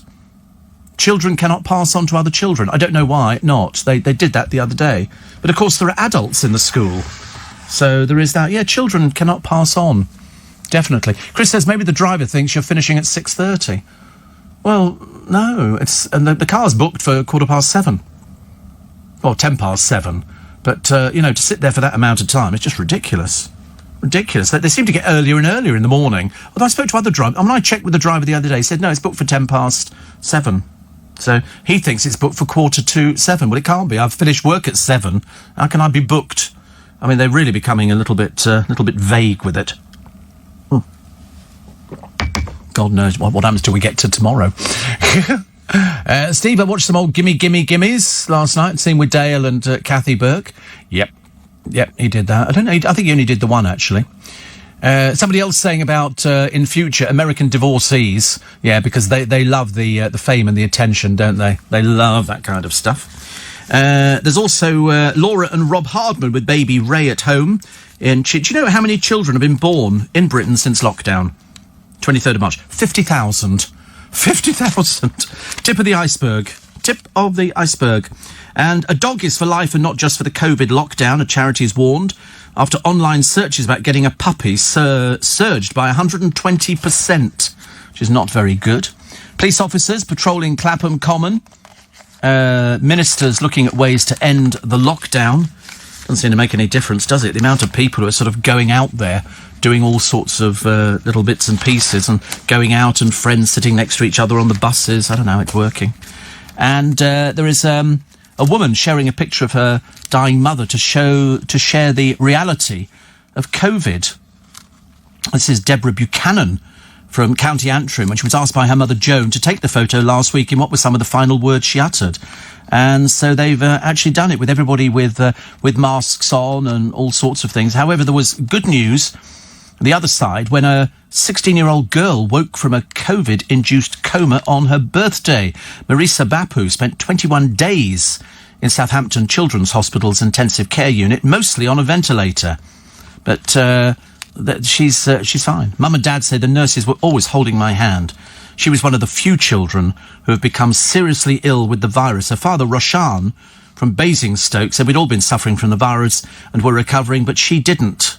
It was shocking to see her struggling to breathe. The staff were going to start to bring her round. Then she woke up by herself on her 16th birthday. That's what you call an act of God. That's what you call an act of God. The armed police, which makes all the papers, and a helicopter, God knows what they put it, to pick up a tiger sitting in a wood, not moving, as if it was made of chicken wire and papier-mâché. Oh, sorry, it was made of chicken wire and papier-mâché. Also, James Corden has vowed to pay the salaries of 60 laid-off staff. No, can we send a bit of that to Victoria Beckham, see whether or not it's finally sunk in? The Late Late Show host last week told workers they would be furloughed from today, but will be paid by him. Wow. Ed Sheeran is continuing to support 10 staff at the London restaurant he co-owns. But James has been filming his show from a garage. But he took a few nights off for surgery. But he's paying for 60 staff. And he hasn't even got £300 million like the spend-happy Beckhams, who don't mind rubbing your face in it, honestly.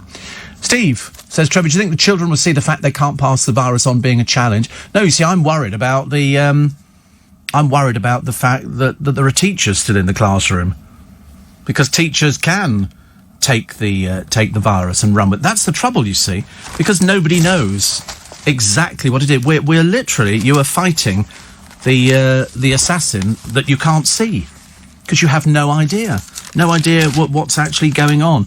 Another picture of dreary old David Beckham, posed picture. They're really plugging this place where they get this stuff from in Waltham Forest. And as I say, Beckham then gets a cake with cat, but he's obviously, it's all posed, this stuff, because he's still wearing his hat indoors. He's becoming a bit like Joe Swash. The hair is the object of ridicule, so that's why let's not show it. Liam Payne, why I'm helping out at a food bank. He says to think of kids struggling, it pulls at the heartstrings. And the other one was, this is Prince Andrew again, the mute Prince Andrew, the one who's not saying anything, even though there's been 3 interview requests. Having told us he was quite prepared to talk to people, he was quite clearly lying through his teeth.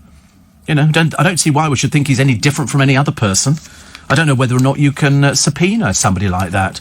I don't know whether or not he can just sort of take cover, because he doesn't work anymore. He doesn't really do anything. Royal Mint has released a commemorative £2 coin to mark the 75th anniversary of VE Day. So we'll all be looking for those, won't we? Some buses are taking money for the journey, but it's got to be the right money. If it's not the right money, it goes to charity, because they're not going to be issuing any change. So that's quite good, because at the moment in London, I think it's all the way across London, we're not paying for bus rides until they've presumably built something for the driver. But the drivers have got that plastic thing around their thing anyway. Nobody's sitting there by themselves. So I don't know what else they can build into it, but they're all over the place, these plastic screens. All the people in plastic who've been sort of struggling on trying to make a living all of a sudden can't keep up with it at the moment. It's early breakfast on LBC, 26 minutes to 7. Charlie Girling. Only just sent through, Charlie. Have you been sending them to is there some other Steve that you're sending to? She says, are you there? I miss you. It's the first one that's come through in ages and ages. Ages and ages and ages. So I think you must be sending them to somebody else, because definitely not to me. Because literally I was just about to send one back to you to go, hello, seeing whether you were still there or not. Charlie Girling from our showbiz department. And, sorry. I'm just looking at another very funny text. Well, amazingly funny text you're sending this morning, which is quite nice.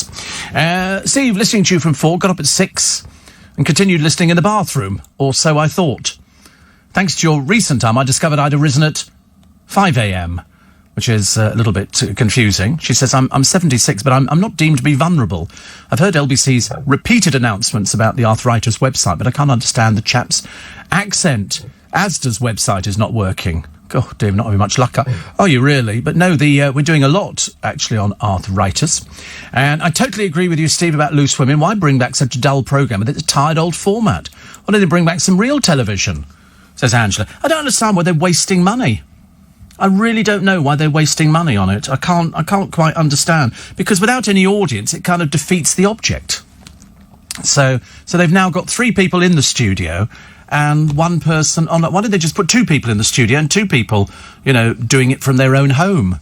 Because I just don't think it's going to be... I just don't think it's worth it, actually. Kanye married into the Kardashian clan and became mates with Donald Trump. No wonder he's a bit weird. Well, he's definitely weird. Definitely a bit weird. You can't have a conversation with him because he obviously thinks he's on another planet. Steve, I shall look out for Enid the emu. And, Steve, all this talk about Chinese food this morning. I tried the last 2 weekends to get takeaways, but they're too busy. Spring rolls, apparently, are the small ones. Pancake rolls are like pillows. Oh, right. Oh, OK. Well, you've told me something I didn't know, Paul, in Welsh Wales, which is good. Also here... Kevin says the car is there early. Well, he's here way too early because this was changed, weeks ago. It shouldn't be too complicated. But I have a sneaking feeling tomorrow could be another disaster. Perhaps they only did it for a week or something. We don't know. Whatever it is, it seems an impossibility to change. It shouldn't be complicated in these days. It really shouldn't. Front page of the Times this morning. They've actually got a model rehearsing in Beijing, but wearing a mask. Because I've discovered there are so many different sorts of masks, some which you can wash. Again, you can wash them, I think they said, about 200 times.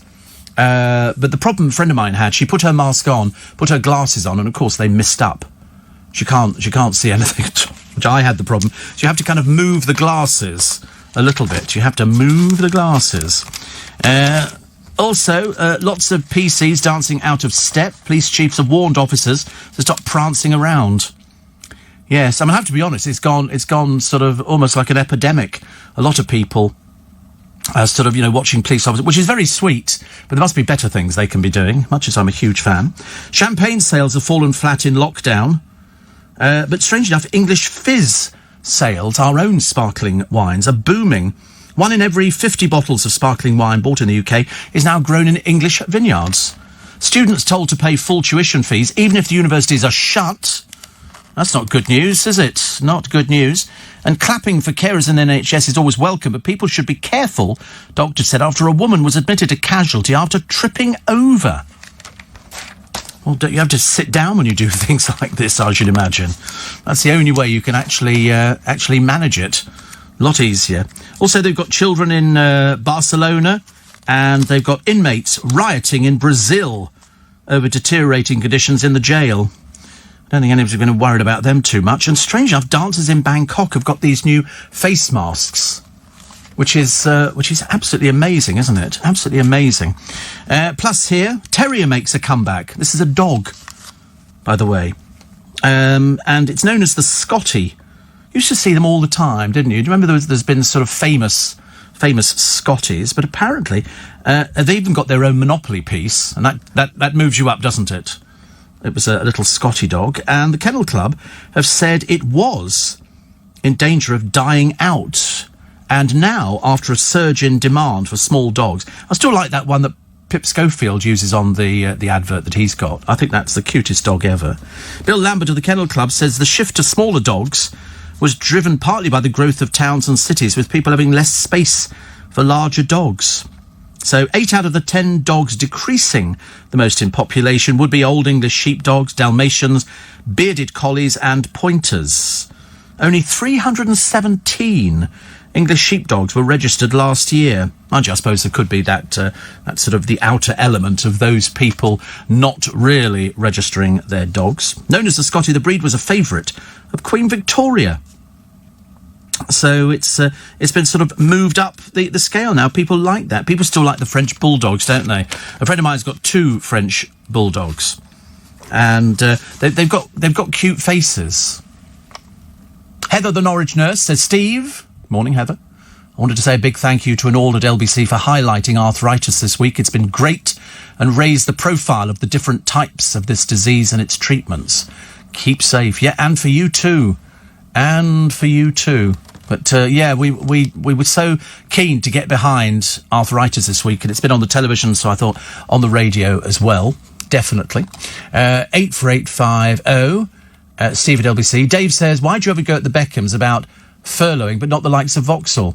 Because they've got 335 million and she wanted somebody else to pay for it. I mean, surely you understand that. Surely, you know.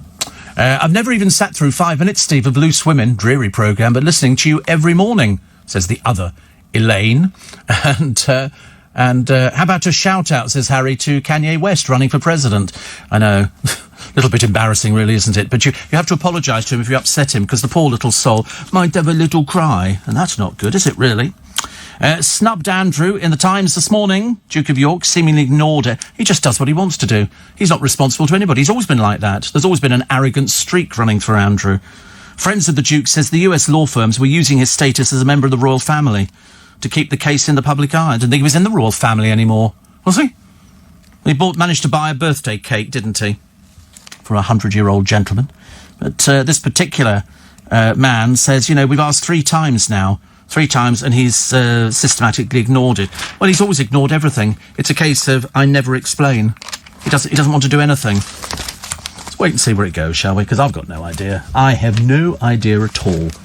Front page of the Express. Oh, this is one, of course, it's got Richard and Judy. Because it means that if they bring in this, which they are bringing it in, it means that they won't be able to go out together as a couple. She'll have to stay in and he can go out. Because he's 63 and she's 71, so the over 70s. I'm fine because I'm an under 70. Pharmacies.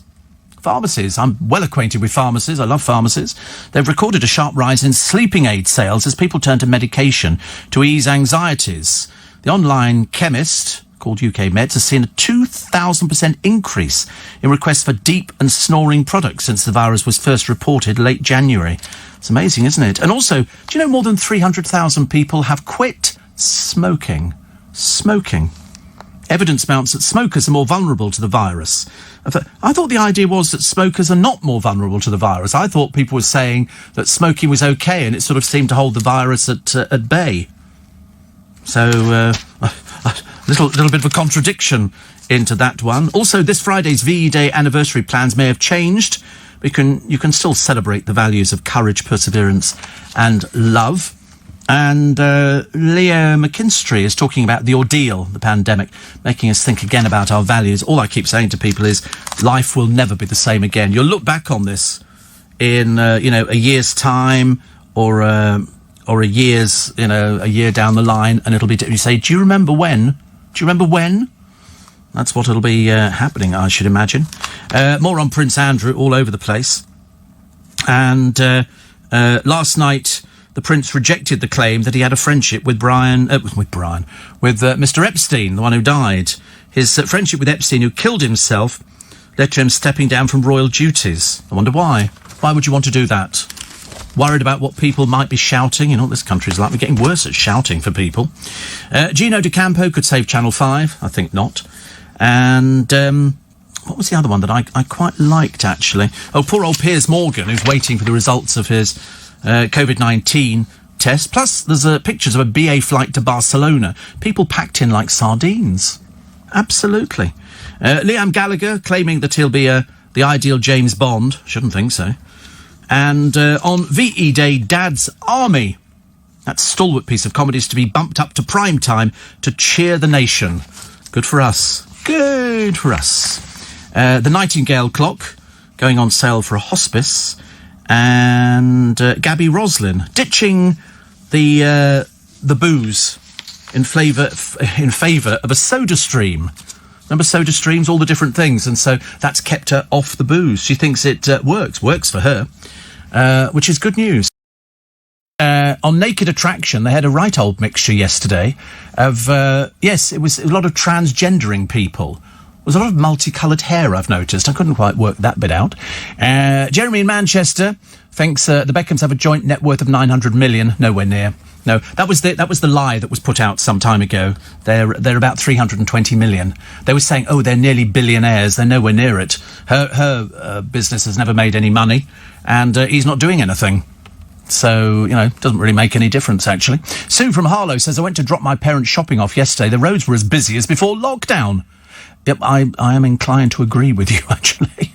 In fact, I'm noticing, actually, that when you go home, the traffic coming into town is phenomenal. I mean, it seriously is about as busy as you think it can get. Even though they're saying don't go, well, they must be going somewhere, all these people. Imagine my delight queuing up at Boots Pharmacy, says Dev. I was exempt as I was a subscription collector on behalf of my disabled wife. I didn't have to queue up, actually, at the corner of my eye. Discontent from the person in front. Yes, well, we used to get that in queuing for Waitrose. If you were a pensioner, and of course I don't look like a pensioner, but so you have to produce your bus pass to go, look, I really am a pensioner. But to be honest with you, if you get there early enough, it should be absolutely fine. It's as simple as that. That's the way it goes. Also, it's a shame, Steve, pedigree dogs are in decline. Everybody's buying cockapoos and labradoodles. Soon all dogs will look the same. Some of them are quite cute, aren't they? I think some of them are quite cute. I've been almost tempted. So, businesses don't seem to be using their imagination to work around the rules. We've got a local cocktail bar in Wimbledon. They open their doors all day to sell takeaway cocktails and pizza, says Nigel. Yeah, we have coffee shops that are doing It's the takeaway. It's the takeaway. If you actually do takeaway, you're okay. You're okay, so you can't sit down and have your coffee in a coffee shop, but then most people seem to like it in a paper cup, don't they, really? Just about it for this morning. Vaccine is the only way to beat the virus, the Prime Minister insists on the Times this morning. Boris leads £6 billion global race for the vaccine. Lockdown for the OAPs. They're not going to be happy about that one, which you'll hear more on that a little bit later on this morning. Queues of 1 kilometre to board planes post-lockdown. Are we ever going to get back to normal? I mean, it does seem very remote. Baby gave me the will to live, the front page of the Sun, and that's Boris talking about that one. The Daily Star clapped to end the seagull menace. Those pesky birds. They don't really care, do they, seagulls? They're absolutely dreadful. And bravo, bra being as in bra. The lingerie tycoon's incredible makeup. She looks absolutely fantastic. Michelle Moan, fantastic. Also, locking down with brand new lovers. You can find out that a little bit later on all by yourself. Thank you so much for joining us this morning. Today on my free Little Bit Extra podcast, do get it. Lottie Lyon goes on a wine-fueled tirade on Instagram. I don't do tirades or wine. I'm great on Instagram, though. Naomi Campbell says she hates the word retire. It's a shame, actually, because that's the word I think of every time I look at her. And I get confused about the meaning of the phrase magic sprinkles. Imagine, I've already taken the time off work. I was going to do Love Island. I bought myself 10 new bikinis to wear on it. So, you know, people do things like that, don't they? People sort of quite like the idea of going onto Love Island and turning into total has-beens. Mind you, setting a precedent, if it's to be believed. It features in a lot of online forums at the moment. It turns out that, so they say, Gemma Collins turns up to Arge's place. She drives 30 miles to go there because little Arge was obviously, oh, I love you, which only a short while ago, I love you, but to Lydia Dim. He's a bit free and easy. He's a bit sad. She's a bit desperate. And so she drove, of course, completely breaking the rules and the law. parked her Range Rover, because you wouldn't get her in anything else, up on somebody else's drive so that she wouldn't be noticed. But somebody noticed. Somebody noticed and said, that's her car. She's popped in to see him and stayed. Which is not very good, is it? She's supposed to be self-isolating, but of course she's not been doing that either. So let's hope a visit from the police, which of course the producer got this morning as he was coming back from parking his car. He parks the car, wanders along the road, humming a little tune to himself, you know, when will I be famous? I don't know. And he got stopped by two police officers. Hello, young sir. You know, a bit like meeting Paddington, and where do you think you're going? What I wanted him to say was, I'm a policeman, okay? Special detective. But it wasn't that, and he said, no, I'm going to work. And where would that be, young sir? And a bit like talking to Paddington. And he said, I've got a bit of paper. There you go. I'm vital. I'm needed. Yeah, I'm a key worker. He said, that's all right, sir. They said, they always talk like that. That's all right, sir. So, I mean, I wouldn't mind, but he's been parking outside the police station for God knows how long. This is the first time anybody's ever mentioned anything to him. He's been slowly walking, slower, and still nobody's questioned. I've been stopped once as well round here. But admittedly, I was looking a bit furtive. But I don't mind. And where are you going, sir? I'm on the radio. I didn't need to produce a piece of paper. My voice was my bond, I think, for it, which is good. So anyway, so at least he's been stopped, so now they know when they see him. I mean, you don't see many people who look like him walking along the road at this time of night. You really don't. And so for them to actually say it, but of course, they weren't self-isolating, they were walking along together. Perhaps they were married, I don't know. Was it two men, or man and a woman? It was two men. Well, there could still be gay police officers, you know, they do exist. And so, but nobody with masks on. None of the police officers I've seen with masks on, even in the cars. So how that works, I've got no idea. Anyway, Keith Lemon says fans will see a different side to his character in a new Craft show. No, it'll be exactly the same buffoon you've been watching, or not, as the case may be. Also, what was the other one? Oh, the Nightingale Hospital. You know, this is the one that they put together really, really fast. They closed it. They've actually admitted it was surplus to requirements. Dame Judi Dench makes the front cover of Vogue at the ripe old age of 85. And Dame Vera's virtual duet with Catherine Jenkins. It sounds better like that, doesn't it? The Beckhams shove their money in your face yet again, because what do you buy something like David Beckham for his birthday? They bought him a Pac-Man machine. So that was, you know, and so it's a case of, oh, look how rich we are, as their businesses collapse. It's not looking particularly good, is it? Steph's buzzing off now. I'll tell you the reason for that one a little bit later on. One of the TV critics called her the worst interviewer he's ever seen on the television. Take the train, you might as well go by horse and cart. And Molly May and Tommy. They apparently used to be somebodies, but they're nobodies. They had their 5 minutes of fame. They thought they were booked for the James Corden show in America. Like James Corden would be remotely interested in two old has-beens. Seriously. And it turned out it was a joke. Somebody was winding them up, but they never knew. I never understand why. I mean, surely you can't be that thick, can you? You're Tommy Fury and Molly May what's-her-face. And they really, really thought that James Corden would be putting them on his hugely successful American show. No, I think not. Also, Mike Tyson set for a shock return to the boxing ring. Ooh. Ricky Gervais says he'd make a rubbish James Bond, and the government has 8 weeks to save the high street. Not long. Any longer, we're in big trouble. Also, Paul Louise Redknapp still posing in her underwear. The embarrassment of all embarrassments. I thought you were a singer, dear. Don't find Julie Andrews posing in her underwear, or people like that. Any professional singers, but, you know, rank amateurs who go, oh, look, I'll pose in my underwear, embarrassing your children. How many times have they told you? Stop posing in your underwear. Still doesn't get her into the charts, does it? Still doesn't. Mind you, there was a rumour that she might be getting back with her ex, because let's face it, she's not achieved anything since the split, of which she milked forever and a day.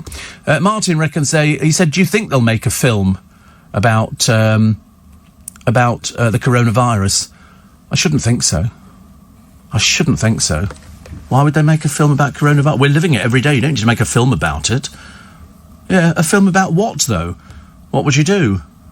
Putting sort of, you know, and this is how many thousands of people died. I don't think I want to see something like that. All those of us who've lived through it, I don't want to be reminded. I don't mind seeing. Yeah, but the war was sort of people deliberately going out there. We didn't want this thing. This thing kind of turned up on our doorsteps because we've upset God, and that's where it's come from. Well, it's either that or it's come from an open market, or it's come from a laboratory. In fact, to be honest with you, we don't know where it's come from, so the film would have to be pure speculation. Then you'd have to have pictures of men with white coats on and glasses trying to find, something to sort it all out for us. I just hope that Christmas doesn't get ruined this year by all the people. If they start relaxing all the little bits about, where you can go out and do this, you can go see your children, you can go do everything else. If people start ruining it and then the death rate starts rising again, they will clamp down so fast, like in Germany, because they weren't prepared for that. They went, oh yeah, it's okay now. Now it's all clear, you can go out. Big mistake. Big mistake. So their death rate started rising phenomenally. Sweden's death rate is enormous as well. So we don't want that, thank you very much indeed. I think the other day it was 300 and something in this country. And another one here. Can anybody in CB Radio just go away and stick your head in a bucket? Thank you very much indeed. We're not remotely interested in CB Radio. I don't know why you think we're interested. We're not remotely. Somebody's feeding you fake information. Okay? I'm not interested. Couldn't care less. Really couldn't care less.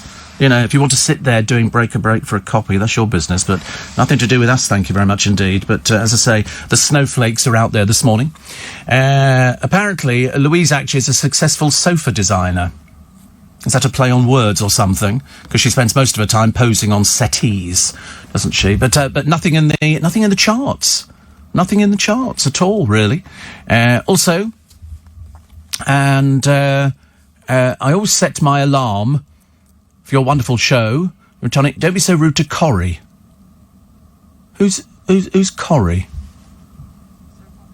Soap opera. Don't be so rude to Corrie. Give the guy a break. What's that? Corrie who?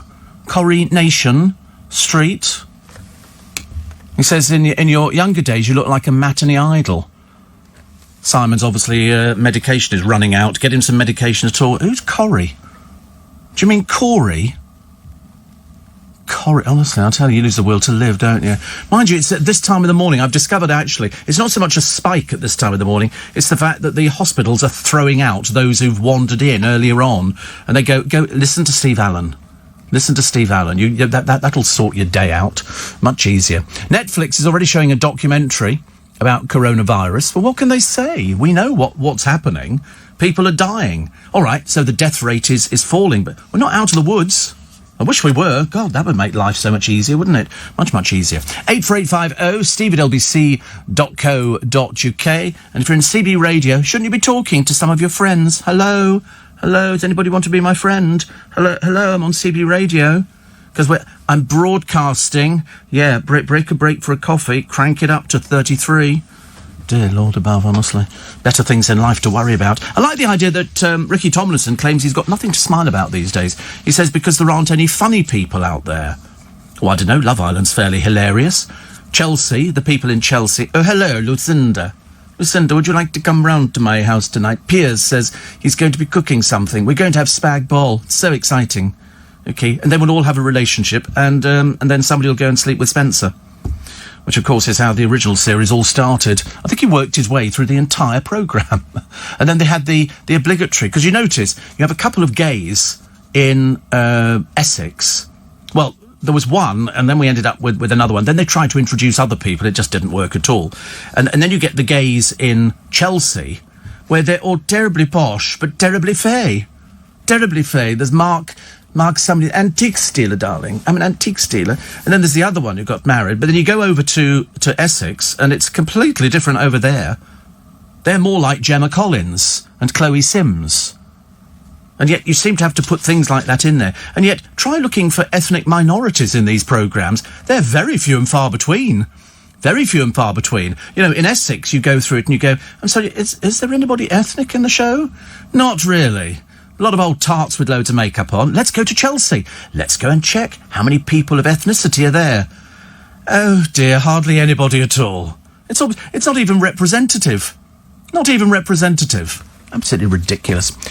Steve, do you remember the BBC drama Survivors from the 70s? No, but I'm assuming it was called that because it was people surviving. I don't know, actually. I mean, some things I remember from the 70s. but never anything like that. Survivors. Was it like Van der Velk or something? I liked Van der Velk, but I don't understand this one at all. I can't get my head around it. He's too young, isn't he? Steve, Made in Chelsea is the posher version of Love Island. Well, it's not even posh. Not even posh. Lucinda's there, and Lucinda's having lunch, and we're in the Bluebird Cafe. And, wait a minute, I'll just speak to somebody. Hello? And they always give them names, don't they? They've all got sort of funny little names based on their sort of... It's almost like Argent. They used to have to put down Argent. And you used to think, is that because he's really stupid? Perhaps he doesn't know who he is. Mind you, some of those weird things that he was indulging in, he probably didn't know who he was. But I have watched Chelsea, and you're right, it's exactly the same as Love Island. It's just that they don't all have tattoos. Because their mummies and daddies don't like tattoos, because it makes you common. So they don't have tattoos, but you'll find them all on Geordie Shore. Have you ever seen Geordie Shore? God, blimey. That was the worst thing ever. I don't think I'd ever seen people behaving not only so badly, but the sort of people, if they moved in next to you, they would devalue a puddle. They're really that bad. And then they brought out... Did you see the Welsh version? The Welsh version lasted about one series. It was the biggest pile of trash you've ever seen. Embarrassing. They obviously thought they had to behave like this. And then a lot of them had, let's just call it issues, and colds. And a lot of other people said, but it was bed hopping. I mean, in my day, old MacDonald had a farm. You know, and it was so much easier. Life was a lot more gentle. So when they announced that they were cancelling Love Island, basically because of this, because of the coronavirus, I nearly stood up and cheered. Unfortunately, I was in bed at the time, so I couldn't really stand up and cheer anything at all. But I mean, I was so thrilled, because I know that there's going to be about 20 of these himbo-bimbo people out there going, what are we going to do now? Because I sorted out summer, because I was getting ready to bed somebody, and I put that off so I can go on Love Island, be celebrity. And that's about as bad as it gets. So I'm delighted they've canned it. I just saw Loose Women yesterday. Please can it. Please can it. It just doesn't work. 3 people sitting in the studio with cameramen, where you should have, really, automatic cameras. You could sit there and control... Like they do on Sky Television. Watch Sky Television. When they do Sky Television, the cameras come down from the ceiling, and they move backwards and forwards, home in. They do everything. You don't need to have cameramen. I'm not doing people out of a job. I'm just telling you, if you're going to start cutting back on the panel, and you had... Who was it the other day? Colleen was at home. Don't ever film her again at home until somebody's taught her how to do her hair and makeup. Seriously, I realise that people on television, and it's all the women, cannot do their makeup. They're so used to having somebody coming in and doing it and doing their hair. Ruth, Eamon's Ruth, has had to be taught how to do her hair. Because people have never done it before. Very embarrassing. I don't know. Well, I suppose if you could have that, you could have hairdressers back. Love the show and the satire, the cheap jibes at the expense of wannabe celebs. Well, I mean, they're just fair game, aren't they? When you see them and then they sit there, and of course my favourite was when they did Big Brother, and they had ghastly Jade Goody on, and the other 2 racists, Joe O'Meara. Who was the other one? I keep forgetting. Danielle somebody. But they were doing it at the expense of Shilpa Shetty, and it was quite bad to watch. In fact, it was very bad to watch. Jade, who started and instigated the whole thing, and her language was just terrible. Anyway, when she came out of the Big Brother house, they obviously decided to get her out as quick as possible. There were no crowds. There was nobody out there. Nobody clapped. Nobody cheered. There was nobody. And so Davina says to her, "Listen, I'll explain in a minute why there isn't anybody out here." And at that moment, I don't think that Jade Goody had the faintest idea until they put her in the studio and they started booing her, mainly because she was so disgusting. So disgusting. And then the other 2 out exactly the same way. They got the cold shoulder treatment, and that's why when they first started with Big Brother, it was novel because none of the people realised that they didn't understand the cameras, and the cameras were hidden. It was only later series that they started learning how to play up to the cameras. And so I was sort of thinking at the time, the early ones were the best because they really didn't realise what was going on. It just meant that it was an experiment, and you would probably do the same thing but nowadays they're so media savvy. They all want to be on television. I can be on media savvy. And that's why you get all these sort of poncy boys in the gymnasiums, shaving their bodies. They look like the Chippendales just without any talent, and then they go onto Love Island and they then pretend that they're the biggest Lothario in the world. They start, and the girls go, he looked at me. Ooh, lovely, isn't it? But anyway, luckily they've canned it. So hopefully by the time we get to this time next year, we won't have to put up with all these people on the media. Because there'll be nothing for them to do. They haven't been able to do anything at the moment, so the best they could actually manage is to do a selfie and then post it up on the internet. How come we don't take calls or do tweets? Says PK. I always take calls. What are you on about? What are you listening to? You're obviously not listening to this programme. We've been taking calls for the last 40 years. Tweets we don't bother with at all. That's ridiculous. But no, calls, definitely. Ask anybody. All of my regulars will tell you. I'm constantly taking... I'm the only person who takes this many calls. In fact, there's one on the line now. Hello? There you go. Yeah? Yeah? Oh, right. All right, I'll talk to you later. There you go, another call. We're absolutely swamped with them on this programme. Tony's in Hastings. God, you must be retirement age, I should imagine. It is God's waiting room, together with about a load of other places. It's pronounced Hastings. It's only 9 degrees, so unbelievable. You think it was cold. London's only 60 miles up the road. Yes, and that's where we're happy to stay, thank you very much indeed. Also... somebody called Ali enjoys the programme. And Chris in Aberdeen says, I bet the GC sets her alarm every morning to listen to you. She gets more name checks on your show than anywhere else. Her massive ego must go through the roof. That's not her ego, that's her bottom. Okay, I know it's a cheap jive, but it works every single time. And, of course, I mean, listening to LBC, the listening figures are huge between 4 and 7, Chris. I can only tell you that they are huge. That's, I mean, seriously, I don't need to lie about it. It's documented, which is nice. And Steve, I'm fed up doing a 15-hour night shift alone with too much time to think, which isn't good under the circumstances. Give me one of your tellings off. No, go away, you boring old baggage. Nobody cares. Seriously, honestly. But everybody's been like that. Even I had that the other day for the first time in ages. Yesterday I didn't feel very well. So I went to bed quite early. I was sort of sitting there and what did I have for tea? Oh, it was some Chinese meal kind of thing. It was very nice. But unfortunately, one is never enough, so I had to have 2. And then I suddenly realised it had sort of like noodles and beef and vegetables in it. And I thought, this looks delicious. And it was, but then for some reason it made me ill. And I think because it had too many sauces in and stuff like that, and it was quite spicy, yeah. And generally, it's the spicy and the saucy stuff that gets me going. So I can't really have all the things I used to eat, like chicken tikka masala and everything else that was in the as long as it was dry, I could have it. If it had sauce with it, that was me done for. So I sat in front of the television, feeling iller and iller, and thinking. I mean, I even went off the prosecco. I mean, when did that last happen? 1963. I actually went off, and I looked at the prosecco, and I thought. Oh, I don't think so. But then yesterday, I was very excited because I got a text from Parcel Force because they were delivering to me yesterday, and they actually said, and it's a guy called Blerim from. Now I know that because it tells you his name, and he turned and he knew me. I walked towards the parcel and he went, Steve, I've got a parcel for you. I said, I know, I've got a thing. And it said it should be with you between 08:23 and 09:23. He was there at 08:23. Amazing. Absolutely amazing. And so I was very pleased about that. And it turns out that he listens every day to the programme, as indeed do loads of people who work for the post office and the services. And still nobody on the buses. Still nobody on the buses. It's terrible, really. Oh, we've got a poem for you today, written by a listener. Picked out by the producer, and as I say, it's a lot better than the one we were going to be doing for you. He gave me this poem. I'm not reading that. The Jabberwocky. I'm not reading that.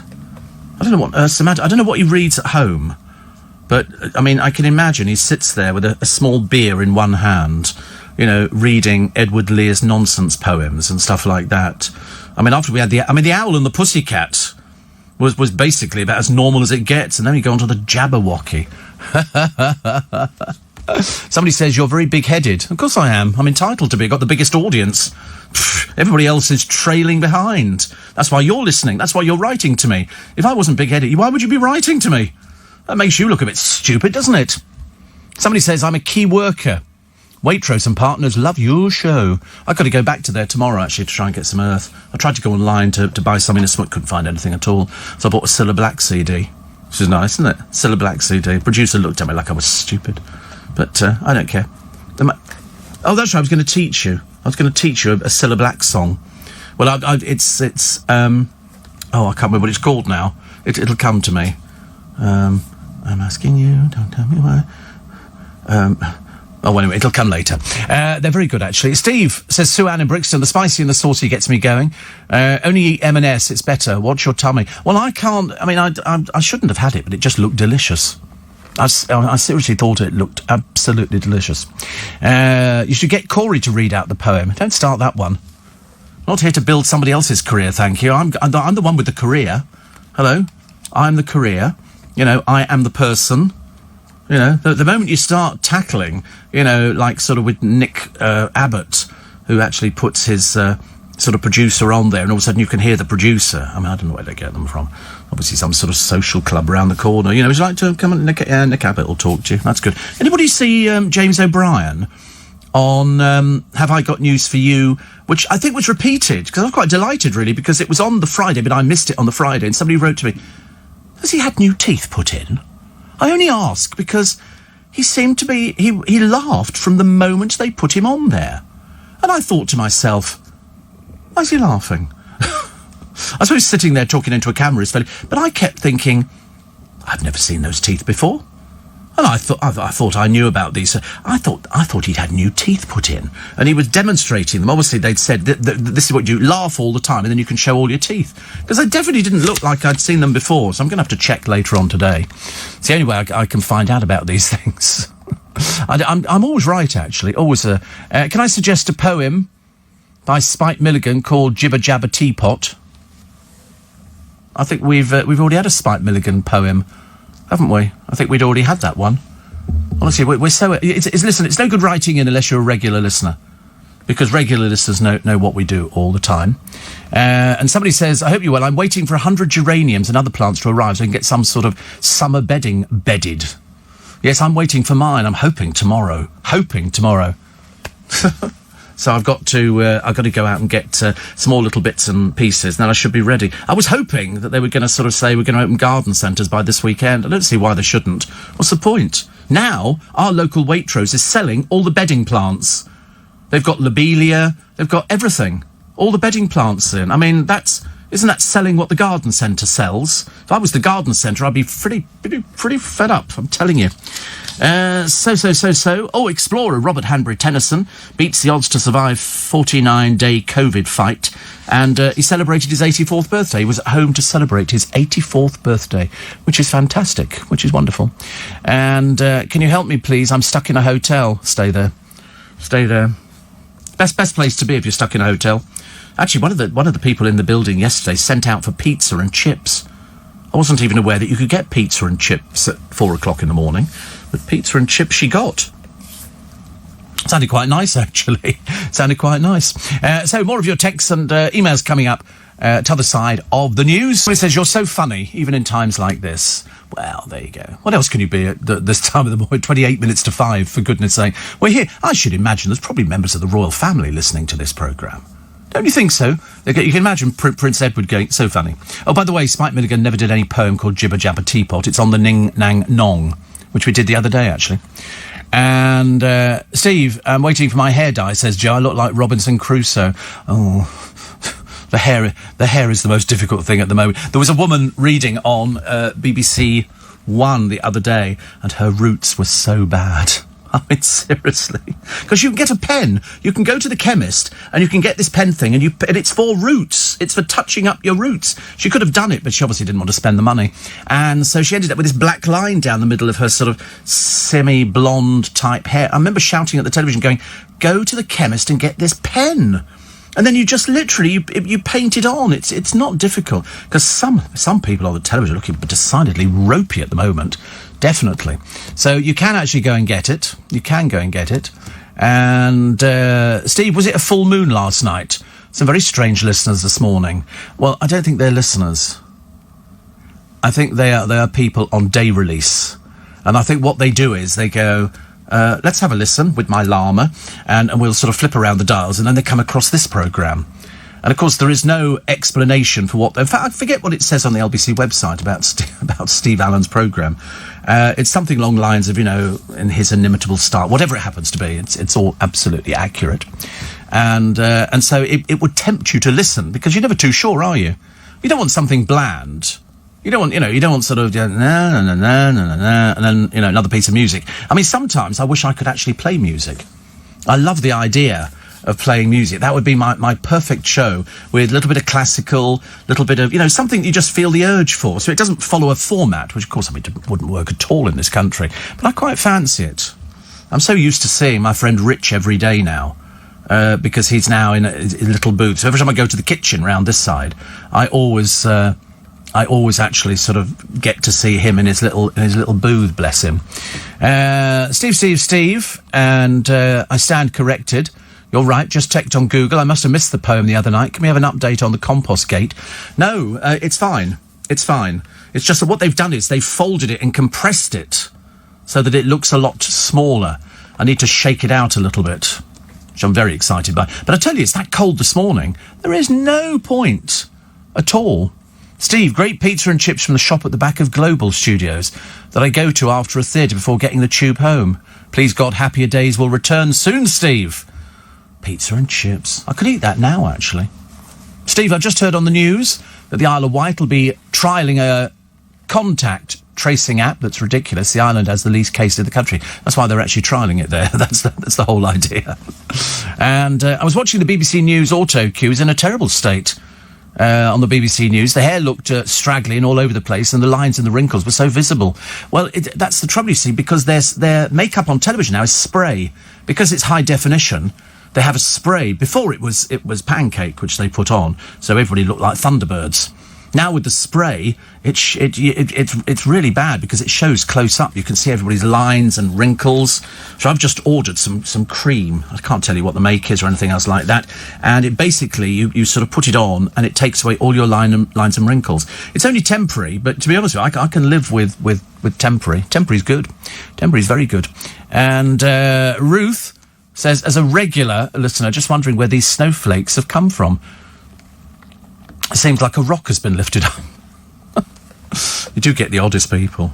The odd, I mean, sometimes. I mean, I understand, if something appeals to everybody, then, that's fine. That's absolutely fine. But you've probably heard them on Nick Abbott's programme. There's some real mad people. Completely. You begin to wonder where the information comes from. And then you think, it's like somebody goes, of course, I read that, Steve, on the internet, so it must be true. You get that all the time, don't you? I'd hear that you were dissing, UFOs the other day. Well, I'm telling you, I've seen one. And you think, no, you haven't. That's the trouble. You're a liar. And you mustn't go around telling lies. Get into trouble. Then your nose grows longer. Erwin is a bus driver. He says, I listen to you every day. He's a bus driver from Bow Garage. Do you know, I didn't even know there was a garage in Bow. Look at that. Well, that's where he is. He says, you're very honest with your opinion. Well, you can't tell lies. If you could tell lies, it'd be different, wouldn't it? Steve, I'd love to hear Corey read a poem. Stop writing into the programme, Corey, OK? Stop writing in. I'm stuck in a hotel, Steve, due to domestic violence. Oh, I didn't even know there were any hotels open. Are there hotels open? Good Lord, I mean, how does that work? That's terrible. That's terrible. Steve, I agree. Says CJ, garden centres should be allowed to open and sell their stuff because many of them sell veg, fruit and honey, which keeps people healthy. It is true. And also, if they're selling all the bedding plants in Waitrose, why are they allowed to sell it and the garden centres are not? I don't understand. It's very annoying, very annoying. And somebody else asking about whether or not we could hear Corey. No, you couldn't. You'd hate his voice.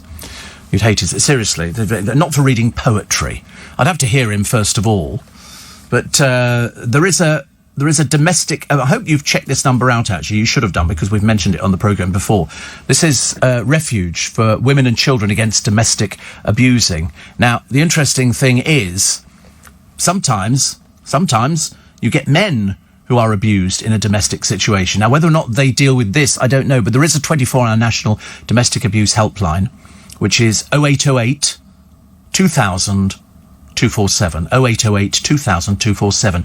And if you are experiencing domestic abuse, you're not alone. You're not alone. So 0808 2000 247. And they can sort of help you out, get you out of a situation. Somebody says, have you still got your CB radio? Is that something the matter with CB? Do you know, honestly, all you're doing is reinforcing everybody's image of people on CB radio. You're quite mad as broomsticks, aren't you? Quite mad. What? All we mentioned was with Will Guyot about CB radio. I said I had it years ago, I wouldn't have it now. And then somebody started writing and going, oh, we've got CB radio. Then, well, bully for you. Bully for you. Need to get out and get a life. Go and talk to real people. You know. Not all mad, is it, I suppose? Also, there's a lovely picture in the paper today of Joanna Lumley. She's queuing for Sainsbury's. And somebody went, Joanna Lumley, and so she had all these selfies taken. She's 74. She's 74. She's lovely. Absolutely wonderful. David in Blackburn, Lancashire. It's the biggest aspidistra in the world. I wake up to you in the UK. My son in the US goes to sleep listening to you. You're great fun. It's lovely. My son and I share the common link in real time. Actually, they said to me the other day, they said, do you want to talk to Samuel L. Jackson? I said, oh, really, I'm not particularly bothered about it. I mean, if he wants to phone in, I'm more than happy to take a call, you know, and just have a chat. We've got no end of They're just so desperate to be on the programme. And I don't want to sort of, you know, build up their hopes of being on the show. And so the producer said, do you think you want to talk to Samuel L. Jackson? I said, well, if he wants to, yes. But, you know... we'll also... I mean, how are we going to get a selfie out of it? I've got no idea. We're probably not. So we'll wait and see. But don't build your hopes. I might have changed my mind by the time we get to the end of the programme. I might have sort of gone for somebody else. But there were all sorts of... Sorry? It's a big cast, yes. But, I mean, there were loads of other people. Oh, please, Steve, can we come on the... Please, Steve, can we come on the programme? And I'm thinking, listen... I mean, I'm not really into sort of beggars and things like that at the moment. But Samuel L. Jackson, I might make an exception. Imagine. Steve, the London Nightingale surplus to requirements, yet Boris was at death's door. How unlucky was he, says Stephen Epping. Yes, they haven't had anybody in there for ages. Also, we've not heard from Pastor Jake for ages, have we? Where's he? Over in Minnesota. Loose Women, Steve, back on air. I hope Nolan stays off. I like Jane Moore, Ruth Langsford, Janet, but some of them need to go. Well, you see, what they're doing is that they put 3 on there, and then they've got somebody on the... Why don't they just have 3 people? Do away with the one on the screen. Make it so much easier, actually. And hotels are open, but not many, as key workers still need to travel to work. Gale Force Wind, says Lindsay, down in Cornwall. Have you ever met any of the Carry On stars? No, nobody at all. No, nobody. I love it. This is The Verse by Philip Larkin, my favourite poem for family gatherings, says Rupert in Mozambique. You'll love the one this morning. You might not understand it. You know. Oh, somebody says, I'd love to hear Corey read a poem. Nobody could ever upstage you, but he does have a bit of a following. No, he doesn't. No, he doesn't have a following. Let's start building him up. Yeah, his mother likes him, but he doesn't know where she lives anymore. She's moved. So every time he goes to go home for sort of family, you know, get-together, he knocks on the door. It's a completely different family there. James and Roger the Cat in Sevenoaks. He says, definitely garden centres to be open. Yes, please. Steve, I've got so much hair now, I'm thinking of stuffing pillows with it. There was that bed, wasn't there, that was stuffed with horsehair? And it came in about £300,000 by one of these ridiculous rappers. You know, his real name's Cyril, but he calls himself, you know, Asteroid Man or something. They've all got stupid names. What's your real name? Cyril. Okay, lovely. What are you? I'm like a rapper, idiot. You know, and off they go, Asteroid Man or sort of, you know, K. It'll be something. And that's all they do. They just rap. I mean, the very idea that we're going to put, back in the ring again. You hear about that one? That's in all the papers. I'll bring you the story a bit later on because it's quite an interesting story that Mike Tyson could go back in the ring. I can't remember why. It's a shock return because you know that Mike Tyson actually managed to get rid of a £60 million fortune. He actually managed to get rid of it. The whole lot went. So he had to come over here and start doing little tours and everything else. So another one here. If you're genuinely curious, I'm not genuinely curious at all, actually. Steve, I can't believe you think a hotel being open... No, I was amazed, actually, that somebody had somewhere to go. Obviously not understanding what we were talking about there, because I think it was a man. That's why I thought it was unusual. There's a place in Banstead which could be open. Also, Steve, I'm a survivor. That's the key word I want to hear, of domestic abuse. Women's Aid in Arbroath were incredible. Anyone in domestic abuse, there is help out there. It's not easy, says Sheila. But you and the children can be helped. There really is light. Also, it's that fact that most people think that men cannot be victims. They can. I've done programmes on it, and men can be victims as well. More of your texts and emails coming up in a moment. So somebody else was actually talking about the London Nightingale being surplus to requirements. They're going to close it next week. This was the pop-up hospital, and so far nobody in there. So they're standing everybody down. I'm not saying that they won't ever use it, because they might. They might. Somebody, Chris says, you're very funny this morning. You actually hear the poem. Honestly, on the first one, there was no way we were going to be reading that. Absolutely not. Shane says, you've got another Sydney listener. My mum listens to you as well. She thinks your show's great. I don't think you have anything like this, do you, in Australia? Probably a reason for it. You wouldn't understand it. Who knows who Gemma Collins is over in Australia? No, but it's only because people then Google, and you can have a look at what people look like. Wayne the Trolley Dolly says, just checking in to say hello and hope you're all well. Things are still dire here, but we're staying strong. Miss texting you from Bangkok so much, but hundreds of us listen to you regularly, and we're keeping the faith. Good, because we had a bit of a worry with this the other day after BA announced that they were looking for 12,000 redundancies. This wasn't just people who were being furloughed. This is people who were going to be made redundant. And I've got friends who work for BA. Wayne is one of them. And they're very worried. Very worried, because somebody puts out a story and they say, oh, they're now going to be cutting 12,000 jobs out of the huge workforce. And you go, well, what happens? If you've been trolley-dollying for ages, flying the skies, putting up with stupid passengers, people doing things, you think, just sit down in your seat. What is it? Just take a tablet, go to sleep, and then we'll wake you up when we get to the other end. And they have to put up with a lot. And if your job is a bit tenuous, and and nobody's saying anything to you, what are you supposed to do? What are you supposed to do? Terrible. Absolutely terrible. And I think your Minnesota minister said he was out on his boat at the weekend. Maybe he's still fishing. Do you know, that's the point. He did mention going out on the boat, didn't he? I remember that now. Steve, being a London taxi driver at the moment, is a bit worrying. Also hardly anywhere to use the toilet. Oh, I know. I forgot about the toilet situation. You not go to the stations? Is it free at the stations? But for the first time in weeks, I saw a black cab with a yellow light on the other day, and I remember thinking, nobody on the streets. I mean, there really is nobody on the streets. You might see a couple of people, and that's about it. It's a bit difficult for everybody nowadays. But as I say, they've got 8 weeks, the government, to sort out the high street. Once people start going back again, but being careful. It's the being careful thing, isn't it? I still want people to go in, to supermarkets 6 feet behind somebody, follow the route round, so that it's all done properly. Because that's the only thing that worries me, is that we might have to go back into this, and then that's going to screw Christmas up, isn't it? And we don't want to screw Christmas up, thank you very much. I'd like to think by the time we get to Christmas, we're sort of heading in exactly the right direction, and we're going to manage it.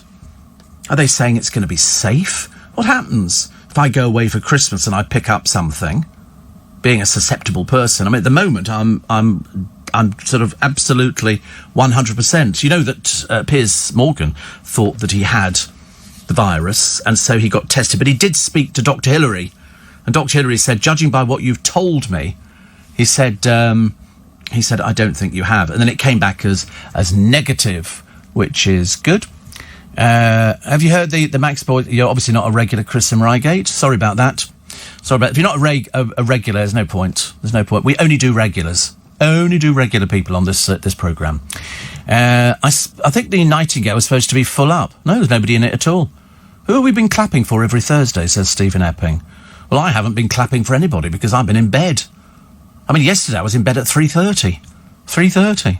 Ridiculous. Mainly because, as I say, I didn't feel particularly well.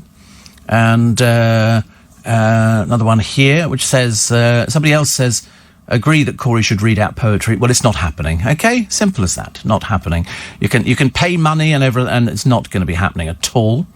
But we're actually thinking of sticking him up at Hyde Park Corner, Speaker's Corner, Corey speaks to the world. I mean, if you come to the live shows, you can see him. Well, you saw him at the last live show. He was there signing autographs. Yeah, my name's Corey. Okay, available. And, having pictures taken, posing with people. Can I have a picture taken with you, Corey? And he was posing. Oh, you've never seen anything like it in your life. Seriously, I'm going, hello, I'm Steve Allen. I'm here too. No, just wanted to talk to Corey. So I want to know more, actually, from Wayne on what's happening with you lot at British Airways. I want to know, what they've told you. Because, I mean, so far, you don't seem to have been told anything at all. Steve, missed you, so I've got up to listen. I've heard your voice again. Lots of love and hugs to all my BA dollies and all in aviation, says Anita. And Anita is furloughed. Trouble is, I see furloughed. I don't know what the difference is. Well, I suppose some people get to keep the job and some people don't. But I think what they're going to do, judging by what I've been able to put together and cobble around, is that they're going to lose senior cabin crew and they're going to move junior cabin crew up because they're cheap and they can get them doing long haul. But you have to learn how to... People think it's... have you ever been on a plane yet and not seen, if you've done long haul or anything like that, and you get the cabin crew on there and they welcome you, and then they go and they take off their jackets. They always look immaculate. Seriously, I arrived the other end looking like a sack of potatoes and feeling like it. But they've always changed, they've had a sleep, their hair looks good, their skin looks good. I don't know what they do. I've got no idea. I'm really missing, Steve, says CJ, having a stroll along the seafront with a cup of tea and an ice cream. Oh, cup of tea and an ice cream. What bliss could that be? Just walking along the seafront would be quite nice. They're doing it in Austria. They're walking out. People are going out. People are going to the hairdressers. Spain, they've relaxed a little bit. Still being careful. Still being very careful, which is what, as I say, we want to do here. We want to be careful. I don't want people just to go mad and go, oh, now we can all go out and hold hands and kiss and hug the children and do this kind of thing. I don't think you'll be allowed to do that just yet. I don't think so. Oh, sorry. What was that noise? That was a ghost. In the studio. A ghost. Look at that. Amazing, isn't it, really? Oh, look, there's Carol Malone. That's a big kitchen she's got. Oh, she's got one of those double freezers. Oh, look, there's a wine rack above it. Mainly empty by the look of it. I could say that about Carol Malone. We go back a long way. Nice kitchen, though. I quite like it. Not sure about the chairs to sit on, but the rest of it's nice. I've always wanted a double freezer unit where you open it up and it dispenses ice and ice-cold water, and then you pull out drawers and you can put all your frozen stuff in there. Tony says, what was the most beautiful poem I heard the other night? I'll keep looking or listening. I don't know. We've had some really good ones, actually. We've had some odd ones, but that's where the producers had one of his breakdowns where he goes, oh, this is obviously his girlfriend, and he's sit there and they go, this Jabberwocky thing, as if I was going to read it. That was what was so amazing about it. I've tried to go easy, but that one was definitely not happening. Definitely not happening. The weekly clap for key worker heroes has caused a bizarre rash of accidents. Somebody the other day went outside, clapped and fell over and was hospitalised. And there's all sorts of people who are sort of, doing their wrists in and it's really awful. Really awful. Mike Tyson, this set for a return to the ring, the self-proclaimed baddest man on the planet. Didn't he go to prison, Mike Tyson? Memory serves me. I'm sure he went to prison. I'm pretty certain he went to prison. The baddest man on the planet, self-proclaimed. And he was the youngest heavyweight champion, but it was back in 1986. He's interested in fights to raise money for good causes. And he says, I want to help homeless and drug-affected mother Watsits like me. Donald Trump tweeted his support saying, keep punching Mike. Ex-fighter George Foreman says Tyson's done enough for boxing. He went to prison, didn't he? Yeah. And was it what I thought it was? It was something really bad, wasn't it? Yes. Is it the R word? Yeah. I thought so. I can't remember. I don't know how long he spent in prison. Was it long? 6 years. He got 3 years. So it's very serious. Very serious. Steve, what's your begonias? Wintry showers forecast for the weekend. I think begonias are fairly hardy. I've still got some from last year, which is interesting. And, Steve, I'm glad that you're emphasising the sad reality of domestic violence as something suffered by men as well as women, a hidden crisis, not least because men are statistically far less likely to speak with others about it, let alone seek help. The bloke suffered for it for over a decade before he and I met. These psychological wounds don't heal easily, says Tara. I mean, to be honest with you, I remember talking about male victims of domestic... And you're absolutely right. Men don't want to talk about it. They don't want to talk about it. And there are emergency shelters, hotels for people, where emergencies can mean, for some, well over a year. So there you go. She said, thank you for your usual, brilliantly bouncy start to a hitherto cold morning. It's freezing out there. But we have to think about that, don't we? You have to think about, you know, what, and people go, oh no, men are stronger than women. Listen, I'm telling you, you know, it's the unsung people. It's the people that don't talk about it. They're too embarrassed to talk about it. Too embarrassed.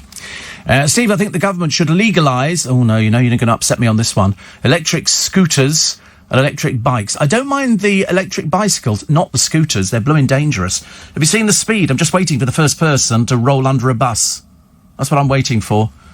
Also, dedicated daily spikers, Roger and Michelle, getting married on Friday in Oslo, albeit with just the registrar. No reception, though. But that doesn't matter. Plus side, save £1,400. £14,000? 14,000? What sort of wedding are you having? You're a national treasure. Yes, I know.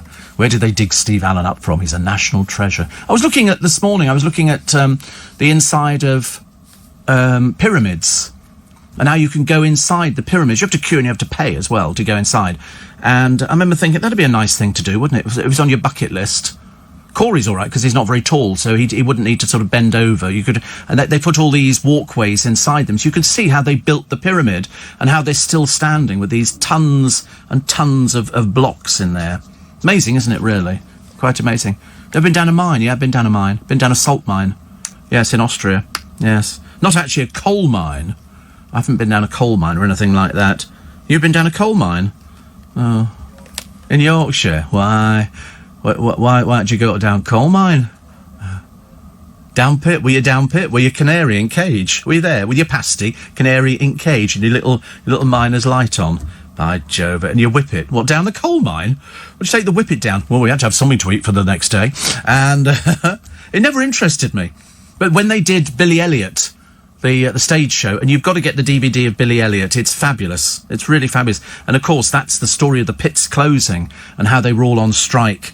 And it's beautifully done. And I remember the pits being on strike. I remember Arthur Scargill. I remember all the people. I remember the gays who got involved. Remember the film about the gays getting involved with the miners? That was an unlikely collaboration. But Billy Elliot, definitely. There is the live show they put on to CD. And if you want to do yourself a favour, and if you want to make yourself laugh, and you want to make yourself cry, and you know those are my favourite films, the films that manipulate. Have you seen Billy Elliot, Corey? No, I'll have to get you Billy Elliot now as well. I'm gradually building up his DVD collection. You've now got 3. It is a musical, yes. It's lovely. It's a super show. But it was filmed, I think, at the Victoria Palace, which is where I saw it. There was about 8 of us. And we all sat there in the front row and we tried not to cry. And it was really difficult not to cry. Very difficult. So that's the next one.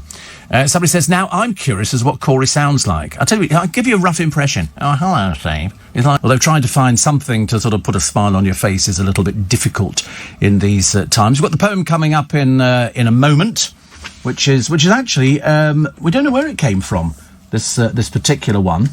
I think part of it is sort of known, and part of it is not known. Okay, so we'll tell you that one in a minute. Steve, I watched a confession. I have a confession for you. There we go. I watched 5 minutes of Katie Price's TV show. I know, that's about as long as anybody stands. It's the usual load of old rubbish, where she comes up with just sort of made-up things and excuses. Oh, I'm not going to go back to my mucky mansion. I'm not going to do that. I'm going into rehab. Yeah, we've been in rehab before. She takes the cameras in with her, so she's not really treating it very seriously, I'm afraid. Jean says, where's Warren? We haven't heard about computer problems. Maybe it's fixed. I think he's furloughed. I think at the moment. I think the computer, I think he's thrown it out the window. And then somebody says, I was amazed to hear that TV chef Gino D'Acampo went to prison 20 years ago. We never hear anything about it. You're kidding. They dig it up all the time. Yeah, he was a burglar. That's what he did. He robbed Paul Young. He robbed Paul Young of some guitars, so he went to prison for 2 years. I don't know whether he spent 2 years in there, but that's well known. My sister Honeysuckle, Steve, is a real free spirit.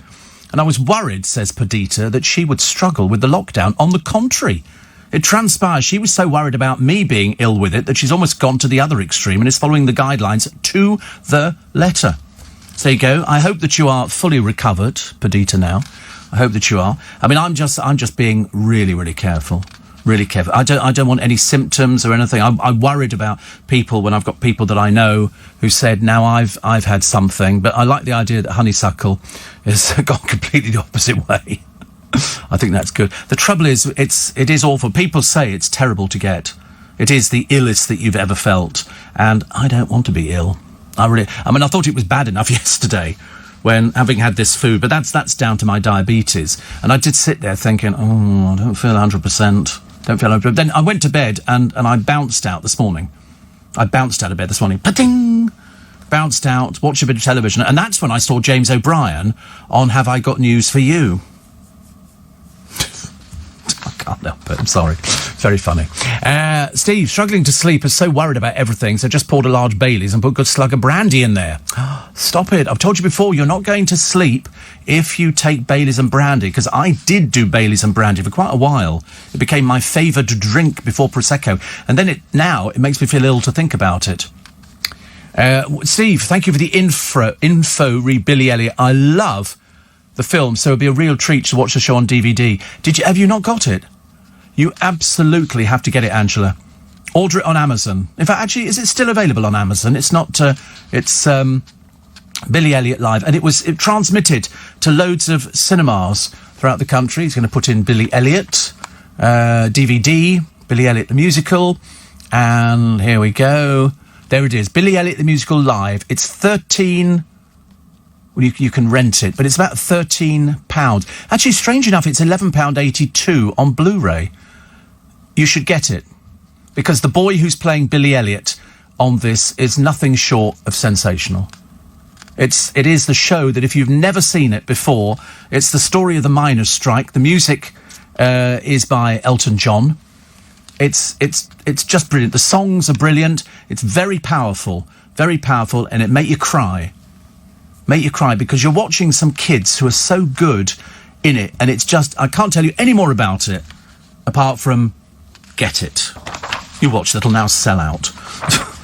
Before I bought one for Corey, because you have to help him out, you know. Here is the poem of the day. Every day, the producer has what can only loosely be described as a bit of a breakdown, and sometimes he picks out a bit of a humdinger. And this morning actually could be considered, a good one. It's been sent in by Andy, found on Twitter, author unknown.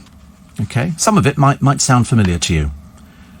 I wandered lonely as a cloud, 2 meters from the madding crowd, when all at once my name was called to enter Waitrose hallowed hall. This was the pensioner's special hour. I'd gone to get a bag of flour, but I forgot when through the door what I'd gone to Waitrose for. The Waitrose staff are extra kind. I told them it had slipped my mind. They asked what else I had forgot. They clearly thought I'd lost the plot. I phoned my wife again to ask. She reminded me of this special task. I need some flour to bake a cake with all that cream you made me take. Ah, yes, I recall. I had to lie. I dare not ask what flour to buy. But then I saw them next the tills. A bunch of golden daffodils. Isn't that good? That's good. Thank you very much indeed. I quite like that, actually. I like it when people sort of take poetry and sort of change it. Angela says, did you find the My Songs Cliff album?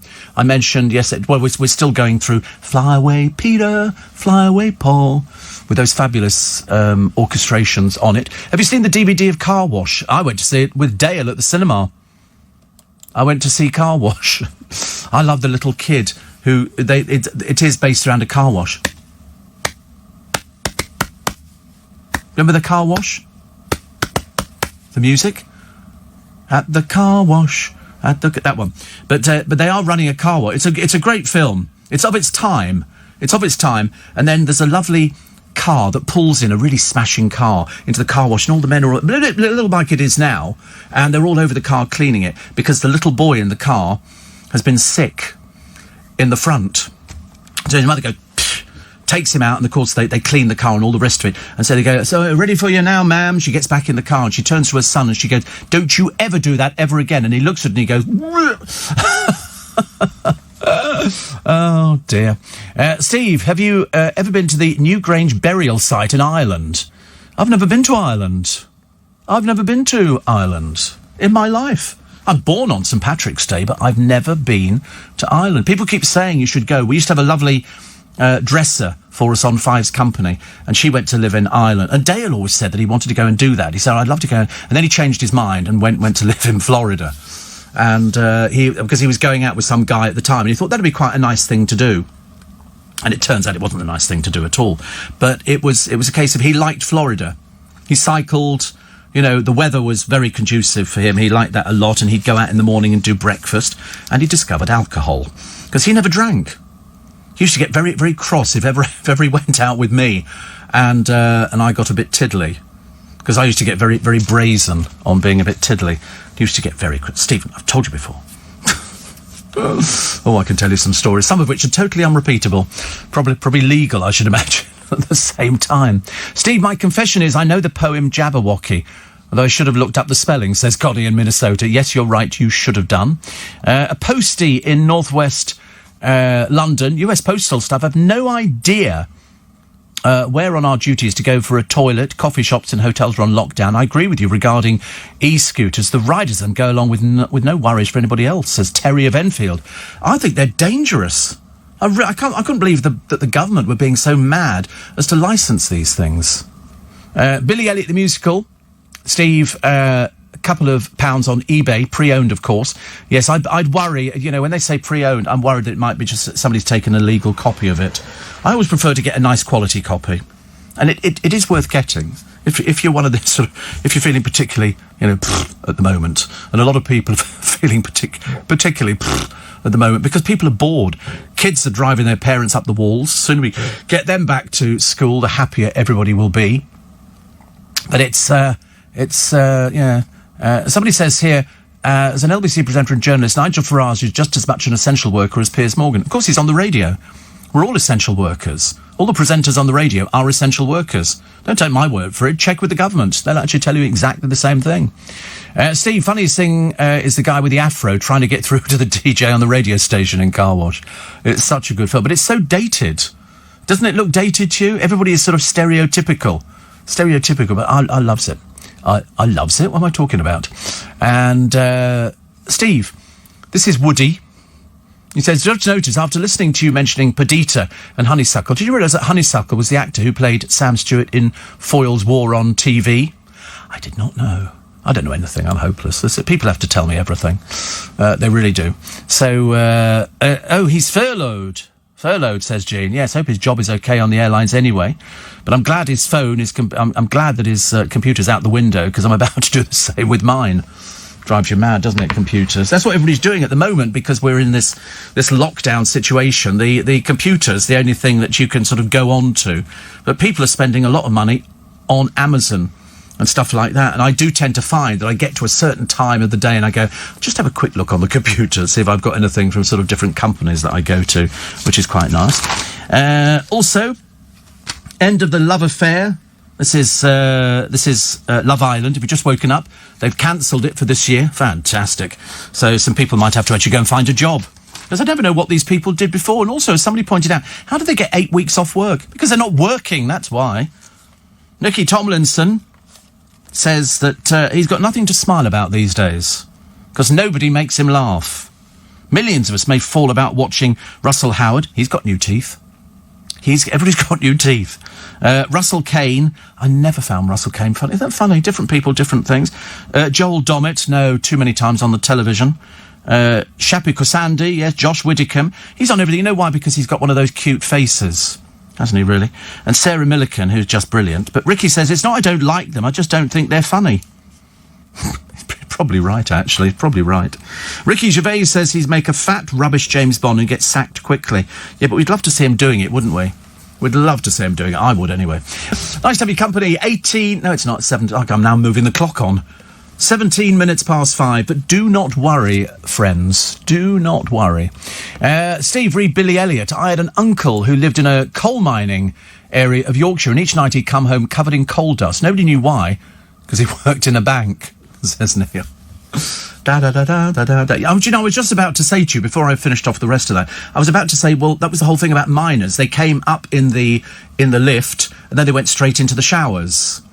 But Billy Elliot, it's so good. I mean, seriously, we all went, as I say, there was about 8 of us who went. We all sat there in the front row, and there are certain bits in it where it's sad. I won't tell you which they are, because if you haven't seen the piece, but it was just, and the kid who plays Billy Elliot is amazing. He's absolutely so good. In fact, all of them are so good. You can't fault the cast. You can't really fault them. It's the story of the boy who grows up in the mining village. His father's a miner. They go on strike. They want to close down the pits and everything else, and people are really struggling. And what does he want to do? He wants to dance. And his father doesn't want, that's seen as a bit Nancy boy. I'm sorry, you're in a tough coal mining village, and my son wants to dance. And so he goes through his life wanting to dance. They call him Dancing Boy. And at one point he auditions. I think it's for the Royal Ballet or something like that. And he gets in. He gets into the Royal Ballet. And then it moves to the end, and it's his father who, for his whole life, I might as well tell you because it's an old thing anyway, but it's his father is so sort of anti, his son being a ballet dancer. It's not seen as the butchest thing, he would love it to have been that. And it shows his father and a friend, and they're on a train, and they're coming up to London. They're going to watch him dance for the first time. And it's quite emotional, and you must get it, or watch it. It must be on YouTube. You must definitely get it. There you go. There's this morning's recommendation. Mind you, yesterday I watched the blooming end of stupid Sound of Music again. Something the matter with me. I'm not normal. I'm not, seriously, even I think I'm not normal. Watching the Sound of Music, I've been watching it since I was 14 years old. And I still don't get tired of that end bit with I'd love to have been at the recordings. I knew there was something I was going to tell you. A friend of mine sent me a thing the other day, and it's a documentary on Disney. But not on Disney. It's on the props that they've got. And this documentary, it starts off and the woman goes, I've got something here. She's in like a warehouse. What does she get out? The carpet bag from Mary Poppins. The carpet bag. They've got the actual carpet bag. They've got the roundabout that was the inspiration for Walt Disney, for the, going for the race and all the rest of it. And they've got the horse that they used. Only 2 which survived from the roundabout. The one which Julie Andrews rode. They've got everything. And then one of the little kids was there going through, and they've got her little outfit. They've saved all the clothes from Mary Poppins. Never seen anything like it. Absolutely unbelievable.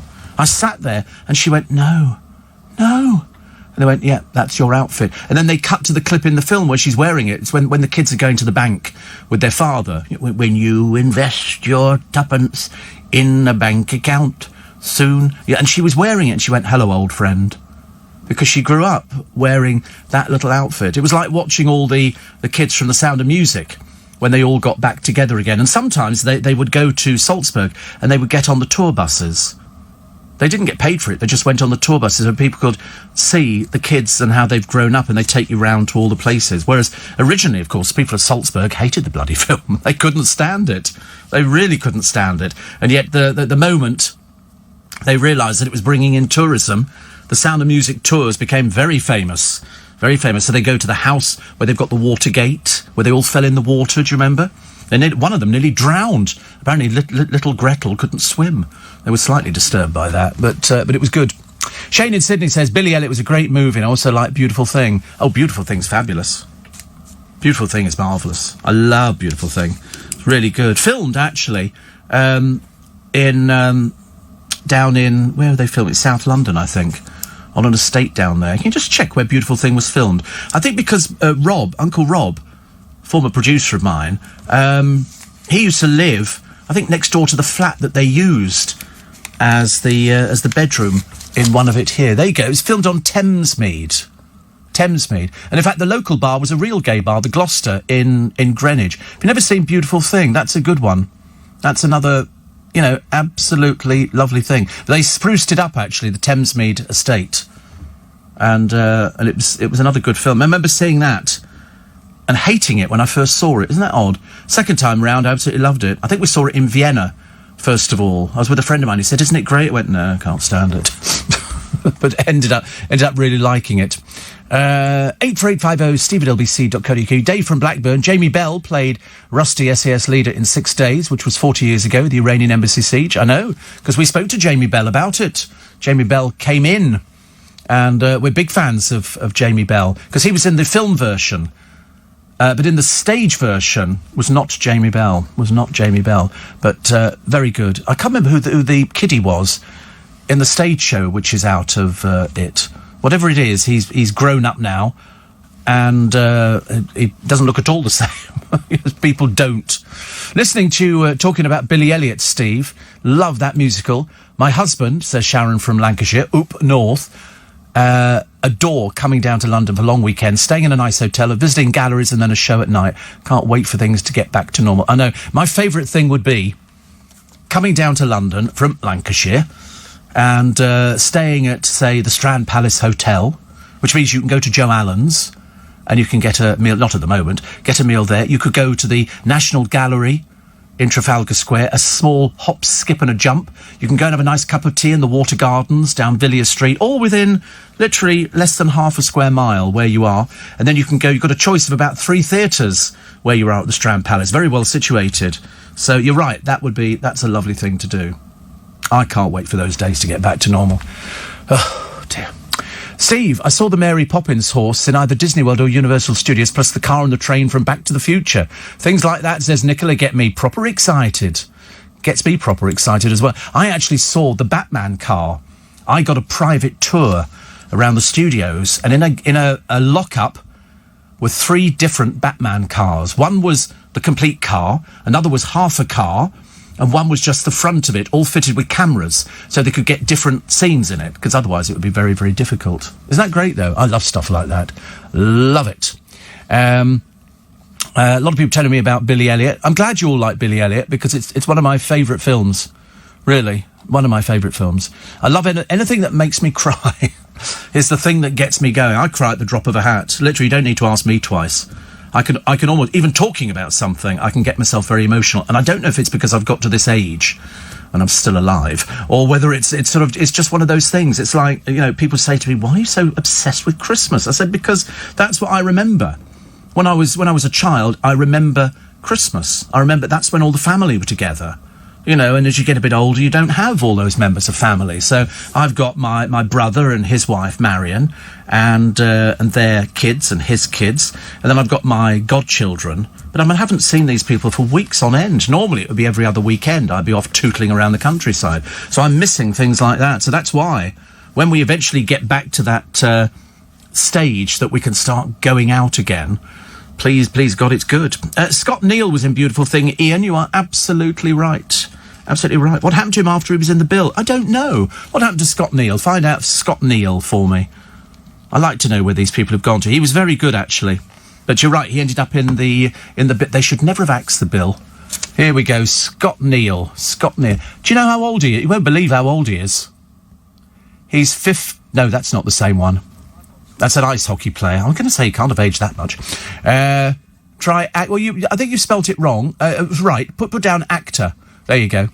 There he is. He's 41. Oh, he went to Anna Scher as well. He's also known for his role in EastEnders as Jason Adams. Is he?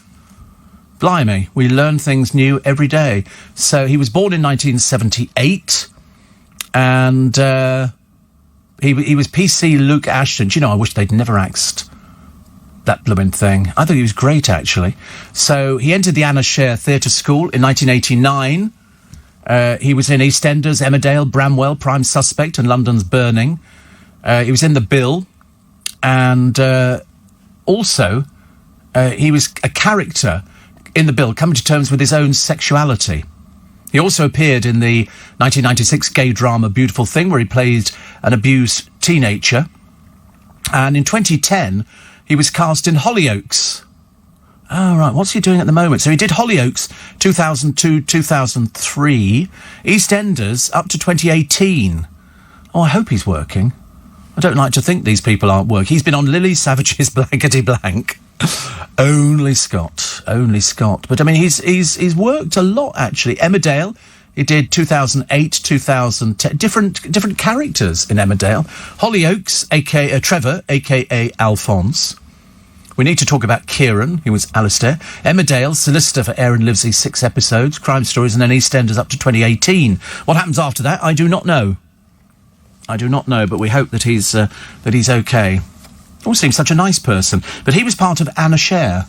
There were so many of the theatre schools in London, and Anna Scher was one of those that, you know, I go back a long way with Anna Scher. Steve, I was just going to ask if you made it to Joe Allen's before lockdown. Yes, we did. Well, in fact, I mean, on quite a lot of occasions. And I sent them, after it announced that it was closing, I sent them a thing saying, hurry back soon. And I know, when we spoke to Jay Rayner yesterday, he was telling us, you know, a lot of places are suffering quite badly because they've got to keep going. So, you know, I want us all to do it properly so that we can, you know, get back to normal as quickly as possible. Especially Christmas, please. Especially Christmas. I'm planning to take my mum 60 next month, Steve, to Joe Allen's. Well, it depends if it's open. I'm not sure whether or not it'll be open by next month. We really don't know. I mean, to be honest with you, it's an institution in London. I'm sure if they asked all of the people to put some money together to get it open again, I'm sure that people, you know, the amount of famous people that they've got who actually go there and have been going there for donkey's years. I've been going there nearly 40 years. Thinking about musicals, says Sheila in Arbroath again. I just can't get to Sir with Love out of my head. Lulu's voice. Those schoolgirl days. It was lovely, wasn't it? That was a very good Sidney Poitier. And it was a story about race relations and how good triumphed in the end when they all loved him. And there you go, first bit of bad news, but good news, really. How long do you think social distancing could run for? They reckon about another year. Social distancing. Now, I've said to you before, I don't have a problem with that, and I don't think any of us should have a problem with that. Let's make sure, shall we? Let's make sure, because by the time we've done the year, social distancing might become a thing of the past. But they think it could be in place for a year, which might scupper Christmas, mightn't it? You know, people who get out in their cars, out on the road, and I don't know how we're going to manage that one. Perhaps I'll just park the car in the drive, and they'll bring the food out to me. That'd be a lot easier, wouldn't it, if we had nice weather? Haircuts at home to dodge the lockdown. Hairdressers are flouting lockdown rules by secretly working from home. Don't get caught. Police will be visiting. I'm hoping the police are going to be visiting Gemma Collins. If she really did, and she can't have done it, it's just too stupid by you know, anybody's standards. She drove to Siage, 40 miles. I mean, she can't be that stupid, can she? I don't know. Also, warring wags, Colleen Rooney and Rebecca Vardy. Rebecca, who doesn't smile, mainly because if she smiles, looks a bit gurning. And the former friends have been at loggerheads since October, when Colleen publicly accused Rebecca of leaking details of her private life to the media.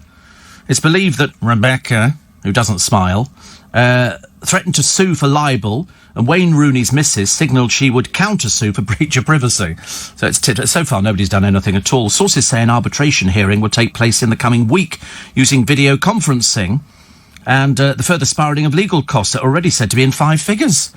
Oh dear, hope Rebecca Vardy's got money. We know that Colleen's got the money, we don't know what Rebecca's got. The women are expected to appear at the Alternative Dispute Resolution alongside lawyers. So they're as determined as ever to be proved right. They've both been strongly advised to reach an agreement, but they're both totally determined to stick to their guns. Because I think Rebecca... Colleen accused Rebecca of being the leaker on Twitter. She claimed she had suspected who was behind the stories appearing in the media, and that she blocked everybody apart from Rebecca from reading her Instagram account. When stories continued to appear, that's when she said she decided to out Rebecca. Her detective work earned her the nickname Wagatha Christie. Becca denied the accusation, saying that Colleen should have contacted her to discuss the concerns privately. Well, where else did they get it from? Where else? Of course, the only people who can actually put this right are the journalists who printed the stories. Where did you get it from? Where did you get it from? Or are they going to keep quiet as well? But poor old Becca Vardy, I mean, she's never actually done anything of any note in her entire life. But she thinks that she's important. But have you noticed? Never smiles. You know why? She looks peculiar when she smiles. Definitely. Steve, I've ordered the DVD Billy Elliot via the HMV store. $12.99. Be with me in 2 days. You'll love it. You'll love it. Best musical I've ever seen recently was Beautiful, Steve, the Carole King story. It was one that makes you cry, laugh and sing, says Stephen in Southgate. Yes, I mean, I heard good things. He said, I shall write early breakfast 50 times. That's all I want to hear. Just write early breakfast as many times as you can. Ali Ross on TV is one of my favourite critics. Margaret Forward was my original favourite TV critic. But he talks about, in one particularly fraught episode of her Channel 4 show, Steph McGovern, way out of her depth, was forced to let a wasp out of her living room window live on air, probably halving her audience in the process. A day later, it was announced that the show itself was being released back into the wild, or as they put it, taking a break. Credit for this development was being given to Steph's long-suffering neighbours, who'd objected to the disruption the production had caused, and may yet get a BAFTA fellowship for their intervention. Truth be told, though, Steph's power hour of positivity was more likely killed by worthiness, lack of content, technical issues, and the host herself, who's a rotten interviewer, killing every good joke stone dead, has the same set response to everything. I love it. And a terrible habit of asking exactly the wrong question. Yes, I mean, again, they've sort of tried to elevate somebody who could barely walk, let alone run. So there's talk of a brave new dawn in a shiny Leeds studio. When I last checked, author Marion Keyes was given some pointed advice on how to become a good novelist. Your first efforts will be woefully appalling. It's like anything in life. You want to be good at, keep showing up. In the case of Steph, writes Ali Ross, don't. Yeah, it's a dreadful programme. It really is pitiful to watch. I don't know why on earth they ever sort of thought, because she's got a northern accent, she's on the television, you know, she could front a programme. She can't. She literally can't. So Ali's hit the name on the head. On the head. Also, unexpected morons in the bagging area. This is where they go to the TV quizzes. And in the chase, Bradley Walsh. In the Bible, goes the question, Samson lost his strength when he had what cut off? Craig's answer, his arm. I mean, seriously, where do they get these people from? Bradley Walsh, what vowel precedes the name of more than 10 different Apple products? Becky. C. Tipping point, Ben Shepherd. Which word used to describe horses of a reddish-brown colour is also a type of window? Paul. Is it Velux? I mean, honestly, where do they get these people from? These people they're actually on the television. These aren't even the failures. I mean, seriously, they are so dumb. I mean, even I could do some of these questions, but I wouldn't embarrass myself. Thank you very much indeed. Jennifer Lopez showing how to bounce back from the lockdown blues. Might be a little bit too soon to do that. And here's somebody over-made up. Oh, it's somebody formerly of Love Island. It seriously is. I mean, it is like the meeting of Thai drag queens when they all get together. Even they admit they look like Thai drag queens. Also, what have we got here? Brand Beckham. Brand Beckham. We like Brand Beckham. Well, there's not much of it, is there really? Took a pounding after Posh tried to use the taxpayers' furlough scheme to pay the staff, despite being worth $335 million. Because, bear in mind, it was only because all the papers made a big thing about it. You're worth $335 million. $335 million. You didn't pay for it. Why? So they did a U-turn. Oh, no, she didn't know what she was doing. Now, we can reveal that Dave and Vic are going all out to win favour again with a huge PR campaign to try and repair the damage. A source says Dave and Vic's team have gone into overdrive to try to win over the public. They're using their social media channels to reaffirm all the charities they help and to remind people how much good work that they do. It's all a bit obvious. The public aren't daft. They'll see right through it. Posh took such a hammering, they're willing to try anything. He says, I know the Beckhams do a lot for charity and have helped raise millions, but sometimes when you've dug yourself a hole, you just have to stop digging. Somebody take the spade away. And, of course, one of the papers has done a big feature about the Beckhams and celebrating Dave's birthday and how much money they waste on all their kids' birthdays. And somebody said it's just disgusting. But there again, their money. They can do what they want with it, I'm assuming. It's just that every time they do something, as opposed to keeping it secret, which would be a lot better, they have to rub your nose in it. And to remind you that they are so flippin' rich, you are just one hell of a peasant. And you don't even feature in things. It's very embarrassing, because I don't know why they want to do this. Perhaps they think that this is what people want. And do you remember seeing the mother and daughter on television singing? And I thought to myself then, wait a minute, there's a story here, and lo and behold, there is a story. You can read it in the papers. It's almost like it's, they found themselves an agent, and then they've managed to get themselves onto a show, and somebody goes, oh, by the way, you know that there's a story that goes with this?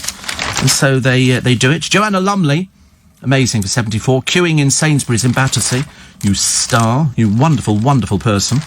And the crowds were out the other day. Where were they? In St Mark's Square. They're certainly not all 6 feet apart from people. What's the matter now? Oh, dear.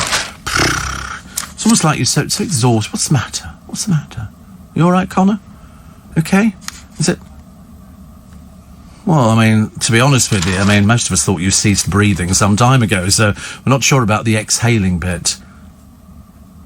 Really? Oh, dear, what's the matter this morning, honestly? You look like you've sort of lost £1 and found a penny. And is it having one of those days? Is it a mizzy day? I know. Somebody said to me once, how do you get a small business? And I said, well, it's easy. You buy a big one and let the government do it for you. And so you'll all end up with little businesses. But that's better. Now you're smiling there. You see, the world is a happier place. Yeah. What, you're telling him jokes or something, Corey? Yeah. Oh, cheering. Well, you're certainly a laugh a minute. That is true, actually. Not even sure we get as many as a laugh a minute. I think the producer... Do you know Dame Judy becomes Vogue's oldest cover girl at 85? Who would be your cover girl, Corey? Who would you like to see on the front cover of... Yeah, who would you like to see on the front cover of... I don't know, I was looking at him, I'm talking to you. Bit bizarre, isn't it? It's only because I forgot his name. That's show business. Sorry? Keeley Hawes. Yeah, you like Keeley Hawes, don't you? Do you like Keeley Hawes? Connor? Like Keeley? You don't know who she is, do you? No. Who would be your pin-up girl? Who would you have on your bedroom wall stuck up with a bit of tape or something? Dame Judith, yeah.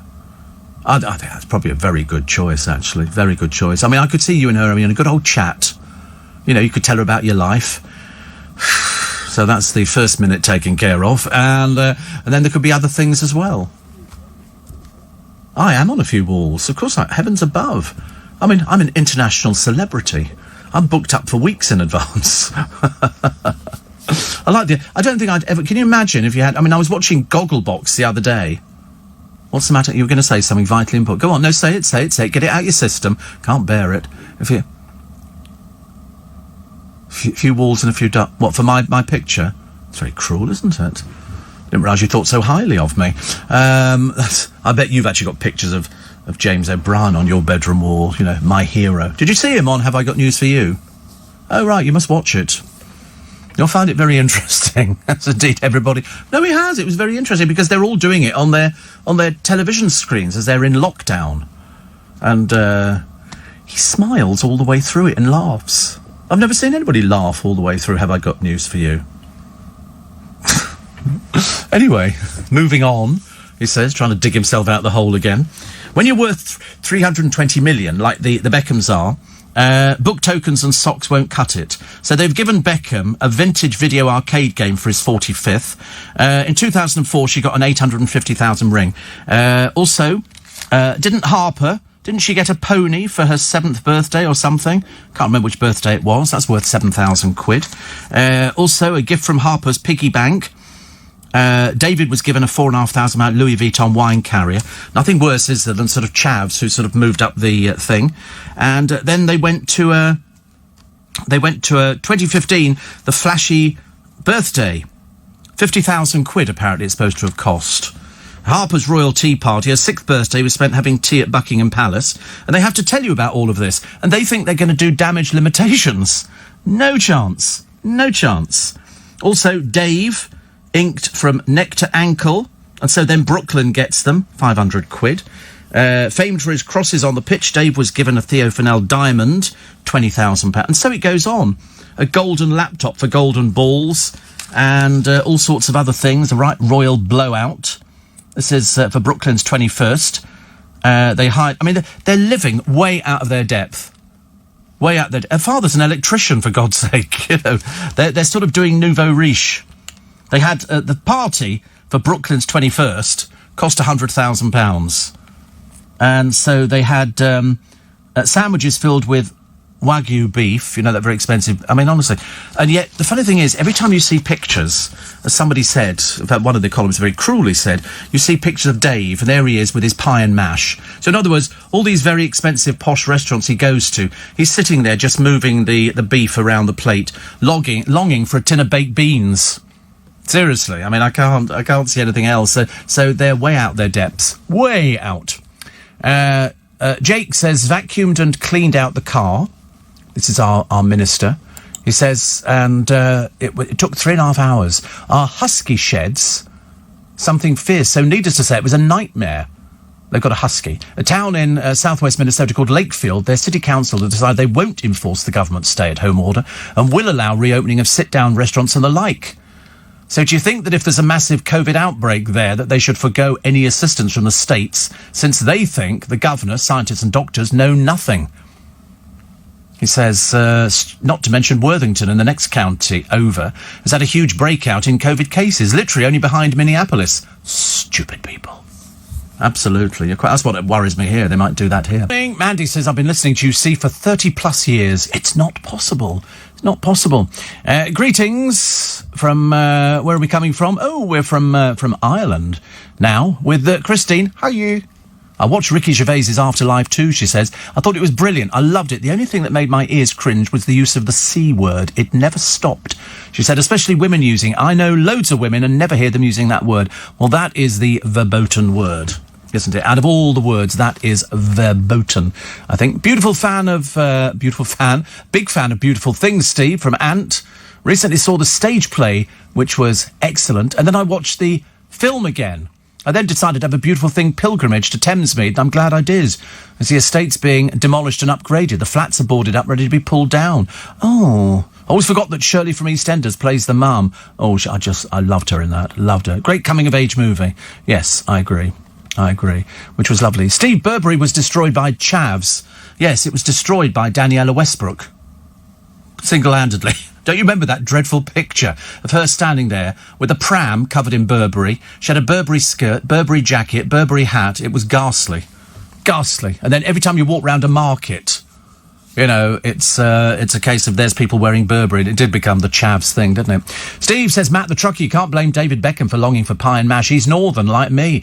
I'd rather have pie, chips and gravy than ragu beef. Well, I know, that's what's so fake about them. She's going, oh, we must be sort of, you know, we have to get Buckingham Palace so we can have a little party for little, whatever her name is, the child. And, but really, they're just working class. They're just working class. Simple as that. And another one here, which says, Philip Green is the same. Billions in his personal fortune. It's not billions. I think it's only the one, isn't it? And he's got his staff furloughed at the taxpayer's expense. At the end of Billy Elliot's big finale. Oh, this is the film version, isn't it? It doesn't happen on stage. And he's about to go on stage. He's doing Swan Lake. And, of course, somebody comes up and says, Billy, your family are here. Always has me in bits, says Josie. I know, isn't it lovely? I love that. Especially when his father's sitting there and he's so proud of his son at the very end. He's just waited for something like that. Wonderful. But you must watch the DVD of the live show. You really must. If I don't sell 100 copies of that today, there's no justice. Somebody else likes the... are you a fan of muesli? No. It's like eating coconut matting, isn't it? I don't know why. It's the feast of St. Asaph today. You celebrating, says Donny, consecrated a bishop in 573. Well, I wanted to, but the producer put his foot down and said, no, Steve, you've got things to do on the programme. And, you know, we have to talk to people on the programme as well. A lot of people being fans of all sorts of things, which I'm delighted about, which is very good. A lot of people who've ordered the DVD of not only Beautiful Thing, but also Billy Elliot. You must get it. Very good. Very good. Right, I'll take some more texts and emails. What was the thing I was doing, actually? There's something else I'm just looking at, and I can't remember, actually. I've just moved it away from myself. Oh, that's right, I was picking up the Express, because I thought we're sort of heading towards the news at 6 if you're bothered about things like that. Dame Judi Dench is fantastic. She's 85, and she says, I shall never retire. I don't think we ever want her to retire, do we? Well, with her and Maggie Smith and loads of other people, we definitely don't want her to retire. 85. And she's Vogue's oldest cover girl for 104 years, but don't mention retirement because she's an actor. And actors don't retire. They don't want to retire. Dan says, do you ever go to the Charing Cross Players Bar? Well, I went to the Players Theatre. Yes, I went there on many an occasion. Many an occasion I've staggered out of there down to the train station. Yes, I used to go there a lot. Dave Greenfield has died.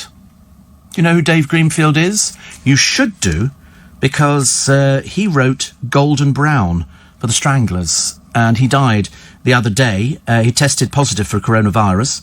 He was 71, actually, huge talent.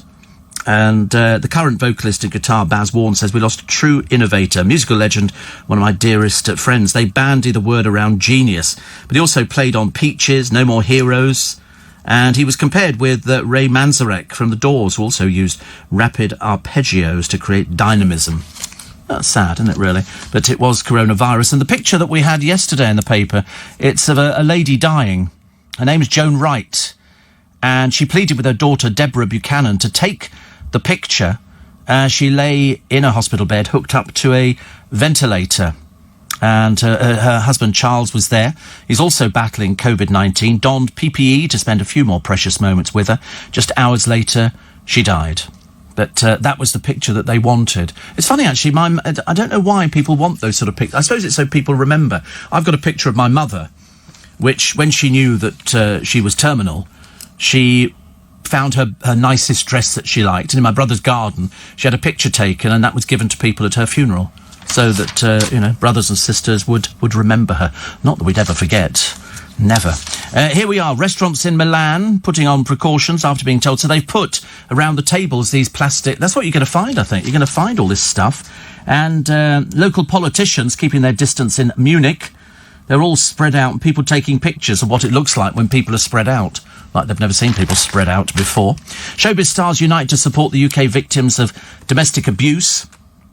And so Dame Helen Mirren, Craig Revel Horwood, and all sorts of people. Patrick Stewart gave a signed T-shirt. There's loads of people. There are some people on there that I don't really think fit into that sort of category. But what's this? This is a picture of Ozzy and Jack. Do you know, for some reason, in the back of my... Was not Jack Osborne very ill at one point? Did they not say that he had some terminal illness? Well, I mean, he looks amazing. I don't know if this is... I'm sure that he had something... At the back of my mind, I'm sure he had something, and they were saying, oh, he was... Whether it was years ago and he's been cured, I do not know. But they're doing an American... Anything on Jack Osborne? He had MS. Has he still got it, or he's not got it? How does that work? Is he cured? Oh, it goes on, right. Strangely enough, I mean, as they've got Ozzy, they're doing an American road trip. Everybody's doing road trips. Have you noticed? It's obviously the latest thing. You send off a bunch of people, and they will sort of cover things. Vanessa Phelps is the person talking about David Beckham, how we warmed to his culinary choices. We loved it when he served a cheap-looking coleslaw with bangers and mash on Instagram. Although polluting the sanctity of the sausage, which was branded a crime on social media, it solidly reinforced his position as mega man of the people. Celebrating his 45th birthday, and no, he doesn't look it. Well, he does. Bex carried on with his conspicuously plebeian munching, posting pictures of the pie and mash sent as a gift from his mum Sandra. And Vanessa said, doesn't it make you wonder if he's spent the last 20 years sitting in the most exclusive restaurants, pushing endive and foie gras miserably around his plate, longing for a bit of spotted dick? Yes. I mean, to be honest with you, he was always, he doesn't do posh stuff. He has to pretend to, though, because I should imagine she said to him, you'll eat it. You'll eat it. We're going out. We go, all right, Gordon Ramsay's place. You'll eat. What are you given? I don't want to. I want pie and mash. You're not having it. Okay. And what a shock. Betty sees her face on a VE stamp. This is Betty Williamson, amazed to spot her teenage face, bless her heart, on a stamp. 75 years since victory in Europe. The 90-year-old was just 14 when she heard the news. And here she is in the picture. And on the shoulder of a man selling flags, British and American flags, and she's still going. Bless her heart. Bless her heart. Also, Zandra Rhodes is going to stay at the Real Marigold Hotel. And she's going to do the visit to India. I forget how old Zandra Rhodes is now. She's certainly getting on a bit. But was it Zandra Rhodes? No, I had something years ago with somebody. Ricky Gervais is in all the papers, not Ricky Gervais, Ricky Tomlinson, saying that people aren't funny anymore. Well, I think there are a lot of funny people at the moment. The trouble is, it is the same. It is Josh Widdicombe on just about everything, isn't it? Mainly because he looks about 12, and people go, Josh Widdicombe, and he seems to fit in with everything. Steve, I agree with your lady just now. Afterlife is brilliant, but the use of swearing too often. It's like overspicing a dish too much, but overall brilliant. And the touching scene near the end between Penelope Wilton and her old Oppo from Ever Decreasing Circles. I recommend Dead to Me on Netflix. Good serial, great black humour, says Jilly. And thank you for your show. Never fails to make me laugh and think, and sometimes cry. I sometimes cry too. Sometimes I have to go to breaks early because I'm in danger of making myself sound a bit silly. So I have to be very careful. Steve, why did you think I've not been listening to you for 30 years? Because I'm not 30 myself. How is it possible? I've only been here a couple of weeks. Also, Dame Judi Dench is my niece's godmother. But you've got to keep working. I need your company and humour, says Mandy. Me too. I think it's the only thing that keeps me going. Unlike Philip Schofield. Philip Schofield says coming into work is the thing that keeps him sane. It is the thing that keeps him sane, especially at this time of the morning when it's sort of 6 o'clock. I think this is the best. Blooming freezing there this morning it is. I've just put my hands together thinking this is very, very cold. I should have brought in some of those things you put in your mittens. Steve, have you decided whether you're going to produce your best Christmas song CD yet? Well, I can't because nobody's in. Nobody's in. They're all home working. So we'll have to wait for a few weeks yet. But there's a few ideas that have been mulling around of what we can do for Make Some Noise. But I suspect there will be another Steve Allen show. So that'll be quite nice. But obviously you'll get... And we're hoping beyond hope of May at Steve Allen's Early Breakfast. You're very welcome. It's very nice to have you. We get so many nice things being said and people saying thank goodness for LBC. Because it's tough times you're going through. Tough times. And you're doing well so far, but we don't want to make a mistake, do we? We don't want to say, OK, we're going to relax a little things. We think that we're going to be doing the social distancing thing for about a year, which might mean Christmas is a bit difficult. How are you going to do that? Everybody be sitting in different rooms for Christmas lunch, shouting between... I don't know how that's going to work. I'm really not sure. We'll worry about that nearer the time, shall we? But rest assured, you will be hearing... You'll be hearing it a lot better a little bit later on. There was a young man went up into the loft a short while ago, and he discovered hundreds of Star Wars toys. So they've been brought back to life by a boy of 7 who sort of plays with them. Those happy halcyon days where people used to actually play with toys. Nowadays, of course, they're all worth money, aren't they? Have you seen the Netflix series Hollywood? It explores the seedy underbelly of post-war Hollywood, warts and all. I knew about seedy underbelly. But you're quite right, actually. It was going to show you warts and all what went on. You should read a book called Casting Couch. And it basically says who went through the casting couch in Hollywood. And the answer, there was one particular studio, a very well-known studio, and the boss of the studio would have a sort of a session in the afternoon where he would road test the latest ingenue.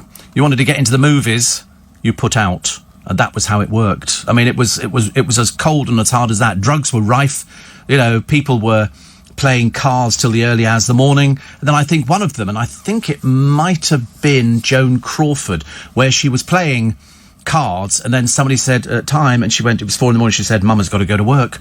And she literally went there, goes to the studio where they start putting the gold flakes in your hair. They just put gold glitter in there to reflect on the lights and to make them look very sort of glamorous.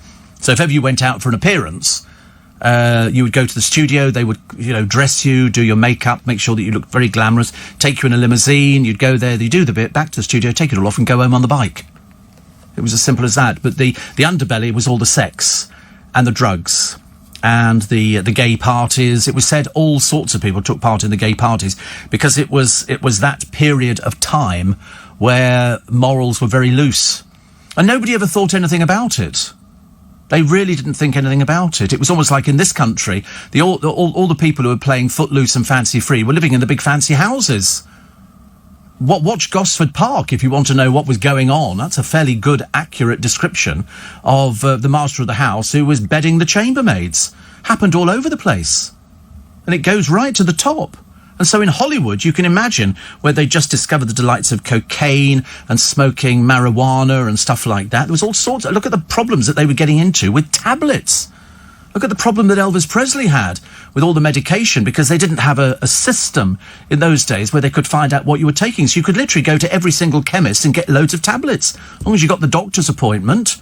Dr. Nick, I think, was the one who was supplying Elvis Presley with... I mean, Elvis Presley had tablets to go to bed, tablets to wake up, tablets to go to the toilet, tablets to make him feel a bit chirpy. That's why they were still going. He would come off stage after doing a show, and then he'd go and jam with somebody else in another hotel. How were they doing it? Chemicals. Chemicals. That was the big problem. You know, you were lucky if you made it to sort of, your late 60s in those days. People were dropping, left, right and centre. And even when they did have gay stars in Hollywood, they hushed it all up.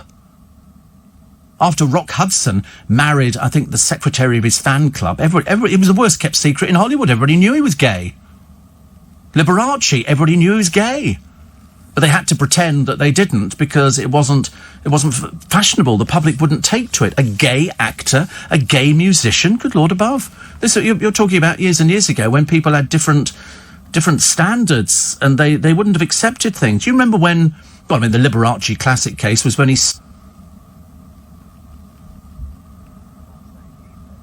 Can you not say that? Oh, why? That was a court case. That was a very famous court case, which Liberace won. I'll do it again. I'll do it again in a minute. I will. Because that's what he called him. No, he was disputing the fact... It was referring to the fact that he was gay. That's what it was. Yeah. Well, no. Well, basically, Liberace lied on oath. Liberace was gay. Liberace was gay, but he sued Cassandra and said he wasn't gay, and everybody knew he was. When he was asked in court, do you wear scent? He said, yes, but only to smell nice. And Cassandra inferred that if you wore scent, because they didn't call it aftershave, that meant you were gay. And of course, Liberace was gay.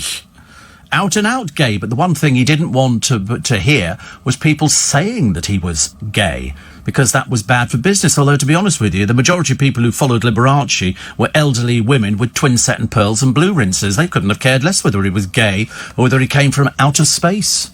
And that's what it was. You can read the court case. It's very interesting. It's very, very interesting that he actually perjured himself and got away with it. This is back in the 50s. He went to the High Court. This was in the High Court in London. He was determined that nobody would ever guess that he was gay. Whereas, in fact, everybody knew about Rock Hudson, except the secretary of his fan club, who thought, oh, that's good, I'll be marrying Rock Hudson, without realising he was gay as a goose. He was, he was one of those. There was Rock Hudson, Tyrone Power. There were loads of these people who were given these butch names by this agent, who sort of thought that you would take these sort of attractive young men, and there were all sorts of people who sort of went through the mill. And Liberace was just one of them. In fact, you only had to watch him on stage to realise he absolutely was so gay. In fact, his contract stated that he had to wear more outrageous costumes each and every time. So he became known for the costumes. But when you look at his shows in Vegas, they were almost cheap. He would bring on, a group of dancers from Chile or Mexico or wherever it was, the folkloria, and he would have on Scott Thorson, who was his boyfriend at the time, who would drive the rolls onto the stage, and he'd be dressed up. He was given cosmetic surgery. The whole thing was just absolutely unbelievable. I mean, I don't think people even strangely enough, Siegfried and Roy. Well, after Roy was mauled by one of the tigers and Siegfried played it down, he just could... Well, because Roy is like a brother to me. And we're all thinking, hello, where are you coming from? It became quite interesting. So that's why Hollywood, there was... it was absolutely, an underbelly of seediness, of drugs and sex. And that's how people got on. That was the way it worked. So to sort of bring it back all these years later and say, this is actually what it is... People go, no, can't be like that. Absolutely. I told you before, the only one who is rumoured not to have gone through the casting couch is Bette Davis, only because she was never blessed with looks. She was the only one. I mean, Joan Crawford made pornographic films when she became famous, they had to buy them up as soon as possible so that she could have a career. She opened the door to her producer, who was Steven Spielberg, wearing a see-through nightie. She expected to bed producers. That's what Joan Crawford was like. But, you know, still you look at her on the television. Of course, her and Betty Davis hated each other. That was a feud that went on for some time. But still good. Still good to watch, because you go, that's what was going on there. Imagine what it was like here. In all the big country houses, all the people had all the money and everything else, and it was all a little bit naughty. It was all below stairs, but coming from upstairs as well. 84850, steve@lbc.co.uk. I love the way that Ricky Gervais says he'd make a rubbish James Bond, because I don't think he would, actually. I think he could do the David Niven version in Casino Royale. I think he could actually play it for laughs and would probably get away with it very, very well, because he does straight playing very, very well. Also, what have we got now? Minister forced to quit over threats, but you knew about that yesterday. And a potty-mouthed parrot has gone missing, and they're all worried about it. This thing swears. So you can't miss it. It uses the F word quite liberally and all sorts of other words as well. Who teaches this thing?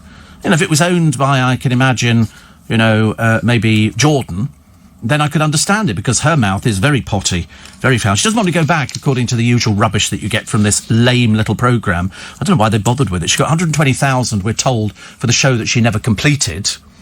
And all I worry about is she's gone, I'll do that and I'll win the programme. More lies. More lies. Have you read Kenneth Anger's Hollywood Babylon? No. And somebody says, or Sue, we were talking only last week about how Christmas may be affected because of the situation. But, you know, Father Christmas won't let the children down. Can't let the magic of Christmas be taken away from the innocent. Rudolph will make sure of that. We may see a return to Christmases of yesteryear, but that can't be a bad thing. Stay safe, because we need you too, says Sue. Yes, I don't know. If they're still saying social distancing, I don't know how we're going to manage Christmas. I really don't. Unless they're going to go, right, by Christmas we'll have this antidote, which I don't think we will have. So, I mean, Winter Wonderland, how are you going to manage that? How are you going to manage Winter Wonderland? They might have to cancel it. And it's not just one Winter Wonderland. There's about 6 of them that take place, all up and down the country. They're all these huge rides which come in from Europe. They won't be allowed to bring those in. So that's another thing. You tend to forget the knock-on effect. I mean, will we still have Christmas lights up in Oxford Street and Regent Street and Carnaby Street? Bloody well hope so. Might be the only thing we've got. Will we have a tree in Trafalgar Square? Do the people of Norway want to inflict another stick on us? Yes, we'd like another tree, please. Thank you very much indeed. I just wish they'd get the lights sponsored by somebody so we get some proper lights on it, not the usual piddling things that we've got. The lights on the Christmas tree in Covent Garden were 10 times better last year. 10 times better. So Gemma Collins in the papers today. She allegedly drove 40 miles to meet with James Argent and stayed there. Stupid. Well, she can't be that stupid, surely. So, I mean, surely she's... Because that'll be the next thing. Oh, I think I've got coronavirus. I think I've got the symptoms. Ridiculous. Honestly, they tell you not to do it and she does it. Ridiculous. And 84850 steve@lbc.co.uk. And then Rain said, Steve, Auld Lang Syne could be... Oh, don't even go there. What are we going to do about Auld Lang Syne? If they're going to say another year... I'm not sure I can cope with that. Hello, is anyone? Where is everybody? I could be the only one doing it in the fountains in Trafalgar Square. When I say doing it, I mean sort of singing the song and dancing around. Worrying, isn't it? Very worrying. LBC News Time. Quick time check for you. 6:15 with the headlines. Simon Steve, I wrote to you in January to say I'd been made redundant and asked what you would do if you had to change jobs. In February, I got diagnosed with cancer, so more to worry about than finding work. But I can say that your positivity every morning through the COVID virus has kept me positive. 3rd round of chemo this morning, so I will be listening to you this time next year, fingers crossed. By the way, says Nick, it's my 50th tomorrow, so I hope you made me a cake. You're not allowed to eat cake, you know that. It's very bad for you. I tell you, I know somebody who's got loads of cakes that he's looking to get rid of, and that's Captain Tom, Colonel Tom, Honorary Colonel Tom. He got all the cakes that he was given. I think they've actually given them away to other people. So other people because you can't eat all of these things. Goodness sake, honestly, that would be madness. So wish you well with your chemo, but you're right, you'll be here this time next year. You'll be here. No two ways about it. So I should expect another email. Okay. And Steve, I'm sure I read that some MP was on TV warning the vulnerable and elderly to be prepared to spend Christmas alone.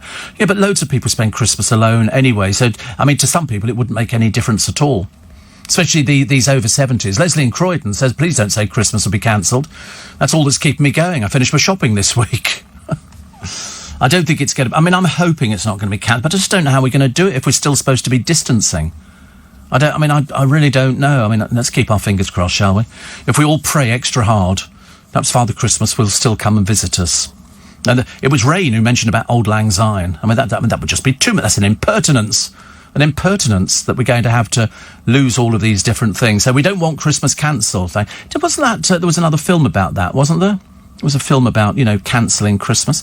Somebody said, still got your 2 producers then? Of course. Why would you think I wouldn't have? Always got 2 producers. And another one. Yes, somebody else saying, please don't say that Christmas will be cancelled. Well, at the moment, we don't know, do we? We've only just moved into May. You've got June, July, August, September. I mean, in 4 months' time, do you not think maybe things could be a lot different? Do you not think that? So if we go, we're May, June, July, August, September, October, November. So that's 6 months down the line. If we could sort of alleviate it for 6 months, do you think then they might say, well, the trouble is, are they ever going to give you the all clear to go and start socialising and hugging people? Because I don't know. Because just in case they do that, and then they go, we made a mistake. And we're going to be sort of saying, oh dear, I'm not sure whether or not we should have done that. But people have been waiting for such a long time. But I mean, let's wait and see what happens, shall we, in Spain, because they've started relaxing things a little bit. If it then goes pear-shaped for them, it would presumably go pear-shaped for us. It's a worry, isn't it? I don't like to worry about it. I don't like to worry you because some people are suffering already just with the lockdown that we've had at the moment. I see people going out shopping every day. They just nip in. It takes but seconds. Nip in, pick up your shopping, out again. And because they're distancing in the shops, I mean, if you go into, say, Marks and Spencer's in Twickenham, well, then you're never going to bump into... Some people just stand there looking a bit vacant in front of all the shelves. You feel like saying, move your arse. Go on, just move. Don't stand there looking like a complete divot. Also, Andy says, pray extra hard to the same God who let this happen. Oh, there'll be an excuse for that one. Has anybody mentioned that it might have come... We must have done something really bad. Really, really bad to get this. Steve, can we have a live show as soon as it's safe to do so? Well, I bet your bottom dollar. Absolutely. I'm hoping for 2 things. Firstly, a live show for Make Some Noise to raise some money for charity. And for my show at the Magic Circle, where we put together a load of fantastic magicians. And by the time you get to Christmas, they're going to be gagging to work. Because all the magicians have had to stop work. And all the people, all my friends in show business and entertainment. I mean, will we have pantomimes this year? All the people who've been booked since January, you do a pantomime. What happens to all that money that would have come into the box office? We tend to forget, don't we? We just go, oh, that'll be all right. Theatres will be okay. And I'm sort of thinking to myself, we might not have pantomime this year. Told you, might never be the same ever again. I mean, can you imagine if we were all sort of distancing, which would be quite nice, But then it's going to look half empty in the theatre. It's not going to make enough money to cover the cost. So we have to get this sorted out as quick as possible. Anastasia said, I spent Christmas on my own. I don't like it, but I've got no choice. Yeah, I mean, I think really this is what might happen this year. Poor old Leslie in Croydon's going to go apoplectic over this one. I worry about it. I've never thought about that before. And also New Year's Eve. I mean, London could be absolutely empty on New Year's Eve. And of course, as I work in the centre of London, New Year's Eve is when you can't move outside here. Everybody going, Happy New Year, woo, and all this kind of stuff. And people should, there'll be none of that. Just me and 2 coppers walking around going, Happy New Year then. Can't happen, can it? Can't happen. Somebody will wave a magic wand over us. Steve, all will be fine. Have faith. By Christmas, it'll all be forgotten. Oh, I don't know, actually. I don't know. Antonio says the government will cover themselves by saying social distancing can be reduced from 2 metres to 1 metre, knowing it's totally unenforceable. Well, there's normally about... How many will there be for us for Christmas lunch? There could be 8 of us. No, in fact, there could be more than 5, 6... No, there could be 8 or 9 of us for Christmas lunch. How are we going to do that? The table will be enormous. We'll have to chop down trees to make a table big enough if it's only sort of 1 metre. And do you think we're all going to sit there with our masks on at Christmas? Imagine doing the Christmas Carol concert with your mask on. It's going to sound ridiculous. It's going to look ridiculous. The vicar comes on, he's got a mask on. Father Christmas with him. I'm surprised nobody's actually, Christmases are coming. Christmases are coming. You know, and Father Christmas is there driving his sort of his huge truck with all the lights over it and a mask on. That's going to look ridiculous, isn't it? Can't imagine all these. What about all the grottos for Christmas? All the Father Christmas grottos, all the elves with masks on. Father Christmas won't be so much ho-ho-hoing as stay away, stay away, stay away. And all the kids going, but I want to sit on your lap. No, I think we don't sit on laps anymore. I thought we'd sort of given that a little bit up again, just to alleviate any problems. Can you imagine, though, if they can't do that? Ho-ho-ho, here's a present. I don't want it. Have a present. Go on, the elves will give you a present. A bit worrying, isn't it, really? What's going to happen to all those reindeer that they use? All the reindeer go... I mean, all the people who go to Lapland for their Christmas holidays, they go there to go see Father Christmas, which is a great experience. What about all those places in Luosto, which is where we went, or in Finland, or inside the Arctic Circle? No money coming in. Nobody flying there. All those people who are going, and we're going to take you to see Father Christmas this year. No, we're not. It's not going to happen.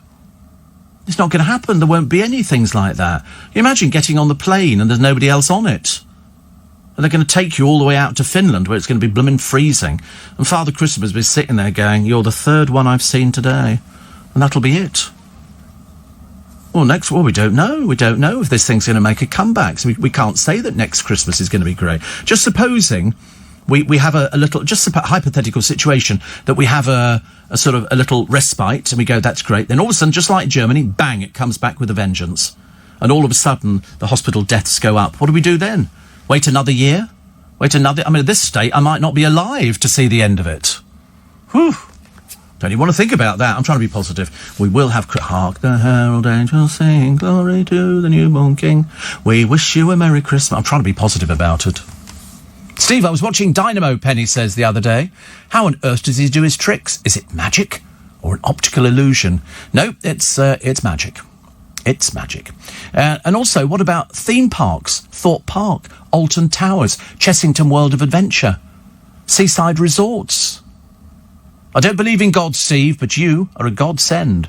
That infers that I've come from God, which I think is pushing your luck a little bit. Steve, I chanced on an old episode of Would I Lie to You yesterday with four of my faves: David Mitchell, Lee Mack, Miranda Hart, and Dale Winton.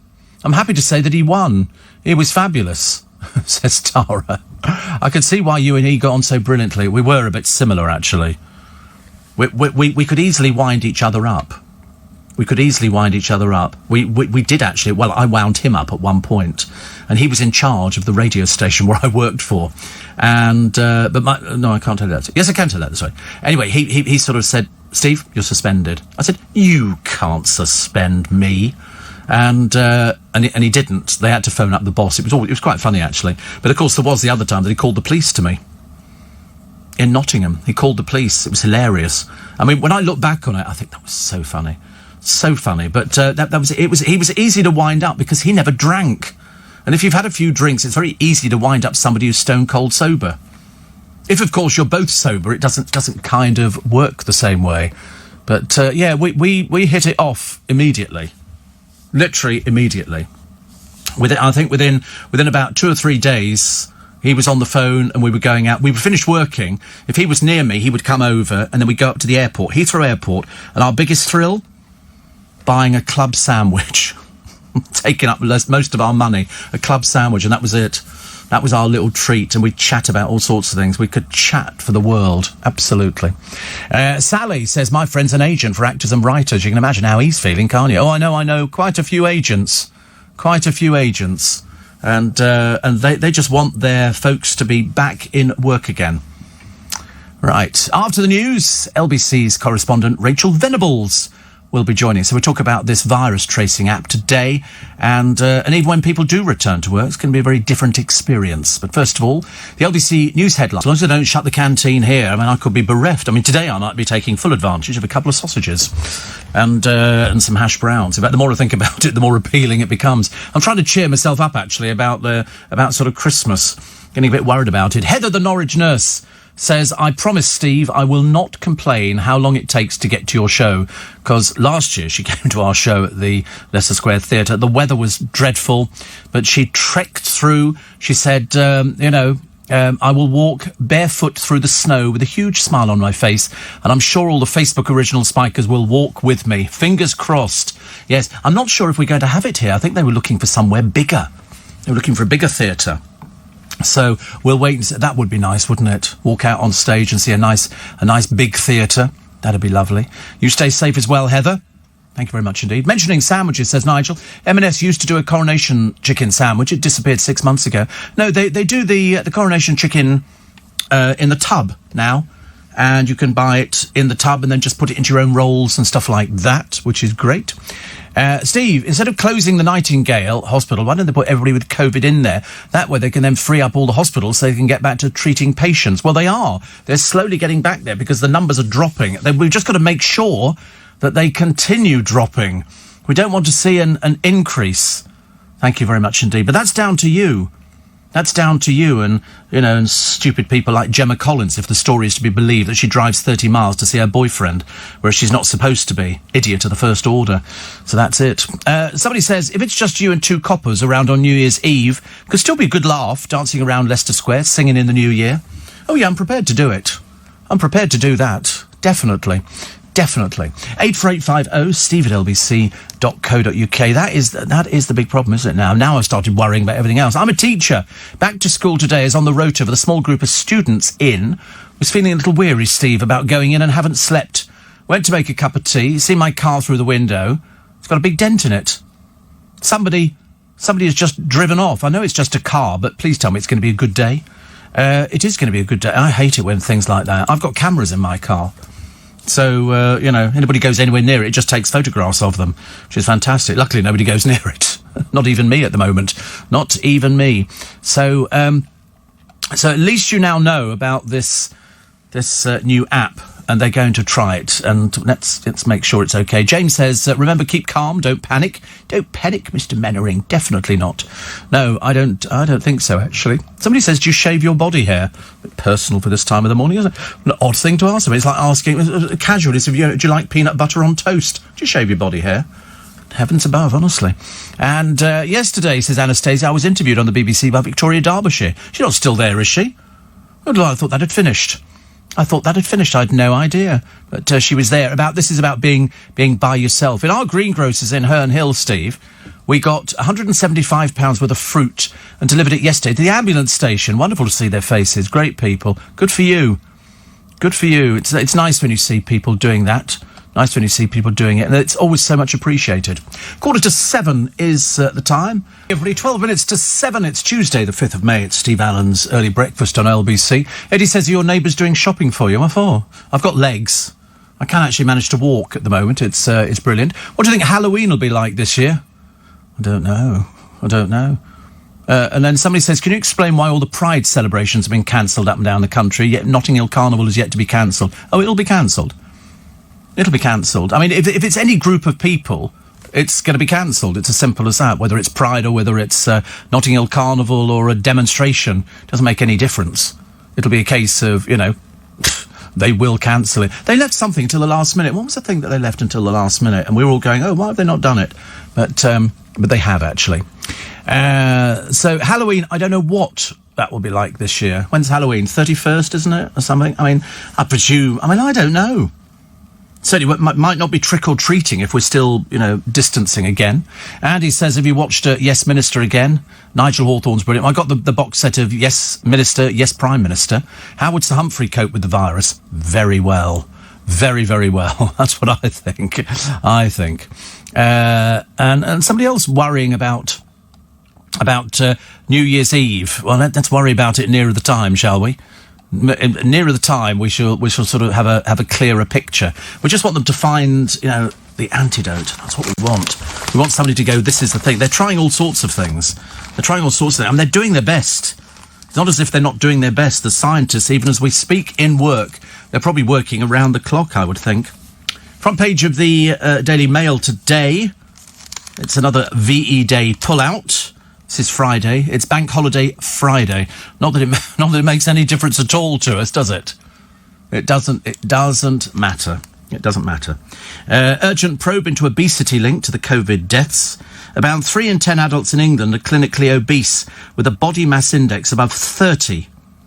See, I don't know what that means, actually, but what they're going to do, they're ordering health officials to trawl through the records of thousands of pandemic victims to find out whether obesity, ethnicity and gender raise the risk.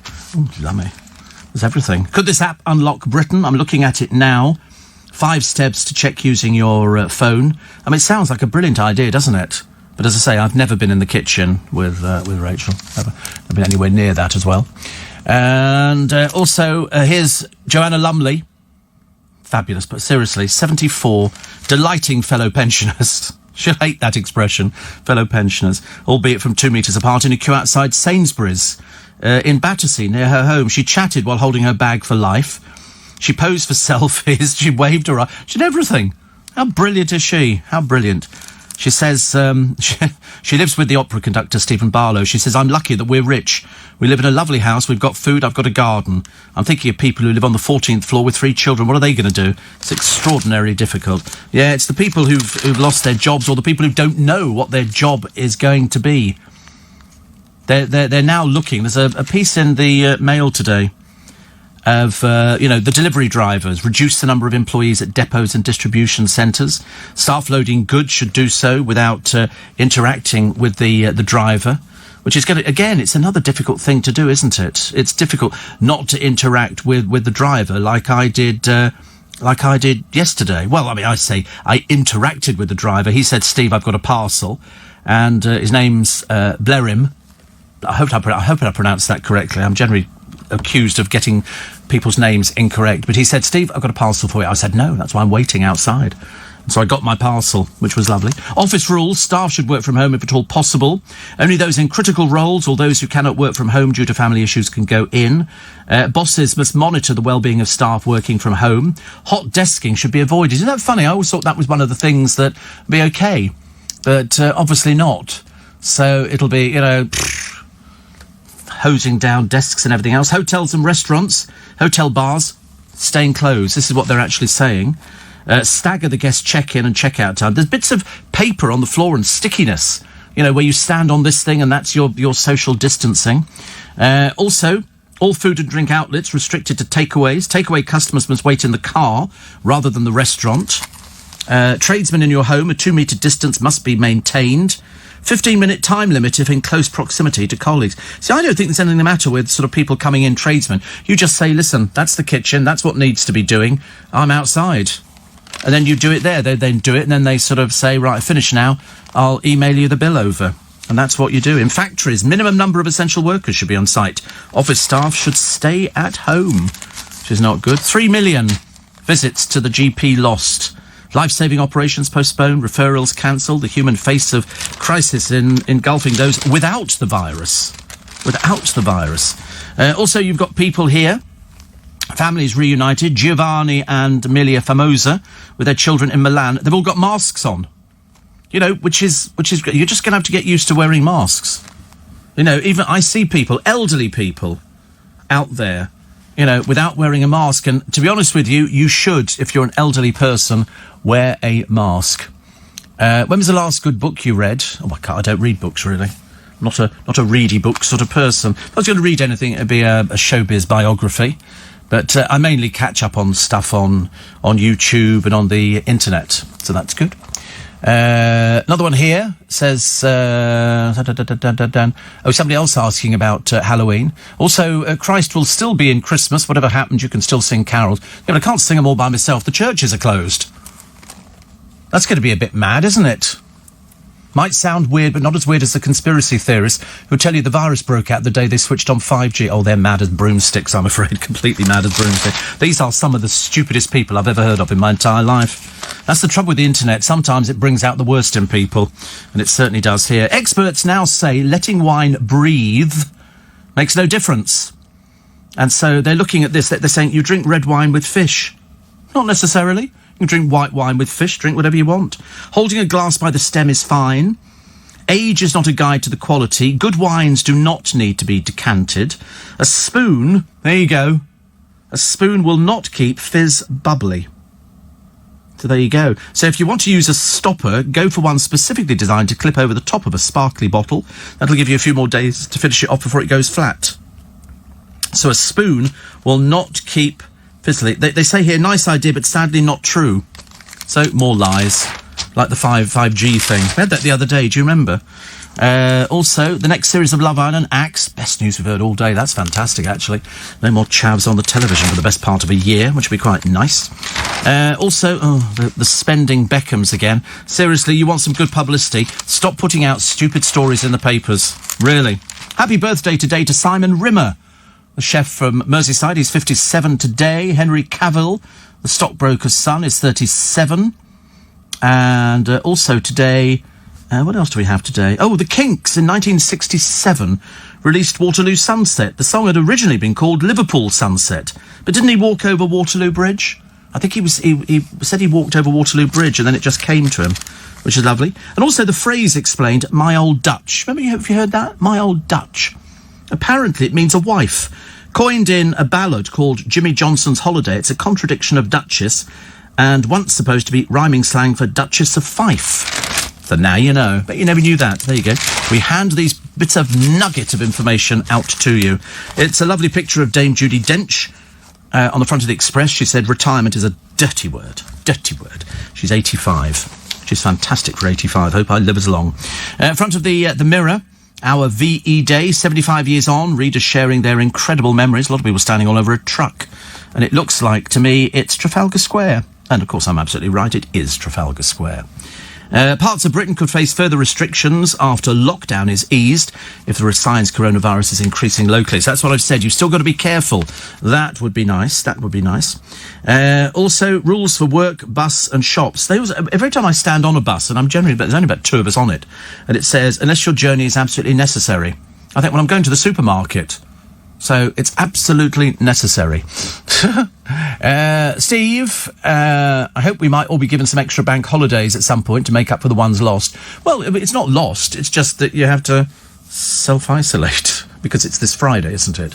So that's the VE Day. There's going to be so much stuff on the television. They're going to resurrect Dad's Army and loads of other things like that. So that'll be the thing to keep you in. Also, the hidden gems in The Guardian today, the 20 best sitcoms you've never heard of. I'm sorry I didn't discover that at the beginning of the programme. I'd have read it out to you. We could have sort of reminisced on which ones we can discover. Britain's been obsessed with celebrities for centuries. Nothing new. Nothing new. They were doing celebrities back in Roman times. You know, the gladiators who sort of defeated all the odds and managed to stay alive. Daily Telegraph. Lockdown rules for the over 70s set to be relaxed. That'll please Judy Finnegan. She wasn't at all happy about that, as you can well imagine. Why should they have to sort of not be able to go out? And a picture of Robert Hanbury Tennyson on the front of the Times today. 20% chance of recovering from COVID-19, but he's back at home for his 84th birthday. Well done you, sir. Well done you. My old Dutch was a pancake cafe. Oh, there used to be a whole load of them. Whole load of them, I think. So listen, that's it for this morning. Thank you very much indeed for your company. As always, I have a free podcast today, my little bit extra. I set out my definition of celebrity. Here's a clue. If you've been an extra on Hollyoaks, you're doing well. Love Island gets cancelled for the year, so we all have to put up with having these people stay in the country this summer. Yuck. And Matt Goss is apparently going to take his clothes off, just when you thought the world's problems couldn't get any worse. And